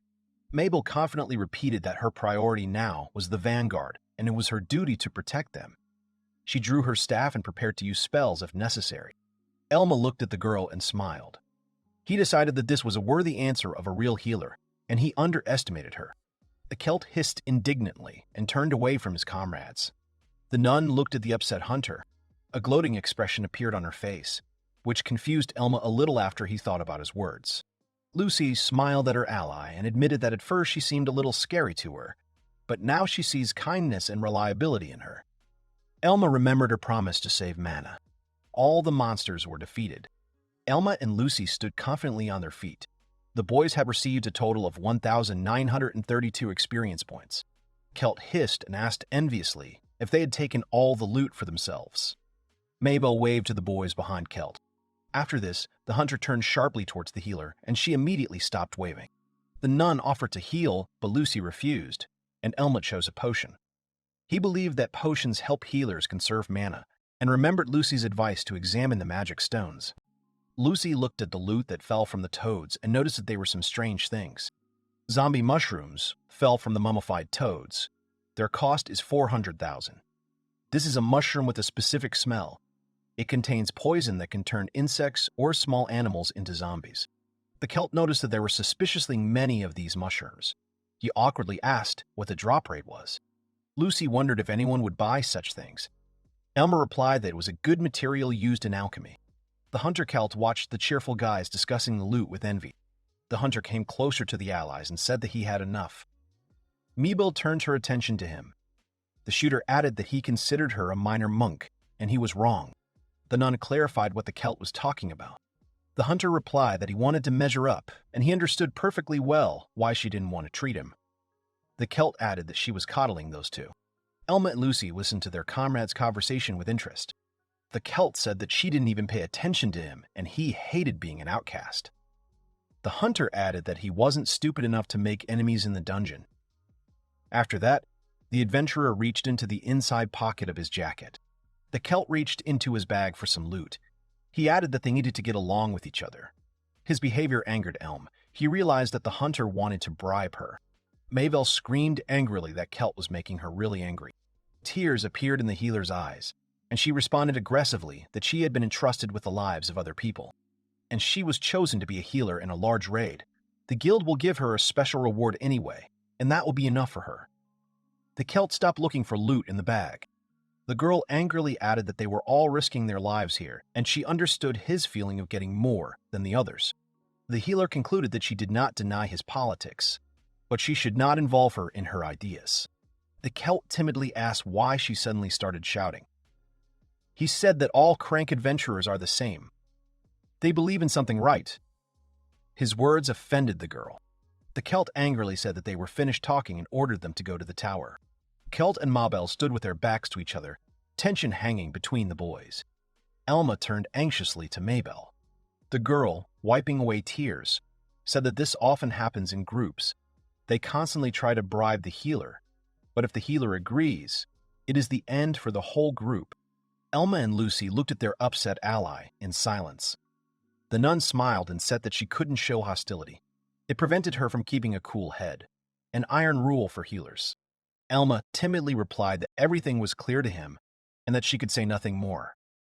Elma felt that she had battle experience behind her, that she was a steadfast and experienced healer. The guys studied the map for a while. Celt wondered what kind of route this was and what the guild was thinking about. He looked at the map. Quite a few monsters had already leaked out of this crypt. Most likely, this route was specially indicated to reduce the number of monsters in the dungeon. The guys went on. Elma turned towards the hunter and agreed that the route was indeed strange. The Celt studied the map with the marks of the monsters he had encountered, a mummy toad, mad dogs, and a white bird. They seemed to be circling in one place, but in fact they were following the route of the monsters. Elmer realized that he still didn't know the exact reason. He also noticed that Celt was writing down quite a lot, which he certainly didn't expect from a hunter. The Celt nervously scratched his head and said that he wasn't used to walking back and forth through the damn mine and the guild still irritated him more. He added that they could be cornered by monsters in almost every place here. The Celts turned his head towards Elma and said that they would take the shortest route to the meeting place. Elma objected that they couldn't deal with the monsters that way. He asked if Celt wanted to ignore the tasks. The hunter replied that Elma didn't understand anything and asked what the problem was with returning home alive. Mabel said, confused, that she understood their desire to be loyal to the guild, but sometimes it was better to actually break the rules. Elma looked at the girl silently. The hero said that Celt was indeed right. The route was indeed strange. He awkwardly added that he would leave the change of route to him.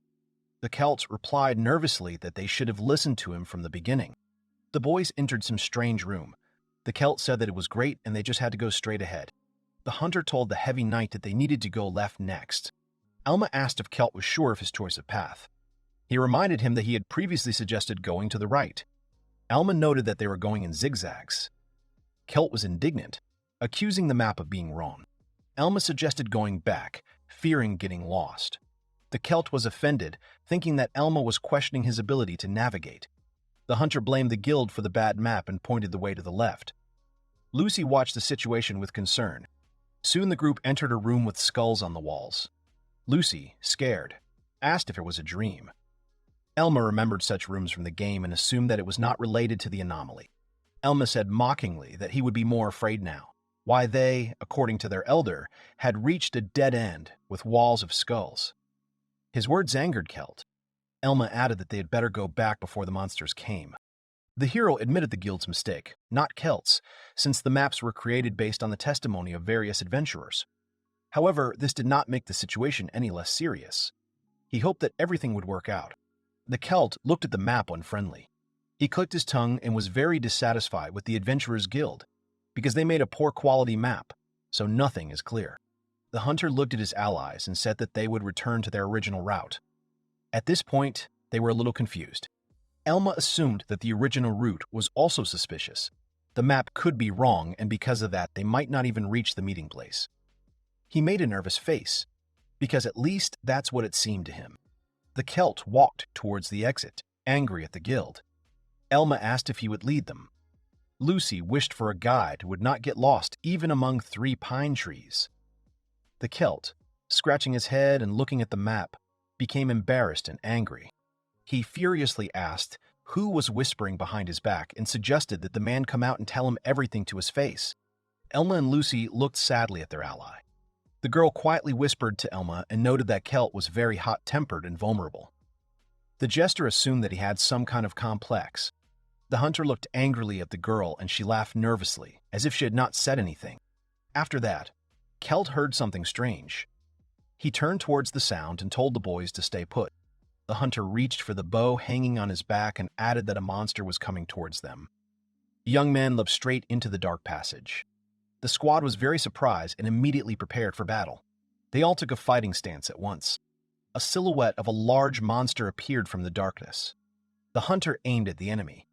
A giant, sewn from human bodies, came out to the squad. He was very muscular, had no head, and held swords in 3 hands. Seeing this monster, Celt panicked greatly, and a grimace of horror was visible on his face. Lucy was afraid of the monster and asked what kind of monster it was. It was a monster called Patchwork. It was level 67, had 228 health, and 66 mana points. Elma said tensely that it was Patch Kid, the keeper of the Crypt of Sorrow who always appears in the dungeon. Patchwork has a ton of detection skills and roams the dungeon to hunt adventurers. When there are 20 or more adventurers in the dungeon at the same time, they encountered him at this impasse. To put it mildly, they were unlucky. When encountering Patchwork, groups usually flee, creating a creepy atmosphere in the dungeon. The constant threat of pursuit and the monster's repulsive appearance increase fear. But in this situation, the monks and heavy knights are slow, and they are at a dead end. The boys watched the monster anxiously. Elma squeezed his sword in his hand. The young man calmly suggested to take down the monster, taking a fighting stance with a sword. The boys were surprised. The Celt thought that Elma had gone crazy. The monk was sweating, and Lucy looked at the monster with confidence. The hero shouted to Celt to stand behind him, as now, Celt is between Elma and the monster. The hunter replied that this was not a bad option. He added that Elma said this because he lacked speed, and he ran fast. Celt prepared to make a dash. Elma shouted for him to stop. Using the rabbit run, the hunter circled the monster, causing displeasure to Elma and surprise to the girls. The Celt justified himself by saying that a quick escape would help distract the monster, giving the others a chance to escape. Behind the hunter stood another Patchwork. He did not pay attention to the monster because he was talking to the squad. When Celt noticed the second enemy, he panicked. Cold sweat appeared on his face. The Celt stared silently at the second Patchwork, who was about to strike. He panicked when he realized that another monster was standing in front of him. The next moment, Patchwork launched a sweeping horizontal blow at the hunter's body. He wounded him in the stomach and threw him back. The Celt winced in pain. The shooter fell to the floor and screamed in pain. Lucy was surprised to notice that Patchwork was not alone. Elma said anxiously that it was because of the strange behavior of the monsters. Mabel screamed in fear that they could not cope with two enemies. At this time, the Celt was lying on the floor and covering his wounded stomach with his hand. He repeated that it was very painful. Blood was oozing from the wound, and the young man's body was shaking from the pain. Elma seriously told Lucy that he would distract the monsters. Then the young man ordered Mabel to quickly heal the wounded archer Celt. The nun replied that there was another enemy between them and she would not be able to save him. She added anxiously that if she healed him, he would immediately start running away. The Celt slowly crawled to the corner of the room, bleeding. The healer angrily exclaimed that the hunter was a thief and a coward who despised his friends and deserved his fate. The Celt writhed in pain, sweat streaming down his face. Elma calmly replied that the hunter Celt certainly did not deserve to die, and even one person could change the situation now. He looked straight at the monsters and was ready to go into battle. He agreed that Celt could try to escape again, but they had no choice but to bet on his honor. At this time, Celt was gulping air with his last strength. Mabel wanted to say that if the three of them did everything right, then everything would work out, but Elma interrupted her. The young man screamed and thought that nothing would come of it. The knight prepared to rush forward and said that he would draw their attention to himself. Mabel anxiously replied that she understood everything and asked, "How is he going to hold back two rags?" Lucy ran quickly at the enemy from the knight's side, signaling Elma on the way that she was nearby and ready to act. Elma turned his attention to his partner, after which he jumped up. Elma used the shield bash skill to allow the jester to make a quick dash forward. This turn of events greatly surprised the healer. Lucy ran past the monster. He didn't even notice her. At this time, Patchwork began to swing at the hunter Celt, who was lying on the floor. The young man turned around and saw the monster standing right above him. This greatly frightened Celt, and he was already prepared to say goodbye to life. The next moment, Lucy, who was behind the monster, dealt him a strong blow to the spine. Then she struck again with the dagger. Patchwork turned his attention to the girl and began to swing his sword. The jester pushed herself off the monster's back to the side, thereby avoiding the blow. Lucy landed carefully a little further away from the monster, but kept her eyes on the monster. The Celt shouted nervously that his allies were stupid and they would all die with him. Lucy replied that Elma was too kind, but she believed him and knew that they had a chance. The girl added that she will follow him no matter what. He always extends a helping hand to those in trouble. Lucy confidently summed up that this is just the kind of person he is. Her confidence greatly surprised the hunter. He didn't even know what to answer to her words. The girl declared that she was less kind than Elma and threatened to plunge a poisonous knife into Celt's back if he tried to escape again. She confidently aimed the dagger at the boy. The Celt clenched his fist in despair. He nervously shouted that they couldn't fight the three-armed god of death. With it, this monster was almost stronger than the local king of sleep. After that, he added that there were two of them. One of the rags struck Elma, but the heavy knight was able to successfully block it. The Celt shouted that they would all definitely die here. Mabel agreed with the hunter and said that with their strength, there was no way they could cope with both of them. Elma continued to fight the ragdoll one-on-one. The young man shouted that he would take on this monster, and the three of them would take down the second one. Mabel replied anxiously that it was impossible to do it alone. Elma confidently said that he was a heavy knight, and his job was to distract the enemy. The nun wanted to object, but the knight interrupted the girl and said that she should act faster. At the same time, Lucy was fighting another monster. Elma added that she should protect the wounded Celt and Lucy. This is the best option. The girl confidently answered that she understood everything and ran towards her allies. Finally, she looked at the knight and said that they would kill the monster and come to his aid. As the healer ran past the monster, the patchwork creature furiously ran after her. Heavy Knight Elma noticed this and used the skill Shadow Suppression to step on the monster's shadow, thus chaining him to the ground. With the power of his skill, he was able to stop and knock the monster to the ground. The hero screamed from the effort. Nero pointed the blade at the lying rag and said menacingly that he was his opponent. Elma lunged towards his enemy and swung his sword. Patchwork did not stay aside. He aimed his sword towards the heavy knight. The swords of the fighters crossed. Elma gritted his teeth and noticed that he had blocked the monster's first sword. Patchwork began to swing his second sword. At the moment of impact, The young man jumped up and avoided the monster's blow, noting at the same time that it was the second blade of the patch. Standing above the monster, Elma saw how the monster was preparing to strike with the third sword. The hero parried the ragdoll's blow and prepared for something when he realized that it was the monster's third blow. A magic circle formed in front of the patch. After that, Elma kicked the monster, thus jumping back. The monster used the skill Death Sword. A powerful wave flew from the magic circle, heading towards the knight. Elma instantly focused and pointed his blade towards the wave. The young man managed to cut the monster's skill in half and avoid being hit. The monster's blow was reflected on the floor. Patchwork began to prepare the next attack against the boy. Elma understood that on the fourth strike he would use the Sword of Death. This is a melee attack that activates very quickly and has extremely powerful attacks. Due to his large size and 3 arms, his attacks have a large radius of attack, in addition to being destructive. Elma understood that he was not an opponent. He could fight one-on-one. The hero shouted at Lucy to always move and dodge to the left of the enemy, so as not to stand still. Lucy was struggling to fight the patch and was very tense, but she heard Elma's order. Elma told Kelt and Mabili to attack the monster from afar, and Lucy to defend herself and dodge. Patchwork chased the girl, threatening her with a sword, and she became scared. The girl used the skill Acrobatics to avoid the blow. She jumped back from the wall several times. The monster's blade hit the wall. After Lucy flew up with the skill, she landed behind the monster. Lucy agreed and told the knight that she would do everything she could.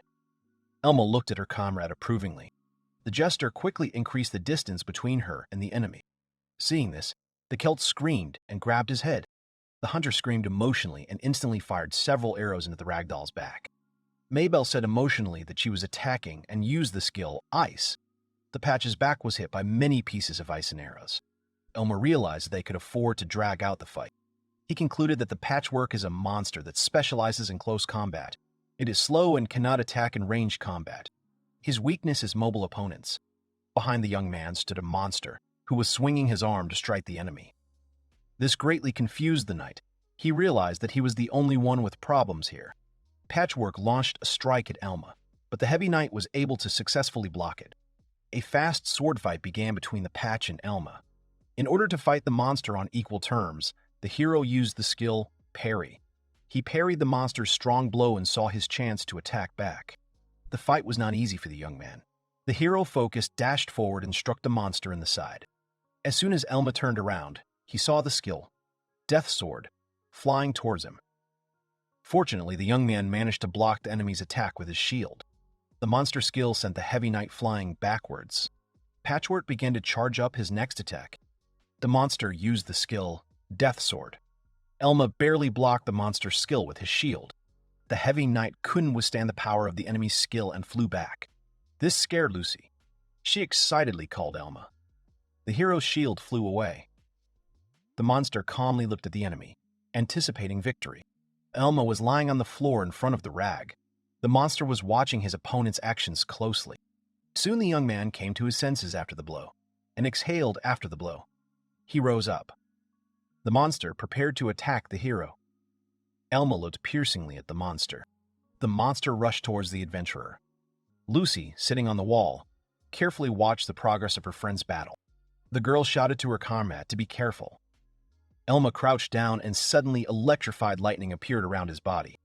The young man focused and activated the skill, Dying Dragon's Fury. With the power he gained from the skill, the hero managed to block 2 of the monster's swords at once. Elma, straining, parried the blows of 3 of the ragdoll swords and confidently declared his imminent victory. Lucy watched the fight from above. The young man, engulfed in electric discharges, was determined to win. Elma knocked the sword away from the monster with a blow, leaving it unarmed. The monster was confused. Elma pointed his blade at the enemy and declared that the forces were now equal. The monster recovered and entered the battle. Patchwork and Elma actively fought with swords. The young man repelled the monster's attack and delivered a deep blow.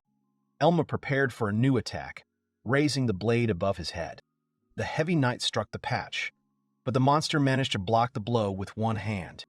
The enemy suddenly decided to attack the hero with the sword in his other hand. Elma managed to see the monster's attack, but did not have time to parry it. The young man was thrown aside by the monster's blow. the hero was almost pinned to the wall. Elma gripped the sword tightly in his hand and rushed straight at the monster with all his might. Patchwork managed to block Elma's swing with two swords. The hero realized that in order to defeat the Patch, he needed to use the rage of the dying dragon. The monster and the heavy knight Elma tried to overcome each other for a long time. Patchwork began to use the skill Death Sword. The young man managed to notice this and smirked because of it. The hero jumped back and blocked the Death Sword. He needed it to use up all his mana. Elma knew that 18 units of mana were needed to use the Sword of Death. The Patchwork one had 12 units of mana and 90 units of health out of 228 points.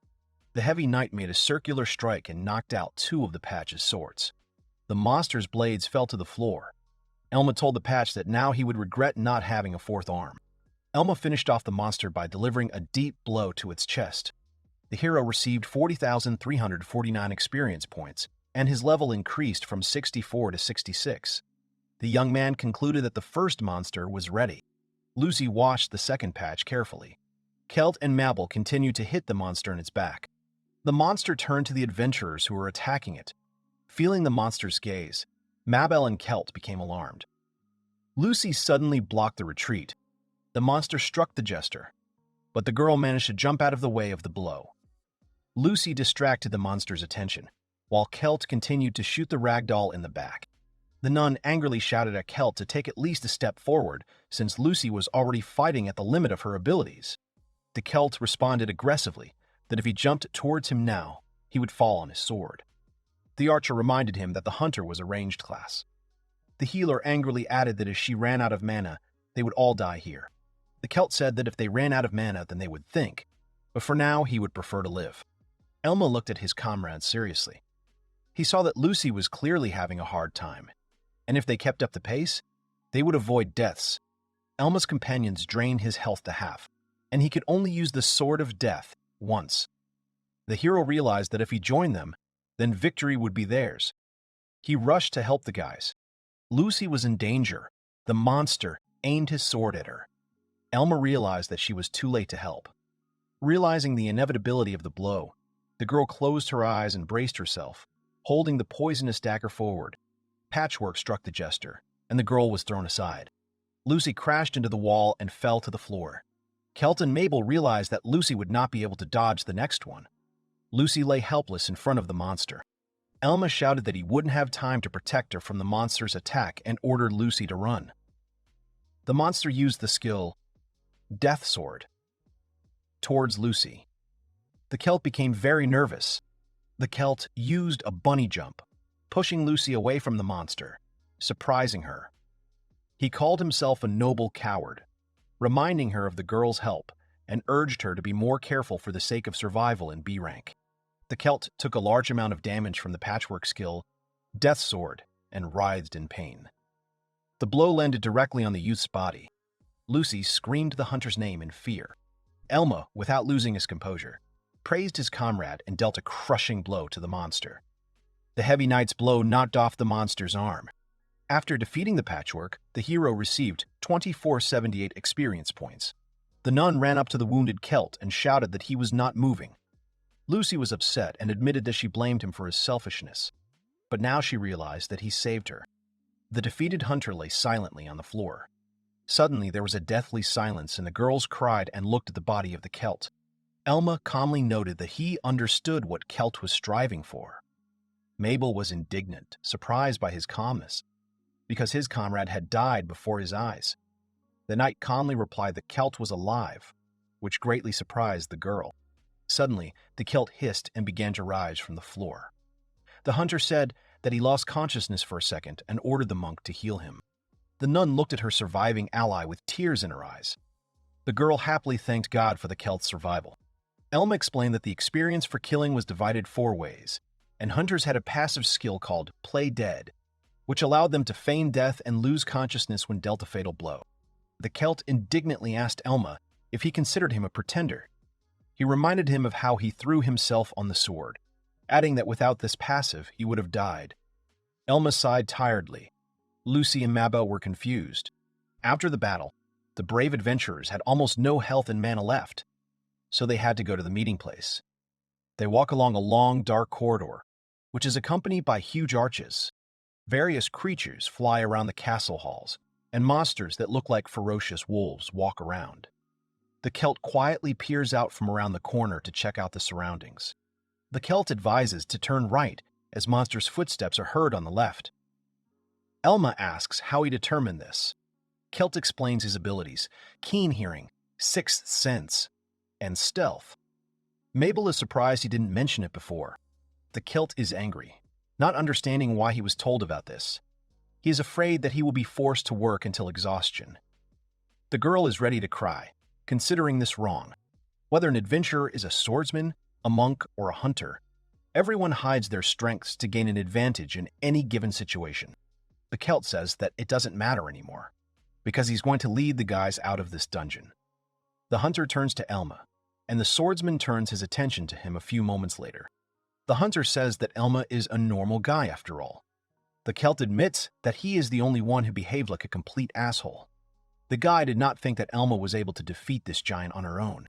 Elma, with a clear smile on her face, says that in any case, it was not easy for him. The swordsman admits that he even envies Celt a little, because he has a wonderful opportunity to fight his opponents so openly. Suddenly, Lucy rushes towards the swordsman and grabs him by the belt. The girl screams that she will not give it up. The Celt is perplexed and asks with sincere surprise what the girl could possibly be thinking. The Celt suddenly turns sharply to the side, and Elma, noticing this gesture, asks what happened. The hunter's sixth sense kicked in. He stood alert and looked towards the source of the sound. Mabel asks the hunter about the sixth sense. The Celt explains that the sixth sense is a skill that warns the hunter about danger, monsters, and objects that are near him. The Celt smiles contentedly and says that there is a rare item next to them. The Celt must decide whether to take the fatal blow. If he does, the ability cannot be used again. If he does not, his comrades may be offended. The Celt sits down by the wall of skulls. The Celt concentrates, and after a moment says that he may be a bad person, but he will undoubtedly be noble. Elma understands that it was difficult for Celt to decide. Perhaps the hunter simply does not like to remain in debt. Everyone is waiting for him to make a decision. Suddenly, Lucy approaches Celt and, bowing her head, sincerely thanks the hunter. After all, if he hadn't saved her then, the girl wouldn't be standing here with the guys and Elma. The hunter ignores the girl and says that he simply doesn't like being in debt to anyone. The Celt bows his head and quietly says that he is simply trying to survive. The Celt is ready to abandon the group even for his own salvation if there is a need for it. He is already used to fighting in this way, and that is why it is always difficult for everyone to get along with him and unite into a group. Elma doesn't understand how a hunter can say such things with pride. The Celt gets up from the floor after being treated by the monk and looks around. His gaze falls again on the eerie wall of skulls. Celt apologizes and explains that he did not realize at that moment that the boys could win, so he tried to escape. He realizes that he miscalculated and made a mistake in his judgment. Meanwhile, the boys looked at him and listened to him patiently. Monk Mabel bowed her head, smiling as she turned to Elma. The girl asked him with interest if he had really defeated the patchwork man alone, and wondered if the swordsman was really an ordinary adventurer. Elma admits that he simply knew how to fight the patch. He takes his sword out of its sheath and proudly places it on his shoulder. The swordsman says that without such a sword, nothing would have worked out, and without one rare skill. The girl frowns and tells Elma with disbelief that, like Celt, he hid his powers. She's surprised that Celt decided to jump under attack. The Celt, clearly perplexed and displeased that the girl had told something that should have been kept silent, turned to the monk and said that she really did have a boneless tongue. The Celt justifies himself by saying that he does not want friendship but is forced to retreat from his principles. The guys understand him and do not require explanations. Elma notices a level 60 destroyer sword on the floor. Rusty, heavy, and long, it's perfect for powerful strikes. The Celt noticed that Elma was interested in the sword and asked if the loot had dropped again. The girls watched calmly and waited for Elma to tell them about the new weapon that had dropped. The Celt turns to Lucy. He guesses that the girl has skills to increase the drop. The girl, in response, only touched her cheek with her finger and did not answer the hunter's question. Elma thanks Celt for saving Lucy and hands him the sword. The hunter suspects a trick and asks if Elma is trying to bribe him. Elma says that he certainly dealt the final blow in the battle with the patch, but it was most of the boys who fought it, and he did almost nothing. The swordsman holds out the trophy towards his team. The Celt objects and asks if the boys don't feel disgusted by him in that case. He says that he doesn't need the sword, because he just didn't want to remain indebted to the girl. Elma tries to explain, but Celt urges the group to move on so they won't be caught off guard again. Elma asks them to wait, and Celt asks what else is needed. The swordsman warns Celt not to go too far ahead, because if a monster jumps on him, the swordsman will not have time to cover it. Celt gets angry and shouts that Elma has had enough of him. He is not going to repeat the mistakes, citing his keen hearing. Lucy notices that when Celt is angry, he looks like a grumpy old man. Elma is surprised and asks Celt again about the rare item. Celt explains that he doesn't feel like they'll encounter many monsters along the way. Hunter thinks that he and the boys should take the risk. Monk Mabel expresses her desire to get to the meeting place as quickly as possible.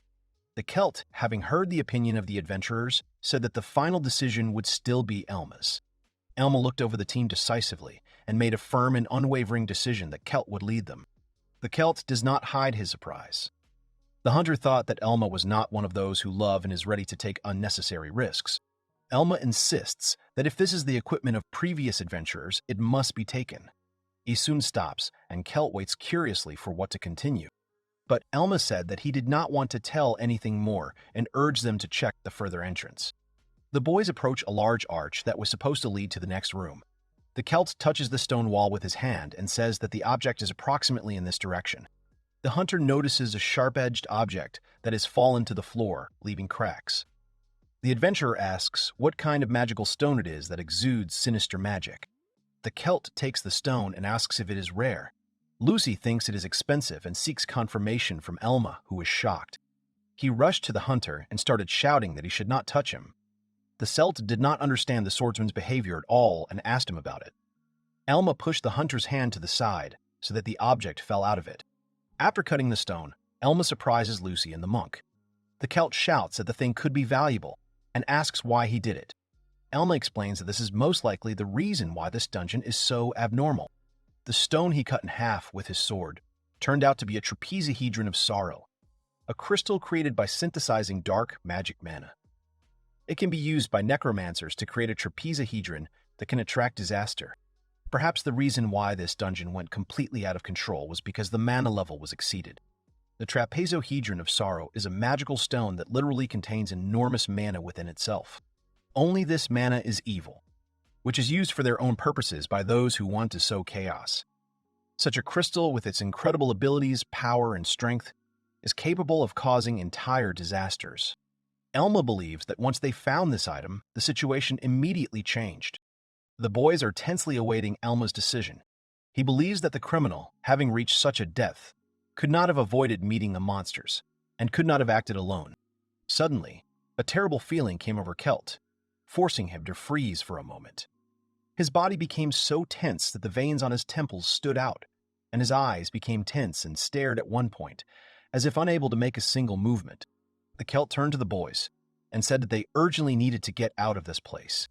A few seconds later, he literally screamed and asked the boys to stop thinking and start running immediately. Something scary and very fast was approaching them. The monk screamed because she knew about the disaster. She thinks that it would be better for her and the boys to go straight to the meeting place.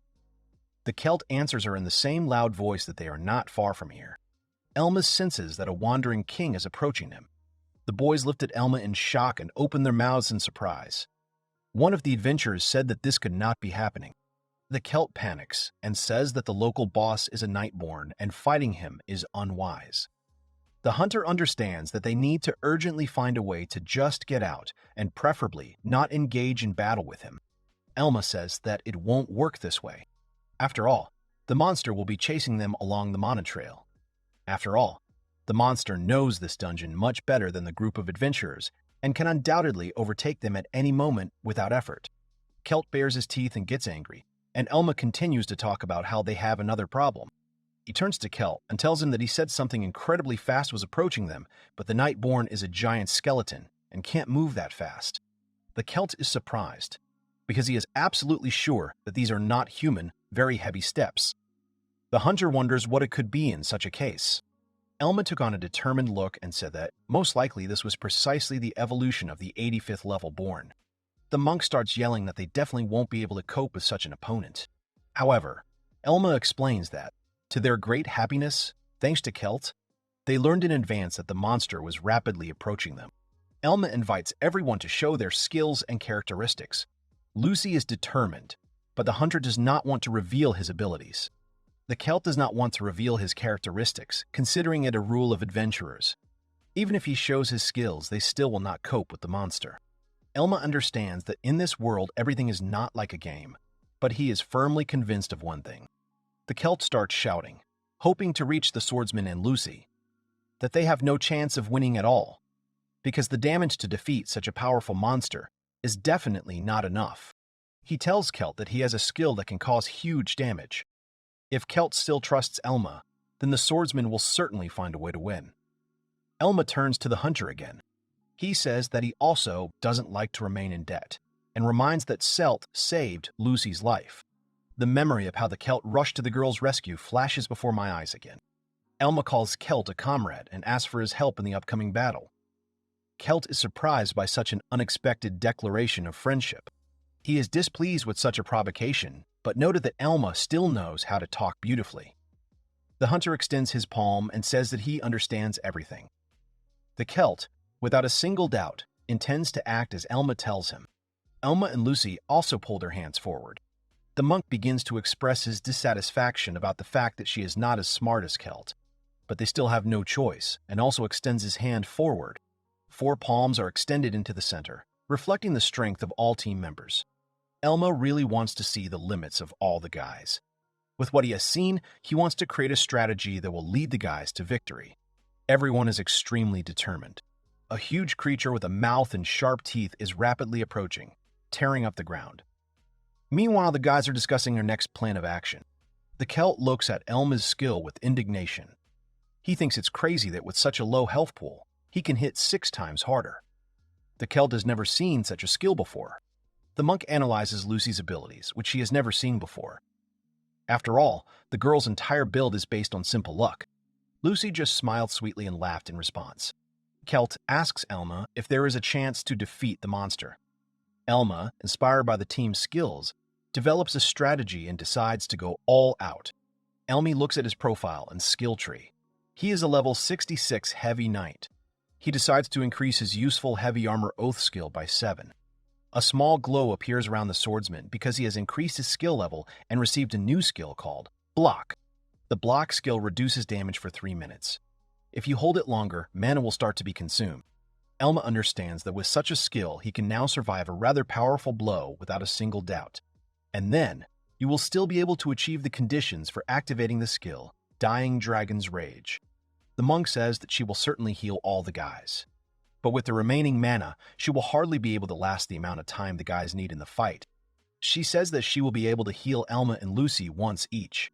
Her energy simply won't be enough for more, and all her power will be exhausted anyway.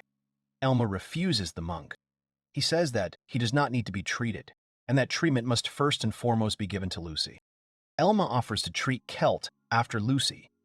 Celt is surprised by this decision. A hum and quick steps are heard from the dark corridor. The monsters were getting closer and closer to the guys. He was rushing inexorably fast, feeling the thirst for the upcoming battle. The boys take a fighting stance, preparing to create conditions for Celt's attack. A mistake could lead to the failure of the plan and Elma's death, but there is no other choice. He furrows his brows and realizes that the boys no longer have a choice but to quickly finish off the merciless monster. From the depths of the dark corridor, the terrible and vile sounds are heard more and more each time, making one tremble with horror and anticipation of the battle. All the guys stand in anticipation of the enemy, and do not loosen their grip for a minute. The silhouette of a monster appears at the end of the corridor. The atmosphere tenses. Elma, Lucy, and the monk remain determined. The monster lets out an angry roar. The monster turned out to be a level 85 Skull Lord. The monk screamed and realized that this was, without a doubt, something terrible. Coming closer, the monster revealed itself. Its upper part was a skeleton, and its lower part was the body of a horse. On its head was a crown. in its hands a sword and a shield. Elma realizes that unlike Dbornin, this monster relies heavily on its speed. The rest of its attacks should be the same. The girls listened attentively to Elma, and the monster again screamed shrilly in a loud voice. Elma creates Life Shield, and then uses Dying Dragon's Fury, surrounding himself with lightning. The skill No Regrets increases his energy. The monster attacked the boys with terrible screams, and the boys rushed towards him. Elma ordered to act strictly according to the plan. The monster and the adventurers rush towards each other. Lucy jumps on the wall to strengthen the blow. Elma runs ahead, and the monk behind. Elma is sure that the Celt heard the steps of the Lord. However, the swordsman still did not expect that the monster would have its own rather powerful shield. The man understands that now, as simply as air, a quick fight is necessary. If they simply try to crush the monster with characteristics, then the guys will still lose. The Skull Lord charged at the boys one last time, fully prepared to attack, and Elma gave the order the Celt must act at that very moment, without the slightest delay. The Celt suddenly appears from the floor and shoots a bow at the monster's back using the precise shot skill. The arrow hits the heart area. The Skull Lord was immediately taken aback by the blow. Elma compliments Celt on how well he did. Celt smirks and uses his Shadow Dive skill again, allowing him to pass through space. The monster growls again and wants to start attacking. Celt suddenly jumps out of the floor and jumps back with a sharp movement. Lucy, watching the monster from the wall, understands that it is extremely difficult for him to turn around after being defeated by Celt's attack. The girl jumps from the wall onto the Skull Lord, spinning in the air and delivering an acrobatic strike, repeatedly hitting the monster with her weapon. In doing so, she places a debuff and poison on the Skull Lord, using the wounds she inflicted on him. Lucy lands masterfully on the floor and shouts to Elma that everything worked out exactly as planned earlier. She inflicted several poisonous wounds on him. Elma rushed at the monster with all his might and said that this was undoubtedly a great turn of events. Now it was finally time to move on to the main part. Elma swings her sword and uses the disarm skill. The Skull Lord lets out another ear-piercing scream. Elma gives the command to the monk to begin to act. The girl activates the slow down skill, and a clock with gears appears around the monster, slowing its movements. Noma rushes to attack again. Analyzing the situation, Elma sees that he has reduced the attack power, speed, and inflicted poison on the Skull Lord, significantly reducing his mana and health. Elma realizes that everything is going perfectly so far, but bosses have high resistances, which reduces the effectiveness and duration of debuffs. This makes the fight more difficult, but the team does not lose spirit. The Celt takes aim with his weapon again, and Lucy is ready to act again. The monk is still trying to delay the monster's actions. Since the Skull Lord is the boss, the boys must defeat him quickly. Elma is surrounded by lightning and charges forward, ready to deliver the finishing blow. The boys prepare to attack. Celt pulls back his bowstring. Lucy runs forward. The monk raises his staff, and Elma shouts the command to strike simultaneously. Together, they run towards the Skull Lord. Elma plans to apply 3 debuffs: speed reduction, attack power reduction, and poison. Elma fills herself with lightning-like energy and decides that this is their only chance. The monster, noticing the knight's swing, grabs his weapon and makes sounds. Suddenly, Elma's sword collides with the Skull Lord's sword. The skeleton sword is like a shapeless weapon that has sharp ends. Elma uses the parry skill without any hesitation. He swings the ball with all his might and hits the Skull Lord. The first debuff can be considered to have been successfully applied. The monster swings its weapon again, and then Lucy comes into play with her poison skill. Lucy jumps and swings her dagger to inflict poison on her opponent. The Skull Lord notices the attack and manages to cover himself with his shield, which is covered in bones. The girl jumped back onto the wall and was unhappy with this trick of her opponent. The Celt began to shoot straight at the target. The arrow hit the monster right in the thigh. In response, he only turned around and looked at the source of the blow. The Celt was dissatisfied because it did not cause any injury. He thought that the monster was like being bitten by mosquitoes. The monk, Lucy, and Elma surrounded the monster on one side, and the Celt was on the other side, mostly from behind. Lucy jumps on the monster again to inflict a debuff it hadn't received before, but the monster shields itself again. Not only was he able to cover himself, but he also threw the girl several meters away from him. Elma immediately rushed to help Lucy as fast as he could, when suddenly the Skull Lord swung his weapon high and straight at the Heavy Knight. Elma decides to take the parry skill, but literally a couple of seconds later she realizes that he still won't have time to pull off such a trick. While Elma is pondering, the Skull Lord attacks him and throws away his shield. The knight realizes that this is only the beginning. The man realizes that he still has a shield of life. This means that we urgently need to find a new opportunity to somehow harm the Lord of Skulls. While Elma was thinking, the skeleton took out his weapon and summoned his powerful power. Lightning spears started to be released from the weapon, and the Heavy Knight was definitely struck by the skill of the Skull Lord. Elma shouted at the top of his lungs for the boys to run away from the battlefield, and from the strong and perhaps even invincible enemy, as far as possible. Lucy wiped her cheek, and Celt and the monk were shocked by the swordsman's order. The Skull Lord had awakened his power and was ready to attack with all his might. The Skull Lord used the skill Thunder Pulse to slam his sword into the ground. Lightning bolts shot out from there, aiming at the boys. The boys try to take cover, but Celt runs away. The monk hides, and Elma and Lucy are pinned to the walls. The Skull Lord focuses his energy, lowering his head to the hilt of his sword. The skeleton continues to use the skill, throwing Lucy back and pinning Elma to the wall. Lightning wraps around him, destroying his life shield. A sharp weapon appears in the hunter's hand. He pushes himself away from the wall and mockingly addresses the monster. The Celt warns the Lord not to underestimate them. Who survives so much? The Celt swings at the monster and jumps up. After the jump, the Celt finds himself in front of the Lord. A bone hand with a weapon threatens the hunter with a fatal blow. The Lord's empty gaze terrifies the Celt. The skeleton attacks Celt, throwing him back with a scream. Elma calls out loudly to Celt, hoping to get an answer. The Skull Lord, having dealt with the Celt, rushes towards Elma. The swordsman successfully parries the monster's attack, which swings again. Elma realizes that a powerful blow is being prepared. The Skull Lord draws his sword from his back with all his might and slams it into the ground where Elma should be standing.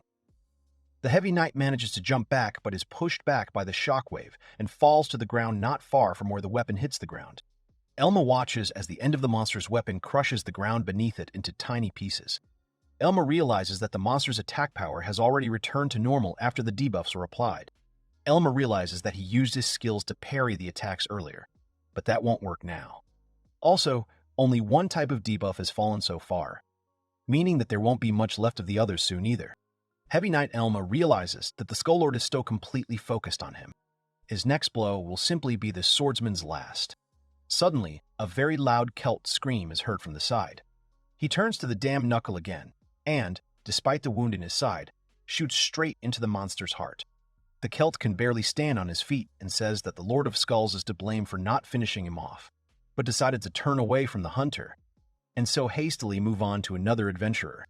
The Skull Lord is defeated again, his head bowed low in sudden helplessness. But it is unknown for how long. The Celt used his skill called Court Death. Elma remembers how before the fight, he asked the monk to restore the Celt's health and apply a protection that reduced damage by 30%. It was a risk, but a justified one. Thanks to this, the Celt was able to give a vital chance for victory. He was able to hit the monster right in the heart with his arrow. Elma is incredibly happy that he was not mistaken in the slightest about his friend, and said that he expected nothing less from him, addressing Celt with a grin as a veteran. The Celt looks resolutely at his comrade and tries to get his breath back to normal. Elma seizes the moment and swings her sword, moving it far to the side to gain significantly more power for the attack. The swordsman screams that it is all over for the Skull Lord. The monster screams and looks at the Heavy Knight. The Skull Lord doesn't have time to shout something in his own language before Elma suddenly uses her sword to cut the Skull Lord's bones in half with enormous, simply unimaginable force. The monster's head flies off, and it lets out a final scream. Elma looks at the remains of the creature in the corridor, now empty after the battle. All the guys are exhausted. They're trying to catch their breath and more or less bring their battered state back to normal after a stormy and merciless fight. Elma sits down on the floor and pushes the ball into the ground. As a result of the battle, 9,057 experience points were received, and the level rose from 66 to 71. The guys still won despite all the failed points of the battle plan. If they had lost here, a huge number of adventurers would have died. The monk does not believe what happened and realizes that they still won. She begins to cry loudly and repeats that they defeated such a strong opponent and that she still cannot believe it. Lucy sat next to the monk and just smiled sweetly, letting the monk hug her so that she could find her comfort after such a restless and dangerous battle. Elma turns to Celt and thanks him. He says that if the hunter had not decided to take the risk, then they would all be lying here now, defeated by the merciless Lord of Skulls. The Celt agrees with Elma's words and falls backwards onto the ground. He tries to catch his breath and says that he never wants to fight again when he's on such a tightrope. Tears of joy flow from Celt's eyes after the victory. The guys support him with a smile, understanding his feelings. Suddenly the bones began to dissolve intensively and turn into an unimaginably light dust. A rather large pile of Christies remained in the place of the monster. Elma paid attention to it. The Celt rises from the ground with great effort and says that this is the first time he has seen a level 85 magic stone. The hunter assumes that this item is probably worth a fortune. Elma is looking for information about the magic stone obtained after the battle with the Lord of Skulls, and confirms Celt's words. This item is worth about 10 million. The Celt's face twisted into a terrible grimace from these words, and Elma's imperturbable intonation. He's indignant that Elma is calm about the find, as if it were an ordinary thing. Elma attributes the success to Lucy's luck, and she giggles sheepishly. Suddenly, Elma also notices the shield that the Skull Lord left behind. The Skull Lord's shield holds a strong grudge that protects the owner from attacks. The Celt is glad that the boss dropped useful items, emphasizing Lucy's luck. The monk jokes about the rule, whoever finishes him off gets the loot. The Celt replies irritably that otherwise he wouldn't be standing still. The Celt smiles contentedly and tells the monk that Elma gave him the loot from the battle with the ragman. The hunter says that this is enough for him to treat the heavy knight to a drink. Elma says that he checked the value of the Skull Lord's shield that dropped. It turned out that the Skull Lord's shield is worth about 55 million. Everyone is amazed at the cost of the item. The monk and the Celt are surprised, and Lucy does not believe that such a thing can cost so much given its terrible appearance. Elma explains that he doesn't really want to sell the shield. After all, it's much better than his current shield. But due to the significant difference in level, the Skull Lord's shield will be hard to use in combat and for exploring the world. Elma smiles and says that it would still be simply unfair to take him for yourself. After all, without the guys, he would not have dealt the final blow. And that is why it is necessary to distribute the received and such unimaginably precious loot. The monk says that she is just a healer, so there is no need to divide the reward between her. She had no mana left in the last fight, so she was almost useless. She thinks that most likely she was just a hindrance in the last fight. She indirectly addresses the Celt and says that Elma and Lucy have no obligations to this hunter, just as they have no obligations to her. And the hunter only looked at the healer with genuine displeasure. Moreover, the guys can gather in a guild and divide everything there. The monk turns to the guys again. She sincerely wants to say that although a lot has happened in their group, she is very happy. She was lucky to team up with them. The Celt looks away with some displeasure. The monk comes closer to Celt and smiles from ear to ear. She says that she wasn't kidding when she said that she was glad that she worked with Celt. She expresses her doubt to Celt that if it had been someone else instead of them, the boys would have won. Celt turns away and denies the monk's words. He notices that she has a black heart, and she only wants to find a reason to laugh. Lucy and Alma watch this scene of bickering between the hunter and the monk, and understand that finally a peaceful and long-familiar atmosphere has arrived. Elma, despite her victory, understands that this is far from the end. After all, the wandering king of sleep, the Lord of Skulls, was defeated, which means the problem in the crypt was solved, and the situation with the monster attack was also soon resolved. However, as Elma thinks, the one who arranged all this is still at large. Coming out of the dungeon, the boys find themselves in a courtyard among ruined buildings with deep cracks. When they step into the light, someone notices them and asks what is going on. Suddenly, a masked man asks with genuine displeasure that someone took down a local boss, and it turned out not to be at all as they had agreed with someone. Suddenly, a man who was sitting to the side, leaning against a column, clutches his wound, hoping to ease the already acute pain. He asks if they are finally saved, and someone managed to bring down this merciless monster. The tired adventurers gathered in the courtyard. Some, exhausted, sat without strength. Others, able to stand on their feet, took up fighting stances. Elma mentally counts the people in the square and realizes that 6 of them are missing. He realizes that out of the 20 adventurers in the square, there were only 14 people. The bodies of those who die inside the dungeon disappear without a trace when the dungeon is closed. And among the survivors, there were no new faces for the heavy night. Elma wonders if the criminal was among those who took part in the raid, or if he managed to run out before the boss was hastily defeated in a difficult battle. They don't know the level, class, or characteristics of the criminal. Besides the guys, someone else here encountered a dangerous enemy, and looking for the criminal right now is too dangerous and risky. Suddenly, Kalos approaches the guys and asks if there is really someone among them who is able to defeat the boss. The man asks who defeated the boss. Elma replies that they did it. Everyone in the square looks at the adventurers in surprise. The guy with outstretched arms quickly approached Elma and said that he definitely felt that there was something special about him. Now Elma smiles and says that Kalos is overpraising him. After all, he couldn't have done anything alone, and the victory is the merit of each adventurer on his team. The guy accepts Elma's words and says that even with such an outcome, it is quite hard to believe that they killed such a monster. Kalos says that he also encountered the Skull Lord in the dungeon. The guy says that he realized that his comrades would be useless, so he left alone. He admits that he would be ashamed to run away from the enemy, but he had to tell the other adventurers about it. He closes his eyes in regret. The girl calls Kalos teacher and through tears expresses joy that he is safe. She worries about what she would do if he died. Kalos smiles and extends his hand to the girl, asking her not to exaggerate. He assures her that he has been in worse situations than the recent fight with the boss. The guy calmly closes his eyes and sincerely thanks Elma. He says that the life of each of those who stand in this square is now saved thanks to Elma and his brave and united team of adventurers.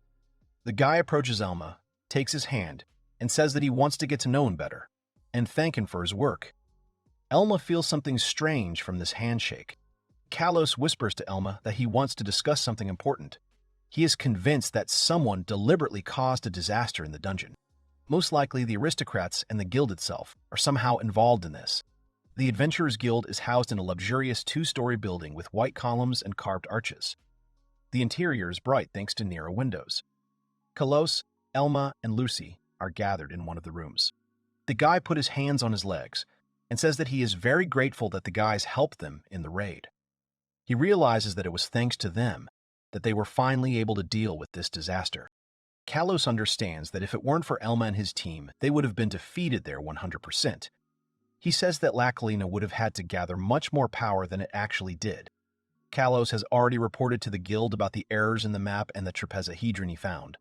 Elma wonders if the errors could be due to negligence on the part of the cartographers, but the problem remains serious. On this map, all routes except the main one were indicated incorrectly. Any other group that encountered the Skull Lord would have been unable to escape or would have been trapped and unable to fight back. It seems that the mapmaker was deliberately trying to increase the number of casualties. Elma realizes that the Weeping Trapezohedron is hidden far from the main route so that no one can find it and destroy it. Elma says that this is a rather large and significant disaster, and asks Kalos if they managed to find out anything about the mapping. The guy says that he passed on information to the Adventurers Guild. As it turns out, there was a man who went from being an adventurer of the guild to being its hired worker. Because this guy was doing so well, he was given a lot of tasks. As for the preparation for this raid, it seems like he did the vast majority of the preparations alone, without any help. Kalos leans over a little and says that this guy is now missing. Elma asks her interlocutor again whether everything really turned out in such an unimaginably strange way. Kalos goes on to say that he has traveled throughout the kingdom in search of this strange phenomenon. Just when he's about to find a clue, it slips away from him again. Despite this, he still has some suspicion. He believes that the Marquis of Hallard's family is somehow mysteriously involved in this. There aren't many organizations in the kingdom that can pull this off. Elma realizes that Kalos's words sound logical. Elma also understands that the problem is still in the motive. He wonders if this can bring even a little benefit to anyone. Kalos continues. Kalos is sure that the culprit will not stop. He believes that the guild will not take action, especially when it comes to partners. Therefore, he calls on Elma to cooperate. Elma looks at the guy with some mistrust, drawing her eyebrows together and not hiding her concerns about this matter. Kalos's face depicts a universal calm that, at first glance, seems indestructible. Elma firmly agrees. He agrees to cooperate and offers to share information they discover to improve the efficiency of their work. Lucy also resolutely agrees. She asks to be sure to let her know if her help is suddenly needed in this difficult matter with intricate plots. The boy closes his eyes and thanks the boys. He says with sincerity that he is glad to have met them. Lucy and Elma slowly approach the exit door. Kalos addresses them again at the end. Kalos says that the kingdom of Nolson is huge. There are many noble families, but the reality is that in reality only a few hundred people protect the peace within the kingdom. Kalos places great hopes on the boys. When the boys left the palace, it was already a dark night outside, and only the moon illuminated everything around with dim glare, which immediately interrupted the streams of light from the tall street lamps. Lucy follows Elma and admits that she understood little of what Kalos said. She asks if it is true that the monsters in the city are being strengthened. The girl asks whether they should get involved in this at all, since they are just ordinary adventurers.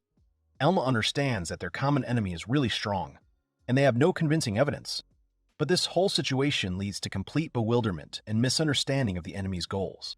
Perhaps their goal is to destroy sleep. The girl asks in surprise what is sleep destruction and what it could mean.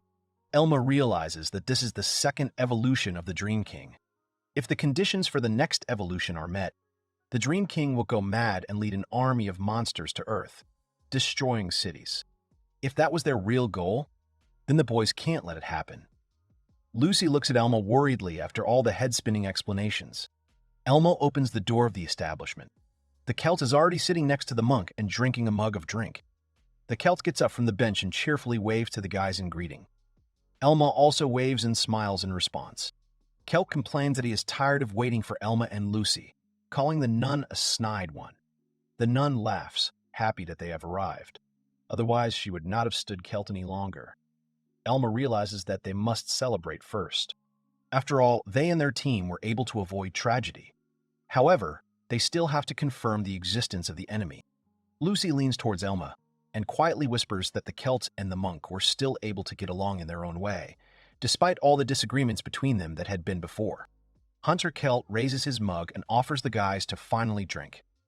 Everyone agrees and raises their mugs with drinks with a smile. The mugs merrily clink together in the center to the sounds of a victory toast. Elma realizes that it was still a great victory. Several days have passed since the raid. Peace and quiet reign on the streets. People walk peacefully and chat with each other, discussing a variety of topics. Elma couldn't even imagine it. If they hadn't managed it then, the peaceful life of this city would have come to an end. Lucy smiles and says that these people are lucky that they won't have to see the Lord of Skulls. In that raid, the boys encountered the Skull Lord. Since he was defeated, nothing terrible happened in the city, much to the adventurers' happiness. However, despite everything, Lakalina is still in the crosshairs. Kalos suspects that there is a spy in the guild who drew the fake map. If the enemy acted so openly, then he is certainly not afraid that he might be exposed. In any case, they cannot find out the true identity of the enemy. Elma understands that something is clearly wrong here. The boys approach the Adventurers Guild again. Today, they need to choose a new dungeon. The quest board has different dungeons with descriptions that can be taken for exploration. Elma says that they need to become stronger, regardless of the enemy's plans. Lucy supports him. Suddenly, Elma's attention is drawn to Celt, waving at them. They exclaim when they see their favorite comrade. He approaches the boys and says that he heard something interesting. The hunter says that good adventurers are the first to hear useful rumors. Elma notices a funny thing. Even good adventurers run very quickly and dexterously, or to be more precise, they run away. Elma reminded him of that incident and told Celt that he was a real good adventurer. He scratched his temple with his finger and hesitated, but still apologized for the incident when he ran away as fast as he could after an important battle. Elma says that in any case, any information will be useful for adventurers, and Lucy was ready to listen to new information. Elma agrees and asks Celt to tell everything he knows and what he managed to learn from others. Celt becomes serious and warns that information cannot be shared here. Behind the fence, two adventurers shout at him, warning Elma not to trust Celt. The Celt exclaims with displeasure and asks Elma and Lucy to leave this place. Lucy jokes that Celt looks like a spiteful and self-serving villain. Elma smiles, thinking that he still hoped to become famous. The boys entered the tavern. Elma and Lucy waited patiently for the information from Celt, which he was so eager to tell. The knight asks how much they need to pay for his information. The Celt is perplexed and says that he actually had no intention of taking money from his comrades. The Celt frowned and said that they thought something strange was going on in Marcus Howlord's family. These rumors are spread among the families of the aristocracy. The Howlord family is obsessed with the purity of blood and only takes their own. A stranger will not be able to take an important place in the family. So even the youngest son of the family can become an heir. But now there is no potential heir. Therefore, there are many factions in the family that are in conflict with each other, and the family members still cannot decide who will be the next heir. It is said that there is a lot of dirt going on behind the scenes. The current head does not neglect anything at all. Maybe even unnecessary people are ordered to be removed completely. Elma believes that the rumors may be exaggerated and the situation is not so bad. Celt seriously mentions Suna Howlord, a brilliant and ruthless swordswoman, the first child of the head of the family. The Celt says that the villagers say that she is quite a scary woman. She has been trying hard to establish connections with various aristocrats lately. It seems that she is desperately clinging to the place of the heir. It seems to the Celt that the recent disasters have been following their course rather suspiciously. Elma agrees with Celt. He says that it is quite possible that the potential heiress is trying to make a name for herself, so she wants to arrange such a catastrophe. Such a possibility cannot be completely ruled out. Celt understands that Elma is quick-witted. That's why he decided to share the information with him. Elma agrees with the hunter and says that he will remember it and thanks Celt for the information. Elma puts her fist on the table and asks Celt if that was all he wanted to tell, and the hunter didn't want to add anything. The Celt understands and asks if it is really that obvious. He continues and says that the guild is hiding something, because not so far from the city, an unusual dungeon appeared. Lucy raised her eyebrows and her eyes widened in surprise. She couldn't believe that an unusual dungeon had appeared nearby. The Celt confirms that if everything goes as it should, the adventurers will be able to earn a lot of money and resources. Elma reminds them that they are B-rank adventurers and will be of interest to A-ranks in the dungeon. Celt wonders why Elma is so serious. The Celt closes his eyes and says with displeasure that he had hoped that he and Elma would work together, which is why he had called him. Elma asks what this place is, where the new secret dungeon is. The Celt remembers the name, the Tower of Phantom Beasts. Elma stands up abruptly. The chair moves, and the knight repeats the name, frightening the Celt. The bartender looked at the boys with distrust, and Lucy, noticing this, asked Elma not to shout at the whole tavern. The knight hesitated and immediately, without delay, respectfully apologized. The Celt assures that there are already rumors about the dungeon, so it is too early to worry. He wonders how profitable it is. Sometimes rare dungeons appear randomly, and players fight for access to them. Elma says that very rare items drop there, and there are also many rare monsters. Lucy asks if there is some item that Elma needs for battles. He explains that one of 5 random monsters can appear there. Among them is the one that Elma is very interested in, the Grim Reaper. Lucy looks at Elma in surprise. He continues that if you get his skill book, you can become even stronger. The entire monster drops the hand of the death god. It's a book with a binding made of bones and a cover made of long phalanx bones. The book is called The Hand of the God of Death. Its binding is covered with the skeleton of some insect, and the cover of the book itself is presented in the form of a skeleton in a robe that stretches out its hand to the reader. Elma believes this is the perfect skill book for a high-luck jester. It's as important as a smoldering fang for a heavy knight. You can say that without this book, it's like without hands. Elma turns to Lucy and tells her that with this book she will be a hit in any group. Usually no one can use such a book normally because of their poor luck. But Lucy has nothing to fear. She has no risk of failure. Elma looks at the girl confidently, explaining to her the principle of working with the book. The girl looks at the knight with enthusiasm and with a certain desire that has appeared in her eyes. He smirks and says that maybe Lucy will become even much stronger than him. Suddenly, the girl put her fist together and said that she definitely wants this book. She enthusiastically says that it is worth being an adventurer for such a trophy. Elma is happy with the girl's decision and explains that this will be their next goal. He turns his attention to something off to the side and notices another important detail. The Celt looks at the guys with genuine surprise. Elma turns to Celt and asks him what their very reliable and very experienced comrade, the adventurer of the rank, is thinking about. The Celt throws up his hands and says that, unfortunately, he will not be able to participate in such an adventure. He is extremely happy that Elma invites him, but he has other things that are more important than this. The Celt folds his hands in front of his chest and says that he will never change his mind because he considers this a very dangerous activity, and he, as everyone already knows, is not at all used to taking risks. Celt says that it is better to go for simple tasks where you don't worry too much about the consequences. When you worry too much, there is a greater chance that you will make a mistake. In the end, Elma agrees with Celt's opinion. Elma closes his eyes and he realizes that there aren't many B-rank adventurers among the other dungeon explorers, especially those who act alone. Almost everyone works in already established groups, and people like Celt are a rare case. Like the support class, Mabel also has a constant stream of work. She is constantly picked up by various raids, and she already seems to have her own group. She's nothing like the lone wolf Celt. Elma reflects on the fact that he is an unreliable guy, because he can tell information about the dungeon to someone else, and thus create unwanted competitors for them. Elma smiles and tells Lucy that it looks like they will be alone together. The girl happily agrees. They wave to Celt and leave the tavern. At this time, someone is riding along the road in a carriage. The carriage passes by narrow streets, and Elma and Lucy are forced to bow after it. Afterwards, the guys sat down to rest not far from the house. In the distance, large stones were visible. These stones were a sign that they were almost close. Elma and Lucy confidently walked along the mountain serpentine.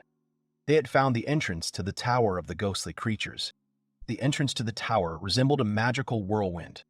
The road to it was also represented as a mountain serpentine, strewn with countless stones. It is immediately clear that one must step on such a road with extreme caution. Lucy asks why the guild hid the dungeon after learning about it from Celt. Elma replies that there are great rewards here, and the guild probably wanted to take them for themselves, or wait until he defeated the master. In the game back then, players would fly in literally a few minutes, and the dungeon would be cleared in 2 minutes. Only the guild hid the find. There is a high probability that someone has already entered the dungeon. Maybe they shouldn't have come here, Elma and Lucy, but this is a good opportunity to get the hand of the death god.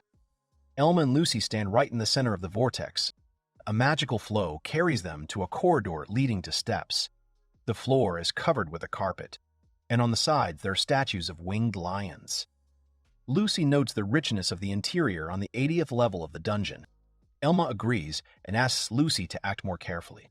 It is better to run away from dangerous monsters, and in tight places and dead ends, do not let yourself be squeezed in order to have the opportunity to get out. Elma and Lucy are determined. Their target is the monster that will drop the hand of the death god.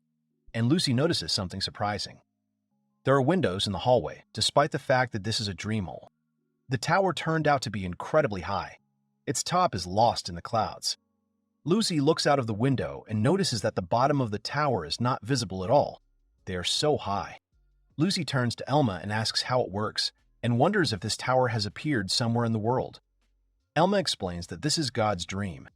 The sky here is also not real, and the dungeon is just the personification of a dream. Elma tells Lucy that it is better not to go outside, because he does not know what will happen if the girl suddenly falls. Lucy stretched out her arms in front of her and took a couple of steps back from the window and agreed with the knight. The knight cracked his knuckles, and Lucy pulled out her weapon. The brave adventurers were ready to begin their hunt again. Grim Reaper. It has both high damage and a large radius of attack.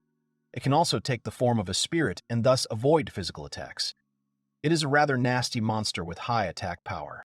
The steps go far down. A corridor appears, along the walls of which are huge statues of gargoyles. All the gargoyles have huge, frequent teeth and large muscles. Elma says that she and Lucy should ignore the other monsters. They should only fight if they cannot escape. Lucy understands the knight's instructions, and she and Elma continue down the corridor. Suddenly, one of the statues behind it made a strange grinding sound of stone on stone. Elma immediately noticed it. As it turned out, the gargoyle standing behind the boys was about to strike. Elma prevented this by using a well-aimed and very well-timed blow with his shield. He shouted at Lucy to start leaving immediately. After defeating the gargoyle, they find themselves in a safe room with checkerboard tiles and decorated walls. Lucy is glad to have escaped the monsters. Elma looks at her shield and realizes that it is quite a powerful thing. The monster flew further than the knight expected. The adventurers climb the stairs and walk down the hallway. Elma saves Lucy from falling into a huge hole. They come across another gargoyle statue, causing the girl to become wary. Lucy follows Elda and asks him if the Grim Reaper can even appear, but Elma assures him that he will appear if they are extremely unlucky. Suddenly, they walk down the corridor and see in the distance the silhouette of a monster that looks insanely like the Grim Reaper. The monster turned, revealing itself to be a Grim Reaper. Elma marked it and asked Lucy not to let it escape. The monster turned around, but its emotions could not be hidden by the mask. Suddenly, he takes his weapon, which looks like a scythe. He swings it with all his might. Most likely, the monster is in a spiritual form, because besides the mask, the mantle, and the gloves, he had nothing else on. Elma realizes that this trick is the beginning of a funeral dance animation. The monster spins around its axis and swings its scythe from side to side, destroying everything in its path. Also, once it starts, its attacks are impossible to stop. This is called hyper armor. So Elma decides to rush straight into the monster's attack before it starts its funeral dance. Elm makes a sharp lunge and delivers a powerful blow with his shield. He firmly decides to knock him down before he starts attacking. The monster flies back a little. Elma understands that the skill is quite strong. But when the monster starts to perform it, it will not be able to dodge at all. As the monster stood up confidently on both feet and took his weapon with both gloves, Lucy jumped up from behind and was ready to deliver her poison attack by applying a debuff. The monster turned around and barely noticed the girl. However, she had already swung her sword and used her jester's acrobatic skill, hitting the monster right on the robe. The monster flies back, and then Elma decides that it is all over with him. The monster's body flies right under Elma's sword. As soon as the monster approaches, Elma cuts him in half with her sword. The enemy's robe and monster's mask are on different sides, and the gloves are still lying on his scythe. After defeating the monster, the guys receive 2,899 experience points. Elma puts her sword back in its sheath. The girl happily approaches the knight, and she is happy that they were able to do this without much effort with such an unusual opponent. Elma says that it's good that they prevented him from taking his spirit form after all. She and Lucy were very good at exploiting his blind spots and weaknesses. Now it was time to loot the monster. His robe and gloves began to slowly dissolve. The girl put her hands together and literally begged for the skill book to drop. The robe is gone, leaving behind only the Grim Reaper's scythe with high critical damage and mana-stealing abilities. Elma realizes that luck has not smiled on them this time. The knight picks up the scythe, saying it's better than nothing, although it's not what they wanted. The girl sits sadly on the floor. Elma is surprised by her reaction, because the scythe costs 15 million, while the book costs 55 million. Lucy and Elma are still in the dungeon. They're fighting another monster. They both lunge and try to prevent the Reaper from attacking. Elma at this time swings with all her might and uses the skill of the Dragon Slayer. At this time, the Reaper's scythe crashes into Elma's side with all its might. The man managed to jump back, and the monster's weapon pierced the ground. Elma managed to dodge, and the monster only looked after him. He begins to take on a spirit form, which is then impossible to reach with any physical weapon. Elma is unhappy with this outcome. The monster nevertheless took the form of a spirit and began chasing Lucy. The girl skillfully dodged, and Elma said that he would not allow her to be offended. Elma uses the shadow suppression skill, and now the monster takes on its shell again. Now it is completely open to the enemy. The knight turns to the Grim Reaper and asks what is wrong. Are his hands shaking? He swings more precisely and strikes with all his might towards Elma, but the knight defends himself with his sword. The monster prepares to attack Elma from above. At that moment, Lucy rushes towards him with a weapon, trying to protect her friend. Lucy takes on acrobatic feats, literally slashing her weapon across the monster's robe. The girl lands neatly on 2 feet. The monster's clothes, or rather what was left of them, fly apart in all directions and fall like feathers to the floor. Lucy received 2,609 experience points. Elma 1,301 experience points. The knight has now leveled up by 1. Lucy notes that the Grim Reaper spirit form is still a very dangerous thing. It would be nice to hire someone with magical abilities. Elma says that magical attacks really do get through to him. Elma says that the Grim Reaper moves very quickly, so it is difficult for mages to hit it, and every miss is a waste of mana. A precious resource. Lucy confirms sadly. She understood Elma's words. Only she says that in this case, they will cope on their own. Elma throws up her hands and asks Lucy about how she has already gotten used to fighting this monster. After all, this is already the third one, but the girl thinks about it and soon agrees. The girl says that she understood what position she needed to take. She understands that in this case, she began to attack more boldly. While the girls are thinking, Elma looks at the remains of the monster. He concludes that only the Book of Luck did not fall out for them. The robe, mask, and gloves began to dissolve again after the defeat. The girl again folds her fists in front of her and clenches her eyes in anticipation. However, they again come across a scythe worth 15 million. Elma realizes that this time, they didn't get a skill book either, and they've already got the third scythe. Lucy gets on all fours and asks a rhetorical question about why this is happening. The girl, in tears, grabs the braid and screams why only trash falls out. Elma calms her down, reminding her that each braid is expensive, and asks if she has forgotten about it. Elma thinks that it is quite normal that despite Lucy's luck, skill books still rarely drop. Although Elma is already beginning to guess that this is Murphy's Law. The knight sits down tiredly next to the girl and says that his mana is running low. Catching 3 more monsters will be difficult. Lucy sadly asks if they won't get the book. The heavy knight says that they still have a chance. They just need to save their mana. As Elma said, avoid fighting other monsters. In the following rooms, they need to try to use fewer skills. Suddenly, some strange creature comes around the corner from behind the guys. A glow emanates from him, and he himself sparkles all over. Elma suddenly notices an incomprehensible glow to the side. As it turned out, it was a level 90 royal gem toad. Instead of eyes, it had gems, and on its head was a small crown sparkling with precious metals. Elma's eyes literally sparkled. He was extremely surprised that they saw this monster, the royal precious toad. Meanwhile, the monster slowly crawled further away from them. Elma rushed towards the monster and told Lucy that they simply needed this toad. She couldn't just let it go. The girl listened to Elma and ran after him. She is interested in what to do to conserve mana and avoid battles with other monsters. At this time, a large number of adventurers enter the dungeon. They persistently climb the stairs in the hope of taking more treasures for themselves. Lucy and Elma slowly approach the monster. The toad looks rather clumsy, despite the large amount of jewelry and the glow. Elma extended his hand forward and asked Lucy to quickly grab the precious toad. As soon as the toad sensed danger, it rushed forward as fast as it could. Elma is amazed at how fast the toad moves despite its clumsy and huge frame. Lucy runs straight after the toad. She's about to catch up with her. She still makes a big jump and aims her weapon straight at the toad. Lucy takes the throw. She wants to perform the skill, but suddenly she falls to the floor, and the frog literally slips out from under her sword. Lucy lies on the floor, and the frog quickly runs forward, croaking in fear. Elma fearfully asks Lucy if everything's okay.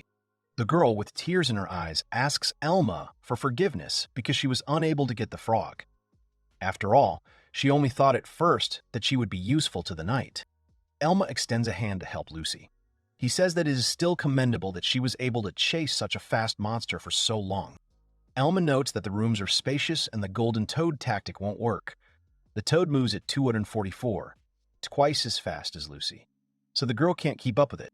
And Lucy sadly looks after the frog and objects to Elma's words, because her blade almost reached the monster. Elma points out that, despite her low health, given the frog's defense, Lucy would have needed to roll a 6 3 times on the dice. The girl opens her mouth and literally screams at Elma that it is practically impossible. He runs his finger down her cheek and asks the girl for forgiveness. He explains that they had no chance from the start. They are still in this great hall. The girl turns around and says that they got pretty deep when they were chasing that precious toad. Elma agrees and says that they should probably go back. The girl agrees. Suddenly, people in armor appear from the right corner. They are perplexed, because the guild was strictly ordered to keep their mouths shut. Elma and Lucy look at the newcomers with distrust. In front of them were 2 girls, one in armor, the other an aristocrat. The first looked at the adventurers with disdain, claiming that rats would always find a way. The girl standing behind had a power-up stone inlaid into her weapon, and she has the same look and hair color as the guild leader. Elma was sure that this girl was Snow Howlord. She stood calmly, maintaining an aristocratic stance. Meanwhile, the girl in armor leaned over and addressed Elma. She asked if he simply addressed her mistress by her first and last name, and wondered if the boy was tired of living. The girl says that ordinary adventurers should not have known about this place, and she offered to show Elma the exit. Elma thinks about the fact that Snow Howlord is the first child of the current head of the family, who will stop at nothing. Elma sees this as a good opportunity to explore her involvement in such a case. Elma is puzzled why the Marquis has forbidden entry but has not posted guards. He doubts the girl's authority, believing that they are acting on their own. The girl in armor twisted her nose and said menacingly that Elma was allowing herself too much. Lucy was frightened by such an onslaught. Suddenly, Snow pacified the girl in armor with her one word. Isabella, bowing before her mistress, is ready to carry out any orders of Lady Snow. She gave the orders, and the girl agreed to carry them out. Isabella attacks the adventurers again, accusing them of greed. She demands their attention and warns them that if they are not willing to risk their lives for the treasure, they should leave the dungeon immediately. Isabella wanted to give advice, but Lady Snow interrupted her. Isabella agreed when her mistress repeated the instructions. Lady Snow reminded her of the need for respect. Lucy was surprised by the girl's silence. Isabella asks to keep the castle a secret. Lady Snow is in a good mood and is ready to let everyone go. But if someone decides to stay, Isabella is ready to fight again, drawing her sword. Isabella is sure that the dungeon requires skills. She has a strange weapon. Elma mentions the popularity of duels in Lakawan. Lucy asks him to retreat, but the knight draws his sword. He considers the meeting an opportunity that cannot be missed. The girl asks in surprise, drawing her sword. Does Elma really not like to waste time? Lucy, the jester, panics and says that their opponent is the Marquis's men. She asks if maybe they really shouldn't do this. In front of them stands the knight Isabella with her mistress Snow. They stand in a huge hall with huge iron doors made with patterns. Key does not listen to her and answers that, in his opinion, the Marquis will not do anything to them. They are not here according to the rules either. They will not be able to take decisive measures. He sees how the knight Isabella looks at him with a big grin and expects his blow. Another knight Isabella stands in front of him with a weapon and smiles. And he says that they also need a skill book. They can't retreat here and now. She gets angry and starts moving to attack, shouting that she will set his brain straight. She attacks, and the guy deflects with his sword and dodges, moving his head to the side. She doesn't stop and continues to attack from different sides. He also doesn't relax and repels each of her attacks. At that moment, the knight Isabella swings her sword with force and lowers it into him. He again dodges and puts his sword in front of him. She tenses up and asks him where he came from. She reasons that with such power he is at least Brank. If he is from Lakalina, then she cannot not know him. And he asks suspiciously why she needs to know him. Knight Isabella, in a rage, draws back her sword and attacks immediately, demanding that he surrender before it is too late. He strikes with the weapon with the same force, but the girl raises her weapon and shouts triumphantly that he is open. He makes a straight blow with the weapon. He moves his head to the side. The weapon touches only his hair. Both grip their weapons even tighter. The girl screams at him to protect his head and attacks, but he defends himself again unsuccessfully. The girl gets even more irritated because her blows don't hit, and he indignantly says that he actually knows how to use a sword. They quickly move away from each other, increasing the distance. Knight Isabella shouts that this is impossible, because only one adventurer has managed to repel this combination. She looks back at her Mistress Snow and says that she can't lose face in front of Mistress Snow. She really looks at her with displeasure. The adventurers meet with looks full of hatred. The girl decides to use something more powerful, thereby scaring the adventurer. He protects himself with his shield from the cutting wave, and wonders if he even uses the skill. The girl flies towards him with force, using the holy blade. He hesitates at first, then uses parry, cutting off her wave. Knight Isabella falls. The adventurer hits her with his shield. The girl kneels down and holds her shield out, puffing in front of him. He thinks that since she has a holy blade, she is probably a paladin class. He looks at her. Knight Isabella shouts that he held out, but she held back. Now she declares that she will be serious. Mrs. Snow sternly calls Knight Isabella and says that this is enough. Knight Isabella wants to object and argue. She calmly says that he is not behind her in fencing, and in other skills too. There is no reason for them to interfere with them anymore. Knight Isabella is worried and tells Mr. Snow that her reputation will suffer then. She sternly asks if she doesn't understand. She explains that he just only used defensive skills. They are both in a dungeon, so he doesn't want to waste precious resources on them. In other words, she says that if Knight Isabella continues, they will not be able to win. Knight Isabella writhes in anger. There is an awkward silence as Knight Isabella lowers his weapon, thinking that perhaps Mr. Snow is not quite what the rumors say.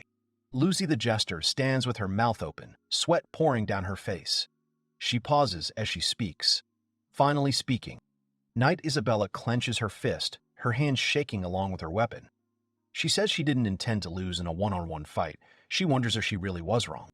The adventurer looks at her and asks if this means they have been allowed to continue exploring, if they can go. Knight Isabella looks at her Mistress Snow with hope, and she says that nothing can be done. They just recently talked about her abilities. Knight Isabella obeys her and asks her forgiveness, saying that she could not cope with an adventurer of her own level. He thinks about Lady Snow Howlord. She was said to be often hot-tempered and act rashly, but she turned out to be reasonable. Knight Isabella says that maybe this time he has managed to earn the right to be here, and she, well, admits her defeat. The Jester Lucy looks at her in surprise and expectation. Then the Knight Isabella adds that he should remember that she is not going to take her eyes off him. If he attacks them from behind, then Mr. Snow interrupts her and sternly calls her by name. The Knight Isabella turns to her and obeys, and the Jester Lucy and the adventurer stand quietly watching them. Knight Isabella asks if she said something unnecessary, if it was too rude, but it is important to show that they have not lost their dignity. After Miss Snow's comments, she answers that she understood her. Knight Isabella doubtfully says that if she starts caring about people, the current leader will consider her unworthy. She explains that besides, he is much more interested in his own achievements. She does not think he cares about what Miss Snow did. There is silence. The Knight Isabella turns to the enemies and says that, although she did not give it her all, she, well, admits her defeat. They can go where they want, so they will not interfere. There is another awkward silence. He thinks about saying a big thank you to them, but doesn't say it out loud. He speculates that Mrs. Snow is trying to compete with other candidates for the head of the family, which may be why she's trying to act in a way that will avoid criticism from the people. He remembers the other members and thinks with disappointment that their oddities are family. Lucy the Jester looks at him questioningly. He speculates that Miss Snow is currently trying to level up to become stronger, which is the main reason why she is conquering this dungeon. It is still difficult for him to imagine that she was somehow involved in the disaster. He analyzes what is happening. Mrs. Snow asks the Knight Isabella to ask what this man's name is. She obeys, and the adventurer does not understand why she still communicates through her. The Knight Isabella rudely addresses him and says that he showed himself well in the duel, so let him state his name. He replies that his name is the adventurer Elma. Knight Isabella says in surprise that it seems there is a man with that name in the recent major raid. Could it really have been him? The adventurer Elma puts his hand on his heart, bows and says that he is very pleased that he has attracted the attention of such an important person. But if they have no more business with him, then he will move on. Here, Mrs. Snow turns directly to him and asks him to wait. She says that she wanted to thank him for holding back in the fight with Isabella and for being patient. In general, she wants to thank him, but she doesn't finish the sentence, as if something is stopping her. The Jester Lucy and the adventurer Elma stand and wait in bewilderment. Mrs. Snow begins to burn and blush, cannot pronounce this word. The Knight Isabella supports her, says that there is no need to worry so much. She will succeed. Everything is fine and that she will cope. Or she asks to let her speak for her. The Jester Lucy and the adventurer Elma exchange glances. He feels awkward, and she smiles at him. After a while, some kind of training takes place. Shouts and blows are heard. Lucy the Jester holds her braid and shouts that this is the fourth time. Why is this so? It's not the same. Adventurer Elma explains that loot drops frequently, but they can't seem to get what they need. Lucy the Jester sits on his knees, sighs, and says that although they have become much better at dealing with them, Elma the adventurer supports and says that it is true. They have learned his skills and his weaknesses. The basis of combat is to exploit the enemy's weaknesses. The basis of combat is to exploit the enemy's weaknesses. Lucy the Jester says she doesn't want to be a pessimist, but she doubts they'll even get that skill book. Adventurer Elma thinks hard and thinks that they will most likely only have enough resources for one more. Since not only they, but also Mrs. Snow and Isabella are here, even if they return to the city now, the dungeon is unlikely to disappear. If you look at the diagram, Mrs. Snow and the knight Isabella are several floors higher than the adventurer Elma and the jester Lucy. He thinks that it is necessary to take into account that there may be more adventurers here. Knowing Celt, he could very well blab to someone else. Celt is a guy with a thick ponytail of hair on his head, with cheeks painted for battle. After a moment of silence, adventurer Elma says that perhaps other adventurers can knock out this skill book and give it to the shop. Then, they can buy it. Lucy the Jester says about Granny's shop that it's too risky. She adds that it is unlikely. Elma the Adventurer agrees, but says that this chance is not equal to 0. Their plan is that they go down to the secret dungeon, meet the group of adventurers, brang, get some rare loot from the victory, and sell this bow to the shop. He hears some sound from the stairs and turns there. The jester Lucy asks him what it is. The adventurer Elma looks back at the dark staircase and says in a level, stern voice that he heard a scream. A screaming cry is heard, and Lucy the jester asks Elma if they will see what is going on. They hear the scream again. After going up the entire staircase, you can find yourself in a large hall, where numerous male adventurers, beaten and wounded, fight with Isabella. One of them attacks in a rage with his sword. The knight Isabella parries the blow and hits the enemy in the shoulder until it bleeds. Miss Snow stands and watches the battle, but another enemy appears behind her, swings his weapon and wishes her death. As he flies towards her with an attack, Miss Snow calmly turns towards him and dodges the attack, drawing her weapon. Here, the knight Isabella appears in front of him. He groans and bends down. The knight Isabella raises her weapon, and with one blow makes the adventurer fly away from them. The one who was wounded in the shoulder swears and shouts that they were told that these would be easy people. He admits that something is not easy at all. All the men stand in front of the girls in horror and tension. One calls Mrs. Snow a stupid, arrogant aristocrat. Why does she even go into this dungeon? Just then, adventurer Elma and jester Lucy come to them. Jester Lucy is surprised by what he sees. One adventurer turns to the boss and shouts that there are more adventurers here. The boss sees them and decides that it's time to leave. Here, all the men run away from them with wounds and shame. They all climb the stairs. And the others, the adventurer Elma, the jester Lucy, the knight Isabella, and Mrs. Snow watch them. Adventurer Elma asks them, so it was the attackers who were screaming. It seems like they didn't need help. Knight Isabella says they were still troublesome opponents. Mr. Snow thanks them for showing up and scaring them. Adventurer Elma asks if they are bandits. Knight Isabella replies that they are equal in strength to sea crank adventurers. She says that as long as they have power, they don't need to worry about food. That's how La Colina is designed. She adds that this is what people become who can't achieve anything and can't leave the city either. It's always unpleasant to encounter such people, although there have been fewer of them lately. Adventurer Elma thinks that these are sea crank adventurers. He frowns and continues to look at them.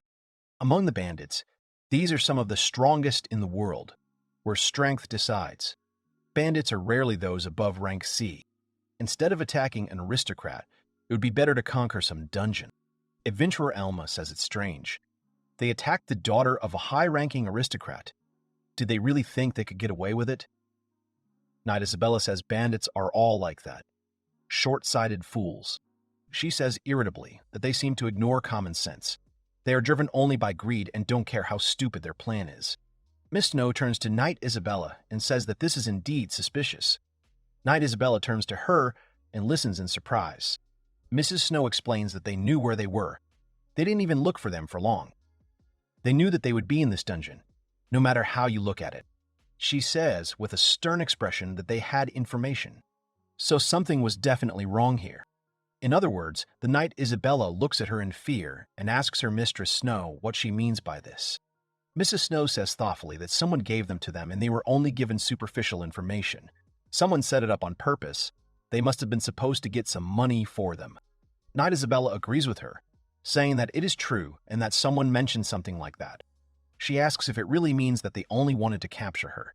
Adventurer Elma reflects that if they had waited a little longer and they had few resources, they would definitely not have been able to cope with 5. Adventurer Elma says that for hired killers, they didn't try very hard. Maybe it was some kind of warning. He asks Miss Snow if anyone comes to mind. Knight Isabella turns around and sees that Lady Snow is starting to blush and lose her balance. She looks at her in panic, and Adventurer Elma does not understand what is happening. Knight Isabella asks him not to talk to Lady Snow directly. She is the future ruler of this land after all. Adventurer Elma thinks that, of course, she has a sharp mind. But such shyness really hinders the future leader. Isn't that so? Adventurer Elma realizes that these are killers who are targeting Mrs. Snow. Someone wants to prevent her from becoming the head of the family. He thinks and realizes that this could have been set up by another candidate for the post of head of the family. He looks at Miss Snow and decides that this is a bit too revealing. He frowns. He thinks it's too open to hire such weak adventurers against the experienced Knight Isabella and the genius swordsman, Miss Snow Hollord. Those two would have no problem dealing with the bandits, so it was some kind of warning. He thinks for a long time in silence, then tells Knight Isabella that they had better leave here with Lady Snow. Knight Isabella answers him that he did not have to say that, because that is what they were going to do. She turns to Mrs. Snow and calls her to follow her. Then it gets scared and screams that her leg is injured. Mrs. Snow quietly and calmly says that it's just a scratch, so don't make a fuss. Knight Isabella starts cursing and cursing the bandits. Just then, they hear the voice of the bandit boss, barely descending the stairs. He says how and why this is happening. Because he does not want to die, he repeats it twice. Knight Isabella shouts in rage that he had the courage to return, so now she will show him why he should have run away. The bandit boss sees and shouts that all this is because of them. Miss Snow and the Knight Isabella turn around in fear. In an instant, the bandit boss loses his head. His head flies off. Everyone freezes in complete horror. The boss's body, without strength or life, falls from the stairs, a huge mouth, inside which is the head, and from which blood flows, growls at them. All 4 arm themselves and prepare to attack. A huge monster. Patarg, the king of dreams, dark as a shadow, descends from the stairs. A huge, feathered, long-necked monster steps on the dead body of the bandit boss and crows. This is the king of sleep, whose name is Patarg. He is level 80 and has high strength indicators. The jester Lucy hiccups in horror. The Knight Isabella asks at the ready if this is really the king of sleep. The adventurer Elma frowns and says that this is already bad. He shouts that the wandering king of sleep is here again. The Knight Isabella does not understand and asks why he is wandering. What is the use of letting the kings of sleep out of their room at all? Adventurer Elma muses that it certainly doesn't look like they were released by the bandits by mistake, but rather that he was released specifically to attack Miss Snow. He sees the hand of the dead boss and realizes that this is definitely an assassination attempt. There is blood all around the body. Patarg is a Petard Dream King monster that mainly uses magic attacks. At this time, the Petard Dream King monster licks the blood from its feathers. It will be difficult to attack from such a distance. Adventurer Elma understands this, but besides, the monster Petard the Dream King is weak in close combat. Patarg pushes off his paws and flies upward. Everyone tenses up and readies their weapons. Adventurer Elma understands that he can't reach him with his skills. Jesters can quickly close the distance, but Jester Lucy hasn't reached the required level yet. The monster Petard the Dream King flies high and looks straight down at them. The adventurer Elma reflects that Mrs. Snow and the Knight Isabella also fight only in close combat. He comes to the conclusion that she will simply kill them one by one, so they are not ready for battle. Adventurer Elma says he doesn't like to be negative, but he doesn't think they can win here. Here the Knight Isabella comes forward, not listening to his words, and shouts that she will distract him, and they must take Mrs. Snow away from here.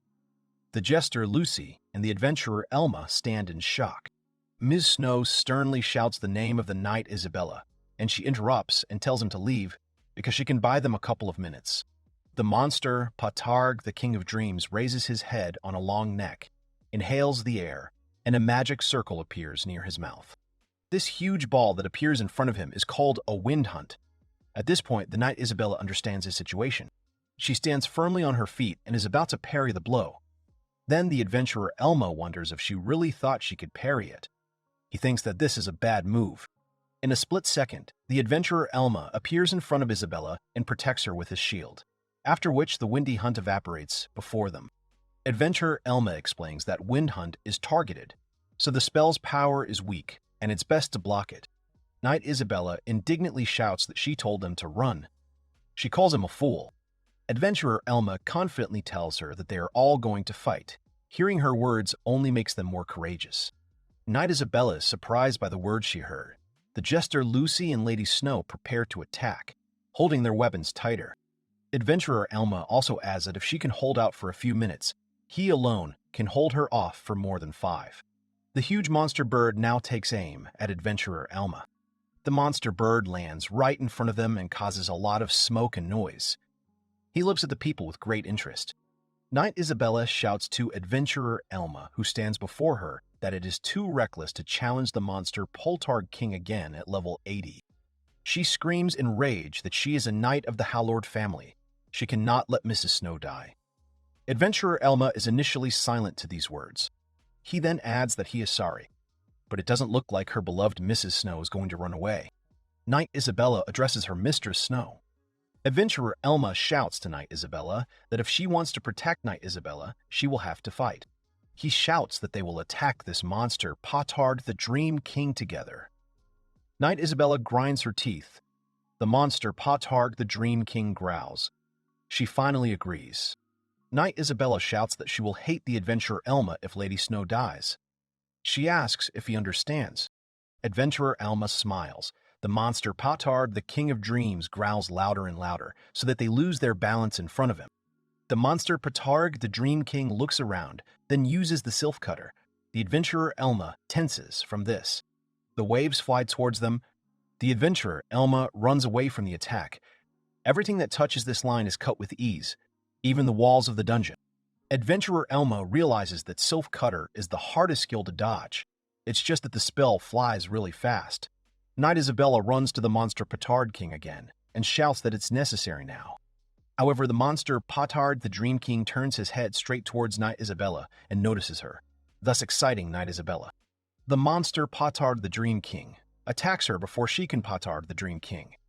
The jester Lucy and the adventurer Elma look at her in horror. Then Mrs. Snow steps in with her ability. She uses ice to defend and attack. The monster Potard the Dream King turns to her in irritation, and it becomes clear to the adventurer Elma that she, that is, Mrs. Snow, is an ice knight. She is a knight who can fight at long range with ice magic, and is also an excellent swordsman at close range. A powerful class if one knows how to fight, he believes. He remembers that most people only use this class in a support role. Jester Lucy moves off and quickly goes into the attack zone. She jumps up right above the Potard King monster. With a scream, he plunges the weapon into the back of the patriarch, using a dice roll. After the attack, she immediately steps back and shouts that she succeeded. It was worth it if they continue. She sees the characteristics of the monster Potard the Dream King, that its indicators decrease slightly with each hit. Lucy the Jester looks on in horror and asks if this is serious. His health has hardly diminished. Potard is actually very resilient. Given his regeneration, it would take 6 consecutive maximum dice rolls to kill him. The monster, Potard the King of Dreams, roars and rushes at high speed straight towards the Knight Isabella. She gets scared and steps back. Then the adventurer Elma comes forward with her shield. With his paw, the monster Potard, the King of Dreams, strikes the shield. The adventurer Elma holds on. With all her might, the Knight Isabella looks at the bird in fury. Adventurer Elma shouts to Knight Isabella to get up faster. Here the monster Potard the Dream King moves away a little and uses parry, holding on tighter with his paws. The monster Potard the Dream King does not stop attacking the adventurer Elma. He becomes more and more tense. He understands that the monster Potard the Dream King has 2 long paws. Here the Knight Isabella gets up and goes to attack him. The jester Lucy runs after her with a wound on her face. The monster bird raises its head up again. A large magic circle appears at its mouth. The monster, Potard the Dream King, lowers his head and uses a blow on them. A huge wind knocks the adventurers off their feet. Knight Isabella flies back to the jester Lucy. Mrs. Snow calmly stands in place, defending herself only with her hand. The other guys stick their guns right into the floor and hold on thanks to that. The monster, Potard the Dream King, doesn't stop blowing on them. The adventurer Elma calls the monster Potard the Dream King a plague and realizes with sadness that they have become separated from him again. At this rate, he will simply heal. In a battle of attrition, he will emerge the clear winner. He understands that at this rate they will not win. The monster Potard, the King of Dreams, is already looking at them victoriously and maliciously. Adventurer Elma picks up and realizes that she and Isabella must be a shield. Mrs. Snow must distract him with magical attacks, and Jester Lucy must get closer to hit with a dice roll. The monster Potard, the King of Dreams, growls angrily again. The adventurer Elma gently approaches him. The monster Potard, the King of Dreams, follows his movements.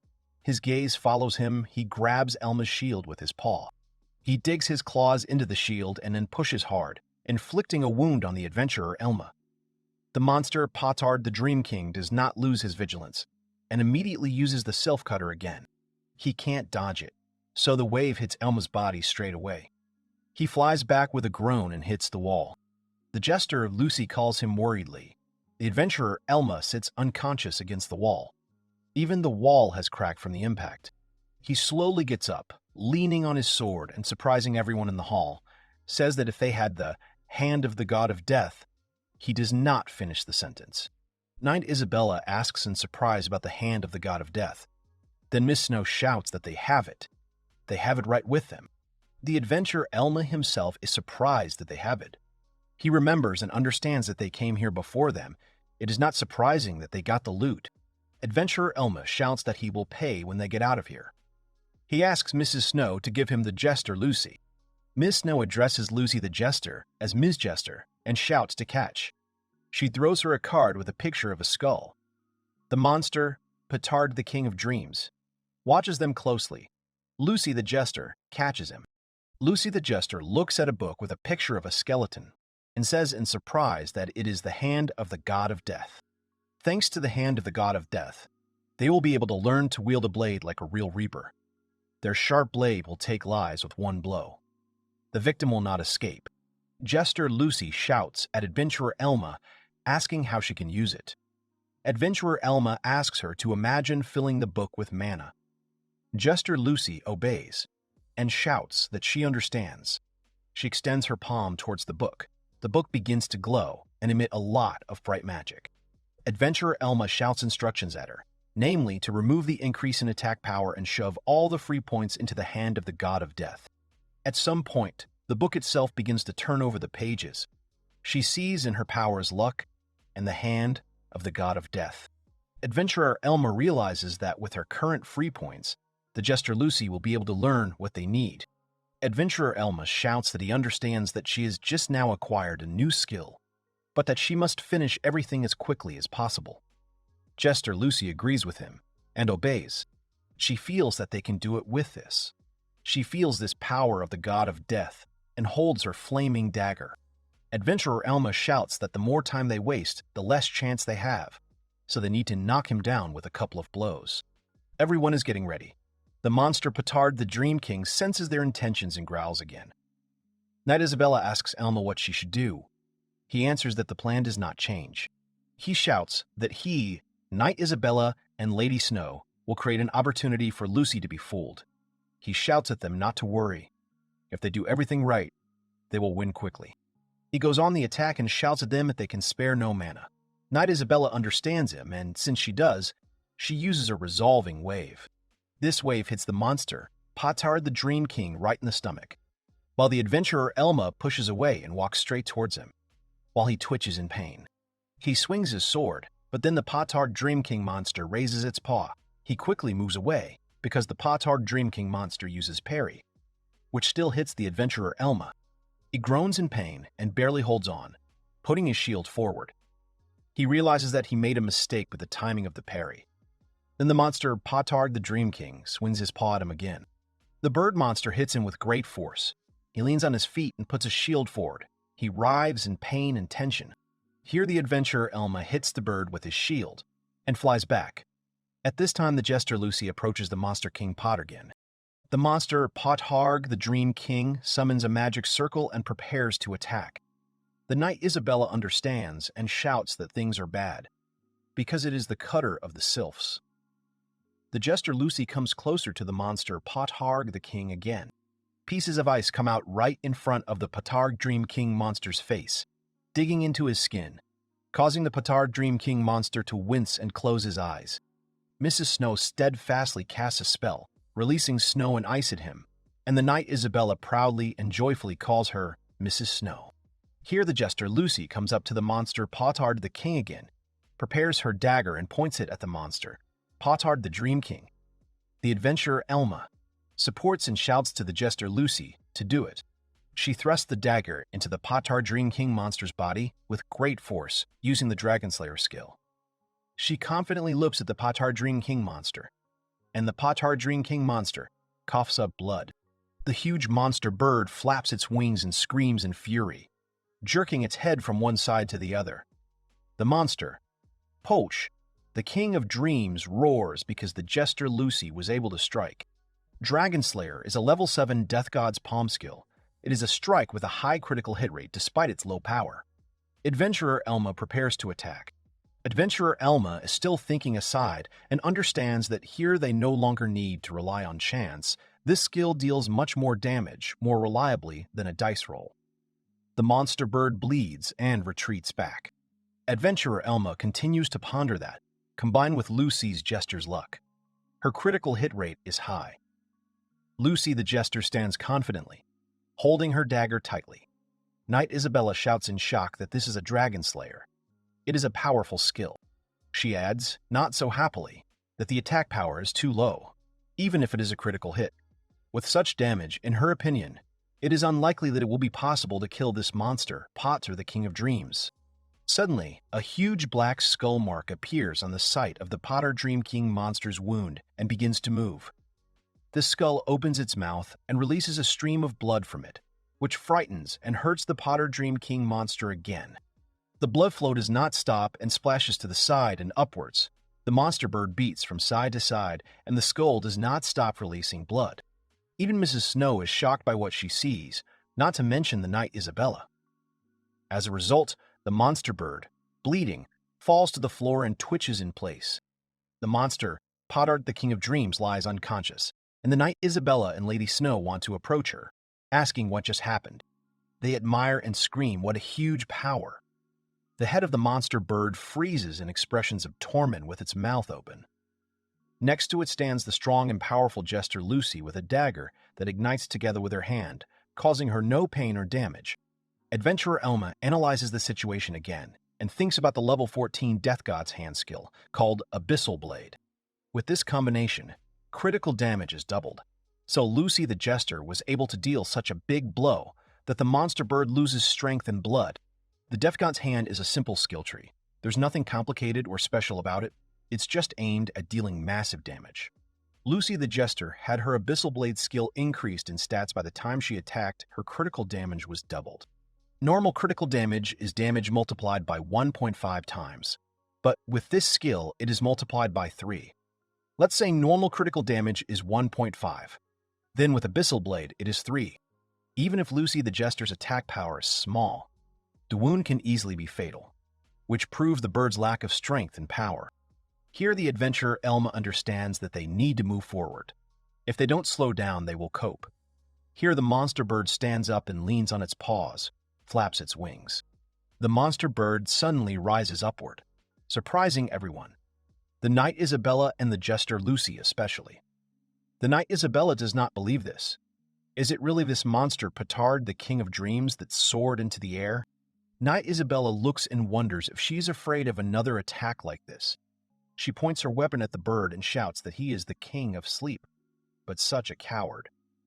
Adventurer Elma calmly says that this is not true and that this is not the point. The adventurer Elma himself understands that the monster Potard King is again much smarter than in the game. He raises his head with great tension and looks at the bird. He realizes that he's going to float in the air until he is fully recovered. But Elma has plans and strategies. Adventurer Elma sees the anger of this bird and understands that it is clearly not going to run away. The monster Petard the king of dreams, is losing his feathers. He is shaking all over, holding on to a pair. Adventurer Elmer realizes that he knows that they don't have very powerful magic, and that they don't have much mana to dodge for long. Adventurer Elma thinks that this is too unfair tactics, because there was no such thing in the game. The huge monster bird, Patarg, the king of dreams, smiles slyly and suspiciously. Then Mrs. Snow comes in, holds out her weapon, and a huge ice pillar appears, which rushes upward. Mrs. Snow shouts resolutely to trust her and go forward. Lucy the Jester turns to her in surprise. Mrs. Snow's class is an Ice Knight. She can easily change the battlefield, creating advantages for her party. Lucy the Jester looks at the pillar and understands what needs to be done. She shouts Mrs. Snow, "Thank you very much," thanking her. But the adventurer Elma in horror shouts the Jester Lucy to stop. He understands that it will not work so easily. During all these battles, he realized that the monster Patarg King had intelligence again. They don't just wave their power and magic, they think about their every move. But he admits that even among all the monsters Patarg King again, this monster bird king of sleep stands out strongly. The monster bird spreads its wings and summons a magic circle that beats with electricity. Adventurer Elma realizes that even if he knows how the system worked and the characteristics of the Patarg Dream King monster, sometimes there is nothing better to do than retreat. He shouts to the Jester Lucy to run. The Jester Lucy looks in horror at the monster, Parisi AT and Seers, who smiles a malicious smile, causing fear. The adventurer Elma shouts that he will now break the pillar. The monster Patarg, the king of dreams, throws all his power straight down into the pillar and smashes it with great force. The Jester Lucy is nowhere to be found. The adventurer Elma screams her name in despair and horror. A huge wave of power from the monster Patarg the Dream King goes straight to the Jester Lucy. She freezes, gritting her teeth, and the adventurer Elma screams her name in horror and panic. She remembers the words of Mrs. Snow, who asked her to trust her and go forward. And then Mrs. Snow shouts at the Jester Lucy to jump. The Jester Lucy turns around sharply and hears her. She obeys and jumps to the side as a thunderstorm strikes the ice pillar and shatters it into pieces. Lucy the Jester falls and covers herself with her hands in fear. Then Mrs. Snow steps in again and uses magic again with a wave of her hand. Lucy the Jester opens her eyes in surprise and sees that she is standing on a huge snowflake and floating in the air. This is the ice platform that Miss Snow summoned for her. The monster, Patarg the Dream King, sees how this all turned out and begins to get angry, growling at them again and again even louder. Adventurer Elma sees and concludes that Mrs. Snow has a huge speed of casting magic. Everyone calls her a genius warrior.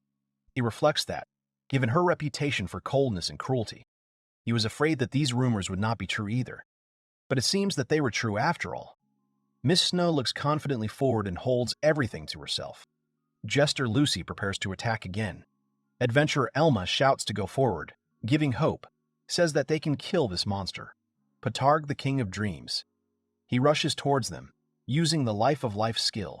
He moves faster, fills up, and surrounds himself with energy. He uses the fury of a dying dragon. Lucy the Jester first leans heavily on the snowflake underneath her, then pushes off with force, allowing herself to jump even higher straight to the Patarg King monster again. In flight, the Jester Lucy uses the Dragon Slayer again. But the monster Patarg the Dream King understands and immediately summons the Sylph Cutter, which he used on the adventurer Elm several times before. Adventurer Elma sees and realizes that he is much faster. He sees everything as if in slow motion. The monster bird opens its mouth wider. Adventurer Elma pauses, sits down and uses her shadow suppression skill. Here, all the shadow that comes from the monster bird and a Jester Lucy are drawn to the adventurer Elma himself. When strongly scattered, the effect of suppressing the shadow is weak. The monster Patarg, the King of Dreams, stops calling anything and looks down in horror, not understanding what is happening. At this time, while the monster Patarg, the King of Dreams, looks down, the Jester Lucy flies closer and closer to him with her dagger. Adventurer Elma understands that he can win 1 second. He thinks that it is quite enough. At this moment, the Sylph Cutter flies to the snowflake, the platform for Mrs. Snow, and the Jester Lucy herself, with great confidence, swings her dagger and flies straight to him. The monster Patar, the king of dreams, looks on in horror and does not have time to do anything, as the jester Lucy plunges this dagger straight into his body, causing wild screams. Once again, a skull appears on his body from the Dragon Slayer, which sucks the blood from the monster Patarg the Dream King and spits it out. The monster Patarg, the king of dreams, falls back in agony, waving his paws and wings. The jester Lucy holds on to the dagger until victory. Ms. Snow looks on, her eyes widening at what she sees. The Patarg Dream King monster falls to the floor with a loud thud, causing a lot of noise and smoke. At some point, he rises slightly, roars, and, bleeding, runs furiously towards the people. He opens his mouth wide, from where blood flows, uttering terrible screams. Adventurer Elma sees and is indignant that he can still move. He calls her a stubborn chicken. The monster Patarg, the king of dreams, does not stop and continues to walk towards him. And Adventurer Elma does not move from the spot, confidently holding her weapon. Miss Snow opens her mouth in horror. The knight Isabella looks on in shock, sweat pouring down her face, and the jester Lucy watches his movements with a smile and confidence. Adventurer Elma does all this without regret. He makes one swing, thereby cutting off the monster Patarg King again, not only his head, but also the paw with which the monster bird tried to attack. The head of the Patarg, the Dream King monster, flies lifelessly to the side in great agony. The body is bleeding non-stop. Its mouth is still making sounds. Adventurer Elma receives a notification that he has received 2,609 points, and his level has risen from 72nd to 74. The head of the monster bird lies lifelessly far from the main body. The body of the monster, Patarg, the king of dreams, surprisingly stands on its paws, albeit without one, because it was also cut. Adventurer Elma stands with a look of victory on his face, surrounded by a lot of magic and power, and his hair fluttering in the wind from the power. Silence falls. The monster Patarg the Dream King lies without limbs. His head is flown off to the girls, who are still standing in shock, not moving. They look at the head with an open mouth and a lot of blood. The knight Isabella, as if she herself does not believe it, says that it is all over. Her eyes are wide open and her body is tense. She asks with fear and some suspicion what this monstrous power is. She looks at the adventurer Elma with his weapons, shield, and armor. Did he really have such a trump card? She turns to the adventurer Elma, her voice uncertain and trembling, asking him who he is. Adventurer Elma turns to her and says with a smile, hiding the sword in the check, which turned out to be rude, because he does not like to use this skill like that. Knight Isabella looks at him suspiciously in silence, then turns to Mistress Snow, calling her Mistress. She runs up to her and asks if she is okay. Then suddenly the knight Isabella starts crying, wipes her tears with her hand, and says that she already thought that they would all die. Mrs. Snow tells her that she immediately straightens up and stops crying, that she fought in the vanguard with her comrades. She should have been more worried. Miss Snow, with a smile and a tear in her eye, says that she is so glad that Knight Isabella was not hurt.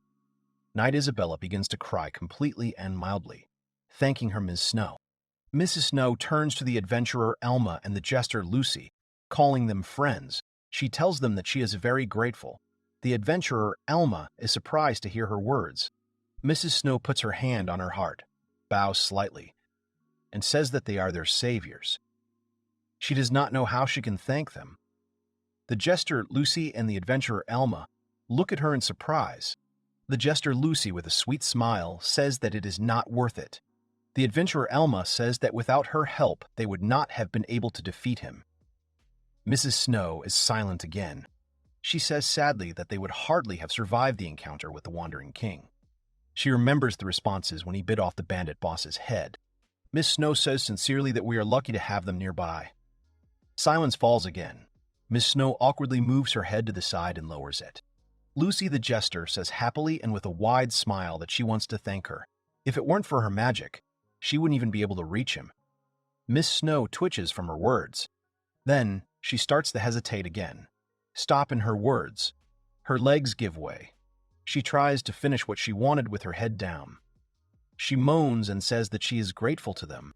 Knight Isabella immediately approaches them, protects her with her arms, covers her, and shouts, "Jester Lucy." That Mrs. Snow was trying to formulate a thought, why she knocked her down, it was worth waiting until she finished. Lust, in a panic, asks her forgiveness several times, and adventurer Elma thinks to herself that he has already forgotten that she is like that. Knight Isabella, after scolding the jester Lucy, turns to Mistress Snow and asks her if she can pull herself together. Mistress Snow looks up with her cloudy eyes and red cheeks. She sees the adventurer Elma and the jester Lucy in front of her, who sparkle in her eyes. She staggers and hides behind the Knight Isabella, hesitates, and then asks the Knight Isabella forgiveness, causing her to blush as well. Knight Isabella tells them that they acted as if they had encountered the Wandering King many times before. She asks with great interest how long they had fought before. The adventurer Elma begins to think. He remembers a huge skeleton, the monster Patarg, the king of dreams in the form of a baby with a huge eye, a huge insect with sharp teeth. Adventurer Elma tells her that this is already the fourth. Knight Isabella is surprised and repeats the number. She says, so that's why they were so calm, compared to them. Mrs. Snow, with red cheeks, still whispers behind Isabella's back that 4 battles with such monsters is amazing to her. Knight Isabella says that this is their 3rd time, although all the previous times they had 20-plus bodyguards with them. Behind her, Mistress Snow awkwardly asks Knight Isabella to stop, saying that she feels awkward. Jester Lucy and adventurer Elma look at them and react as if they hadn't heard anything. Knight Isabella remembers something, and says that it turns out that the murderers were overtaken by karma in the form of a wandering king. They deserve it. She laughs and says maliciously that these poor guys were unlucky, and adventurer Elma thinks that now he will know how to climb on Mrs. Snow, and their parents should have raised them properly.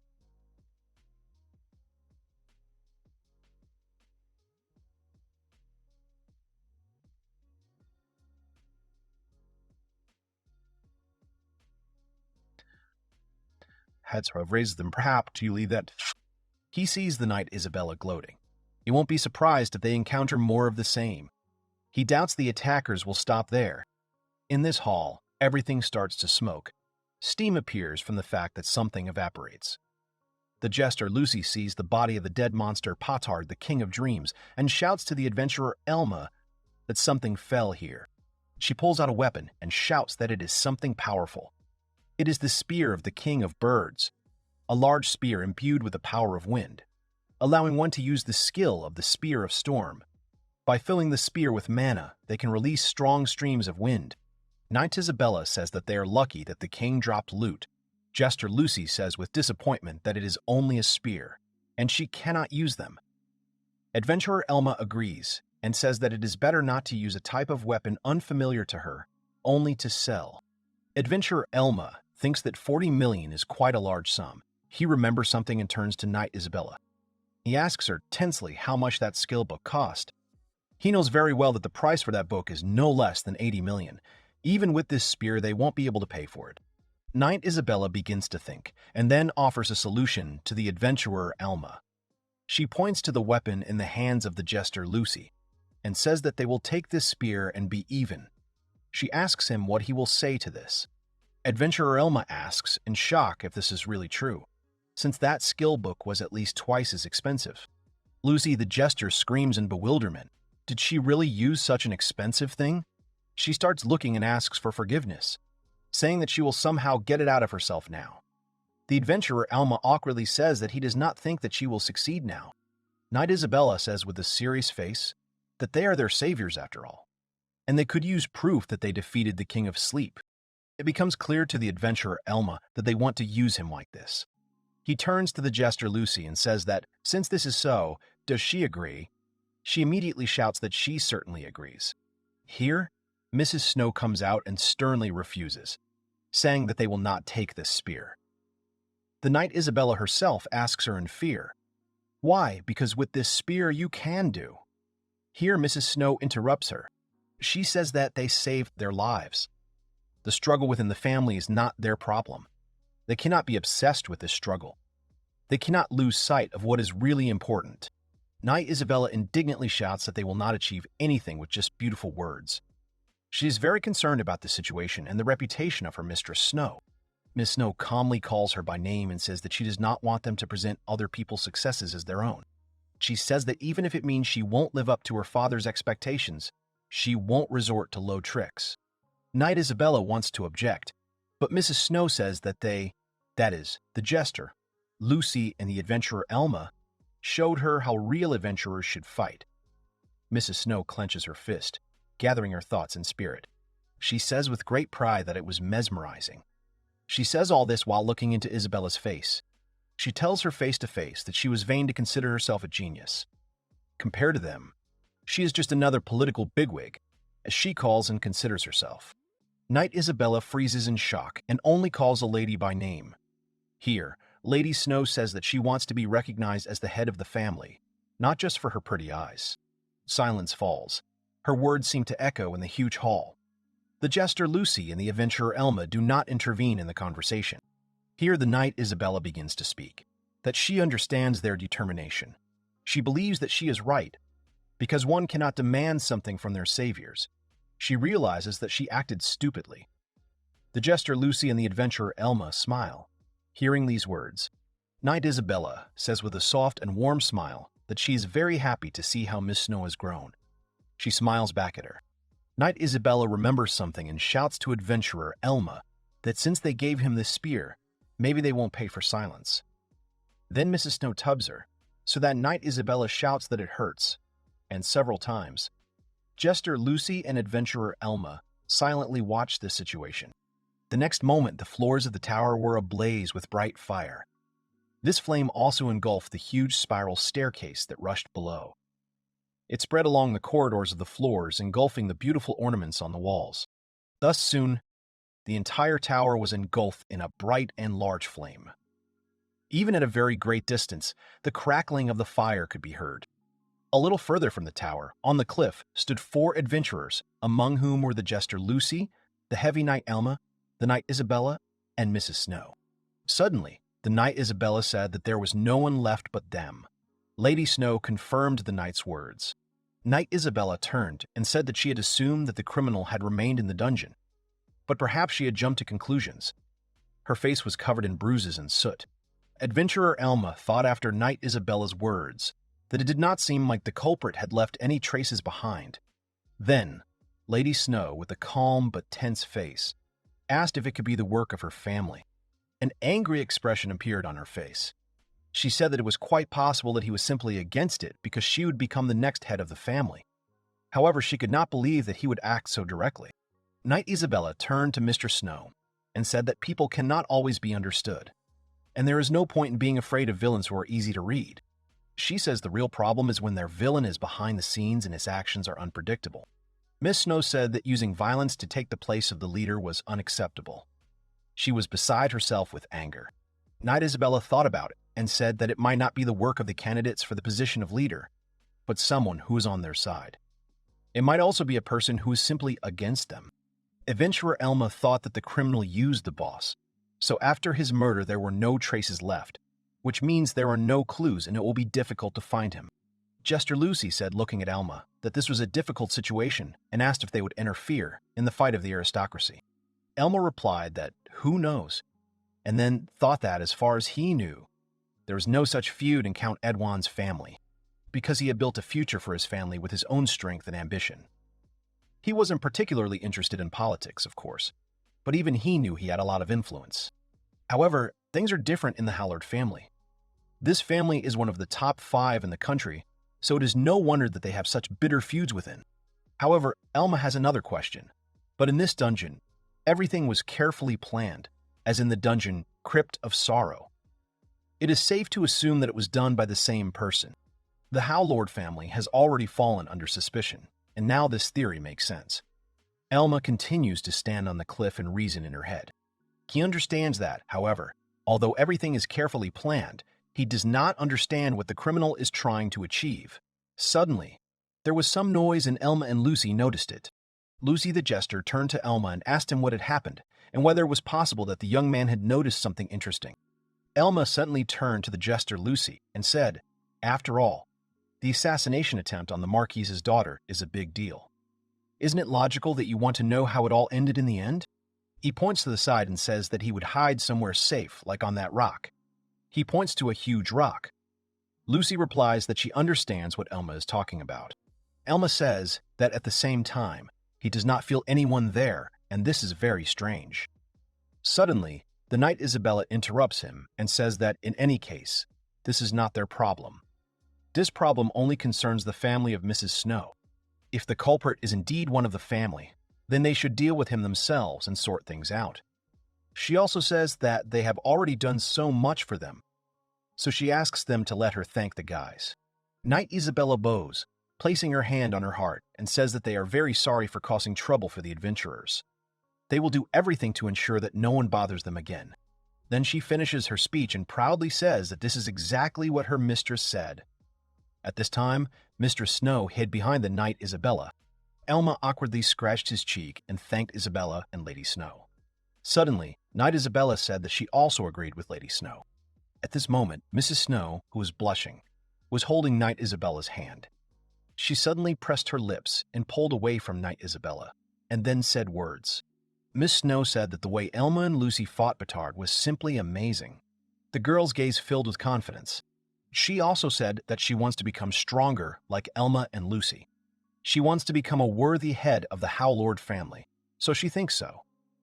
Knight Isabella was surprised by Miss Snow's words. Mrs. Snow began to squeeze the hem of her skirt and speak. Then she bowed and thanked Elma and Lucy. The boys were very surprised. Elma bowed back and thanked Miss Snow, saying that the recognition of the future head of the Howlord family was the highest praise for him. Then Mrs. Snow became embarrassed and hid behind Isabella again. Isabella said that the lady had never talked to anyone so much before. Then the knight Isabella told Elma that he was a commoner, so he should not even think about asking for the lady's hand. Lady Snow became embarrassed and asked Isabella what she was talking about. Already closer to night, in the huge palace, right along the long corridor, a man was walking. He was climbing the huge staircase right to the throne and said that, after all, he cannot be ignored. The man sat down on the throne and grinned, then made a terrible face and said that the next step needed to be taken. A few days had passed since the incident in the dungeon. Elma was walking down the street with Lucy and thinking about how Miss Snow had thanked them. Elma said that the Howlords were a family of high-ranking aristocrats. Jester Lucy added that it was an honor to be invited. Knight Elma said that they needed to buy some suitable clothes. Jester Lucy was very surprised by the young man's words. She said that she even got a little nervous. After a while, they arrived at a very fancy clothes shop. Lucy was amazed by what she saw. She looked at the beautiful clothes and said that it was very cool. She noticed the bright jewelry and said that it all just sparkled. She couldn't tell from all the fancy jewelry whether there was anything that would suit her. At this time, Elma said the jewelry is also needed. He approaches a necklace with a huge flower and understands that it is very beautiful, but very expensive. The magic flower necklace was 3 times more expensive than the in-game one. It required level 50. It added 10% mana and cost 9 million. Suddenly, a woman approached them and welcomed them to her clothing store, Phoenix. She approached them and asked if they were looking for something interesting. Then the girl thought for a moment and, looking closely, said that in front of her was a heavy knight and a jester with basic equipment. Elma realized that the girl noticed right away, as did the old man and the guild leader. He said that he thought the girl noticed that they were B-rank adventurers, but they had money, so he asked the girl not to worry. The girl asked him to stop and said that money was, of course, important, but that was not all she was interested in. The heavy knight's armor had many scratches from the battle, and the girl's clothes were clearly stained with dirt. Lucy was a little embarrassed. The girl said that what is on the outside reflects what is on the inside. Those who do not care about their appearance always have chaos in their heads. Elma was embarrassed. Then he said that they were invited to the house of Marquis Howlord, so they were looking for new clothes. The girl was surprised when she heard about the Marquis, and then asked why the boy and girl did not tell her about it right away. In that case, she suggested that they change clothes. The girl gave Elma a light suit and asked him how he liked it. Lucy said that this costume was very beautiful. The girl showed several more options and said that one was made of fairy silk and another was decorated with expensive red thread. She asked the young man if he would try it on, to which Elma replied that there was no need to do so, since he liked the first option. Then the girl turned around and started assessing Lucy, saying that it was her turn. She also added that there was work to be done, but she would definitely come up with something. After a while, she started taking Lucy's measurements. She brought in a huge hanger with dresses and closed the curtains. The girl stuck her head out and told Elma that the man couldn't look here. Elma agreed but was very tense. After a while, Lucy was wearing a short dress with frills. The next was a long, tight dress with a flared bottom. And the third was a long dress with floral embroidery. Lucy was surprised, asking if it really suited her. The girl asked Lucy if it was possible that she had doubts. Then she put her hand to the cubes and said that she could experiment some more. Then Lucy put on a few more outfits, but they didn't really suit the occasion. She felt a little awkward. However, the next moment, she noticed a red dress standing nearby. After some time, or rather an hour later, Elma examined the jewelry and said that one of them had very good characteristics and price, so he did not understand where the catch was.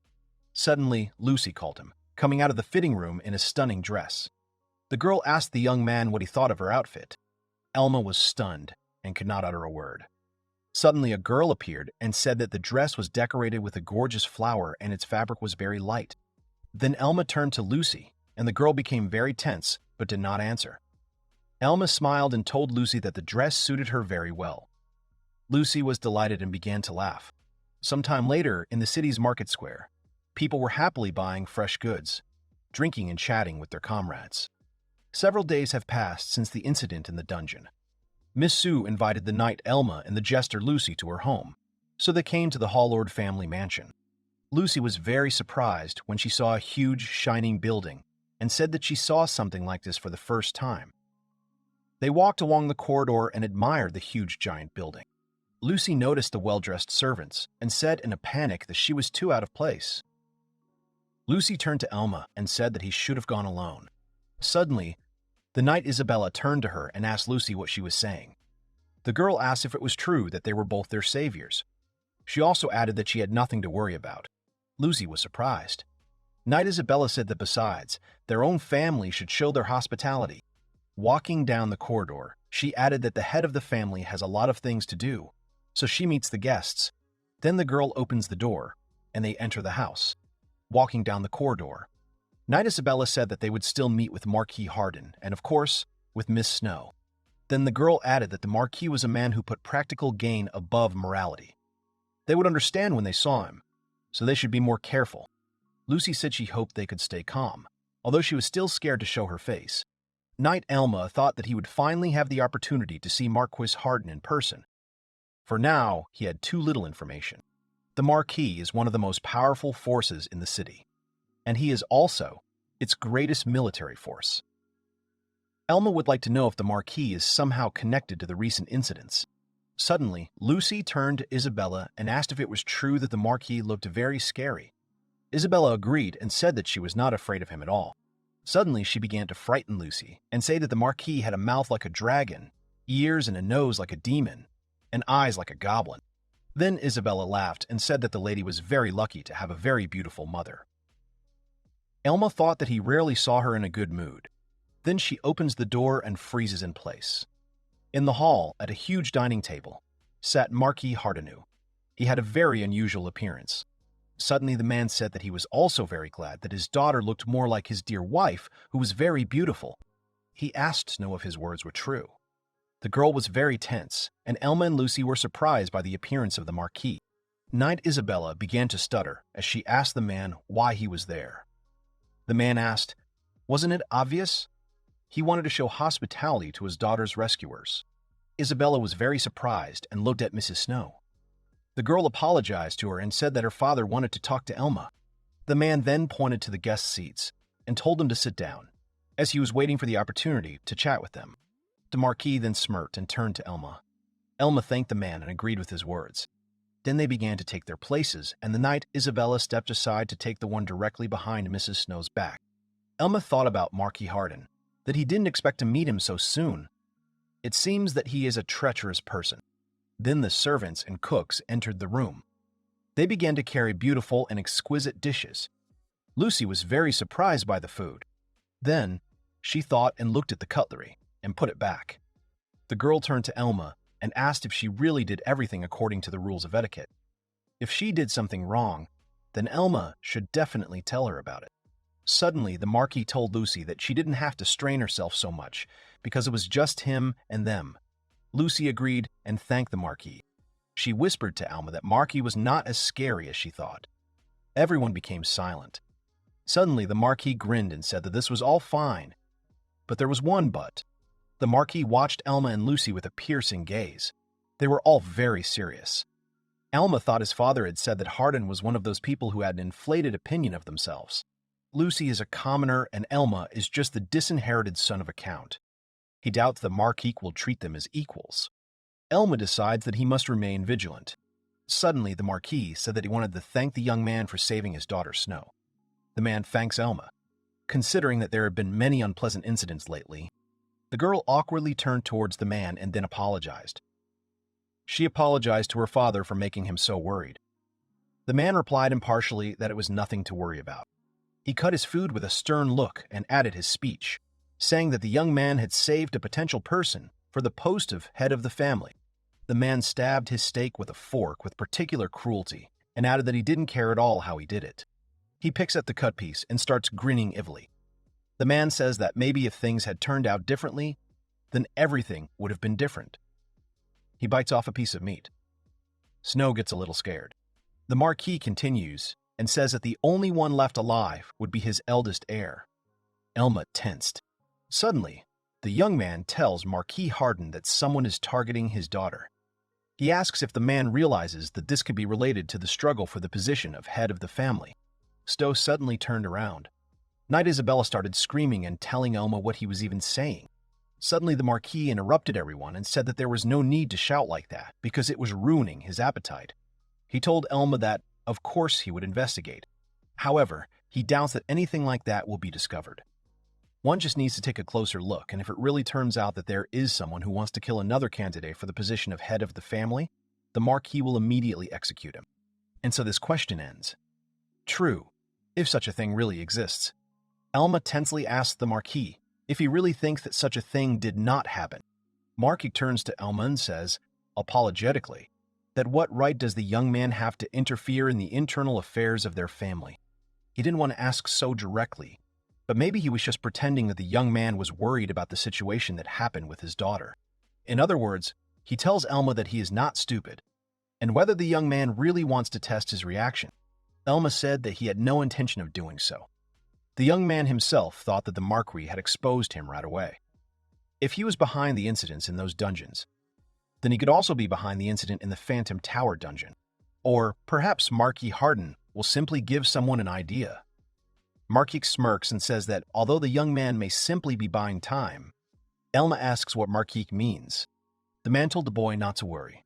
He was also seriously interested in the latest events. Then the man asked him to listen and asked Elma what kind of person the person who committed these crimes was. Elma asks about the boy's question, then thinks and becomes silent. Lucy also remains silent and looks thoughtfully at Elma. Elma says that the culprit must be a person who has more information about dream holes, so he can pull off such shenanigans. He thinks that this series of incidents may just be his experiment. The Marquis began to laugh very loudly. He says that, in other words, Elma suspects those who have the most access to the information of the dungeons. That is, the Hall Lord family. The man asks the boy if he is really right. Lucy, Snow, and Isabella suddenly all became scared after the man's words. Lucy starts whispering to Elma and says that it's bad and that she should apologize. Marquis asks the young man if he had no suspects. Elma would not have given such a detailed description. Information about the dungeons is more difficult to obtain than the kingdom has. And if you hide such information, you can create gaps for yourself. He asks Elma if he has any ideas. He asks how a person can have such information. Besides, he heard about one funny phenomenon. Elma asks what the man means. The Marquis says that one day, suddenly, a man received some kind of revelation from heaven and saw the light. With the knowledge he received, he became a successful adventurer. He wonders what drives this man. Elma tensed up. The Marquis grimaces and tells Elma that he looks very much like that man. Elma is shocked and realizes that the Marquis is talking about him.